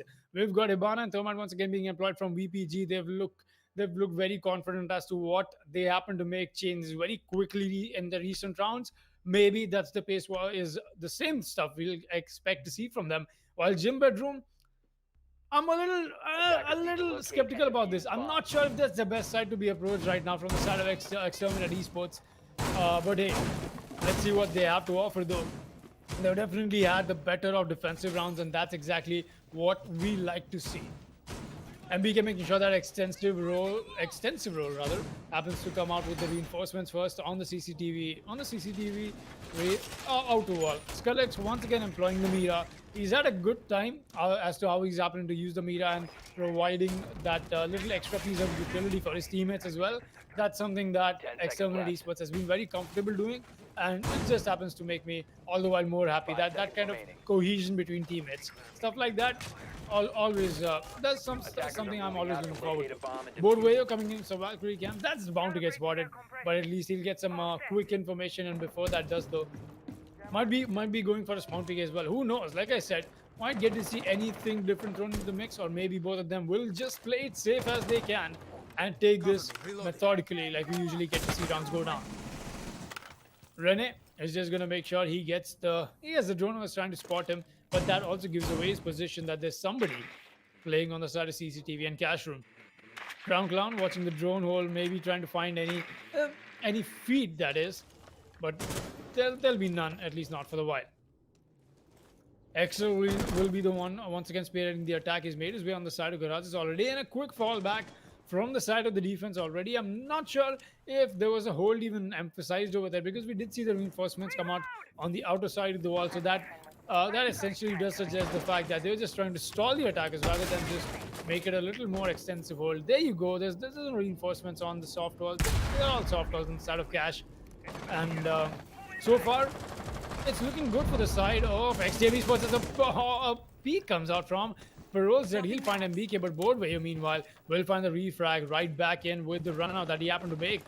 4 versus 4 we find ourselves in. Quick man count equalizer as well, as this is all it boils down to. A minute and 30 seconds left. Drone works are coming in slowly but steadily from the side of the attackers as they're trying to get more information as to what is going on. It'll be Rene. He's holding down on the side of main stairs. He's trying to find anything he can right now, but it'll mostly be utility and drone works, as Boardwayo is having a nice a nice kindergarten slide-ish time, inside bathroom. He's just vaulting in and around and making sure he pops off the Mira, because they'll be choosing to play on the other side of it, because the breach from the side of Jacuzzi has not gone down. That's right, it's been a heavily East emphasized push from the side of the attackers, but that might just be the mistake that XTM Esports has just done, because they might get to see the thermite coming in all around for the Jacuzzi breach and making the push happen from there. Speaking of which, he does have one more exothermic charge left for himself, triggered to make sure he's still holding down logistics all by himself. He's got some help from Rene as well. That's the Jaeger. There you go. Look at that. Two people employed in the same angle. Not the best of things to be doing right now. Nades, that was not a nade. I'm not sure what went down though, but there is destruction happening. That was ground clown breach charges, and there you go. Another pellet thread does get popped off. Skullx playing downstairs. That's because he wants to go for the C4 play. As Trigger looks away at the wrong time, he might have been able to get that frag like he did in the previous round, but not this time. Both will make sure he gets one though. That'll be his double. Next is make the push, and Trigger will be the one to take the fall. But Rene is here to shut him down. A 3 vs 2 with the diffuser in the hands of the defenders. This is not looking good for Vanquish Paradox Gaming. XTM Esports might even come back with this victory right now, right here. They will do it. XTM Esports walk away with round 15 as Boardway with the Deagle headshot comes in to finish things off in style. Look at that finish up coming in from the side of Exterminate Esports, and what a cool comeback we just got to see from this amazing team. What a high caliber performance from them. Honestly, that's the word I'm going for, because that was one hell of a match we got to witness as we happened to conclude today's match day. Oh boy, that was one hell of a match, and definitely worth the wait between that little round 14 to round 15 transition we happened to make. But that being said, quite the stuff once again. XTM Esports, congratulations for them for making one hell of a comeback, and hyping me up more than I already was. But that is definitely going to be a sad day on the other side for Vanquish Paradox Gaming as well, losing to advantage that they happen to have so much. The match looked pretty much in their control. I myself gave up that, hey, it'll be Vanquish Paradox walking away with this because it's 6-2. But no, XTM Esports made sure that I haven't proven wrong. And hey, at least they made sure that they put on a show for us. But that being said, any conclusive thoughts to this match, Baba Gusta? Well, talking about it, Foxy, like I did kind of expected that Exterminate Esports is going to win, because according to the first statistic that I was actually talking about, all of the matches that Exterminate Esports went against their opponents, it is always 8-7, 8-7. Yes, some of the matches did went to the opposition side, but it is always those overtime match points in which Exterminate Esports gets the upper hand. Yes, there are some matches where Exterminate Esports did lose on in a very one-sided way. Some of the rounds were on 7-1, 7-2, but this match was definitely worth the wait, to be honest, Foxy. A final round, second floor gym, Exterminate Esports decided that, hey, since we are not we are having a lot of problems dealing with Vanquish's Paradox's attack on any site, they thought that, you know what, let's just hold on second floor gym for now. Trigger will always hold on from the exact same spot in which he always gets the kills from the logistics hatch. This time he didn't get the kill, but Bordweo was the one who gets most of the kills, in which talking about it, we are going to look at it and relive the moment, just to go back and check back on the first round on what exactly happened. Talking about on the first round, it was VPG on an impressive play on the defensive side, where we did see the Jaeger being very aggressive. That would be sinking Donut, taking out one or two times, but that aggressiveness didn't work out quite well. Actually, this was I do have to never mind. This was yeah, I hope this is Exterminate was, yeah, there you go. Exterminate Esports were Vanquish Paradox. We do have to apologize for a bit of difficulties, but yeah, there you go. The first round, it was on second floor CCTV. We did get to witness the extreme aggression from Nostalgia, where the Vumai did made a very risky decision to vault right from the garage catwalk and gets a total of 2 to 3 kills right from that exact location. And then VPG, it was their round for a total of 4 defending rounds where they did not have any problems with Exterminates' exterminates his attack phase. There were a lot of problems, especially from the attacker side, where the Sledge and the Ash tried to make some, lines of sight right from the kitchen, and when they try to go at the execution phase, that's where they start to drop a lot of bodies. Exter, this was where he did get his quad kill, eliminating a total of 4 players, and impressive and also a dominating performance, that which we did get to see right from him. Although we didn't get to see him get the ace on either on both the defense or attack, Exter, he did his best. He did get those kills. He did get most of the early kills so that the defenders won't have to worry about any roamers or any vertical lines of sight being used when the site was on basement or on second floor CCTV. The push from the attack side, yes, there were some pushes in which it did not work out. There were some pushes it did work out well on the side of Exterminate Esports when they were on attack, and it was just a lot of back and forth here. This was almost the end of the first half, which is on round 5, where VPG gets the control on their own accord, winning a total of 5 rounds. And yeah, this was round 5, where Exterminate Esports were the one who get the opportunity. Actually, yeah, Exterminate Esports were the one to get that win, thanks to Rini. He was at 10 HP. Getting those 3 kills in 10 HP is not an easy task, and he just made it out well, in which Exterminate Esports did get at least 1 win on attack. And then followed up on round 6, Basement Church yet again. VPG did handle it out very well, thanks to Pero, who was holding on the Arsenal room, thanks to that rotation hole being made, and the other teammate was there. So talking about each and every pushes that have been made from Exterminate Esports, this was round 7, where Exterminator Esports, they just started to dominate on round 7. Actually, it was on round 9 where they started to dominate. So Foxy, talking about the match, especially Rini making that impressive 10 HP play, 3k clutch in the first half. Second half, what do you actually think about the plays that Exterminate Esports did put on board on defense? Well, what Exterminate brought on defense was pure textbook stuff, honestly. That's something that Vanquish Paradox could not just fight against. And that was very evident from what they brought out. Look at plays like this where they did not have enough time. Vanquish Paradox was a little too scattered, at least for the beginning of their attacking rounds. We got to see more cohesion from the side of Exterminate Esports, honestly. There was very little to no emphasis as to how Vanquish Paradox happened to try and dislodge defenders. Look at this, Kalex was able to pop off in this moment is just because there's so much commotion going around, and as to how Vanquish Paradox approached these few rounds in attack, not a great fan of it. That being said, there we go. We've got we did get to see this amazing play from Trigger, though. He made sure he came in with that prone peak. It could have worked for a little longer, but hey, that was a flawless round anyway for XTM Esports to walk away with, and that was the case. In fact, we did get to see ourselves kicking into overtime. I think that was a very evident point of Vanquish Paradox feeling a little all right. We really need to get our serious boots on, and we really need to put ourselves on the match point once again. They tried and do that, but it did work, but not for long.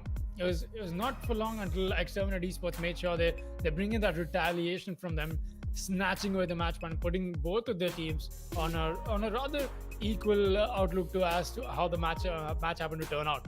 But Vanquish Paradox were definitely very saddened as to how this went down. It was just XTM Esports able to take advantage of their situation on the second half. That being said, this as we happen to come down towards the last round of this matches. Those quick highlights, we just get to see some quick kills coming in, and that Rene just making sure that finisher is here, and the Deagle headshot as well towards the end of the match. Cool stuff, definitely very cool from the side of Exterminate Esports, as that was the match, people, to end things for us for today. That being said, that'll be it from me, Foxtrot, and Baba Gusta, and we'll be coming to your screens tomorrow with more Rainbow Six Siege action right here at the Esports Club WD Black Pro League for Rainbow Six Siege. That being said, good night, take care, and see you guys tomorrow.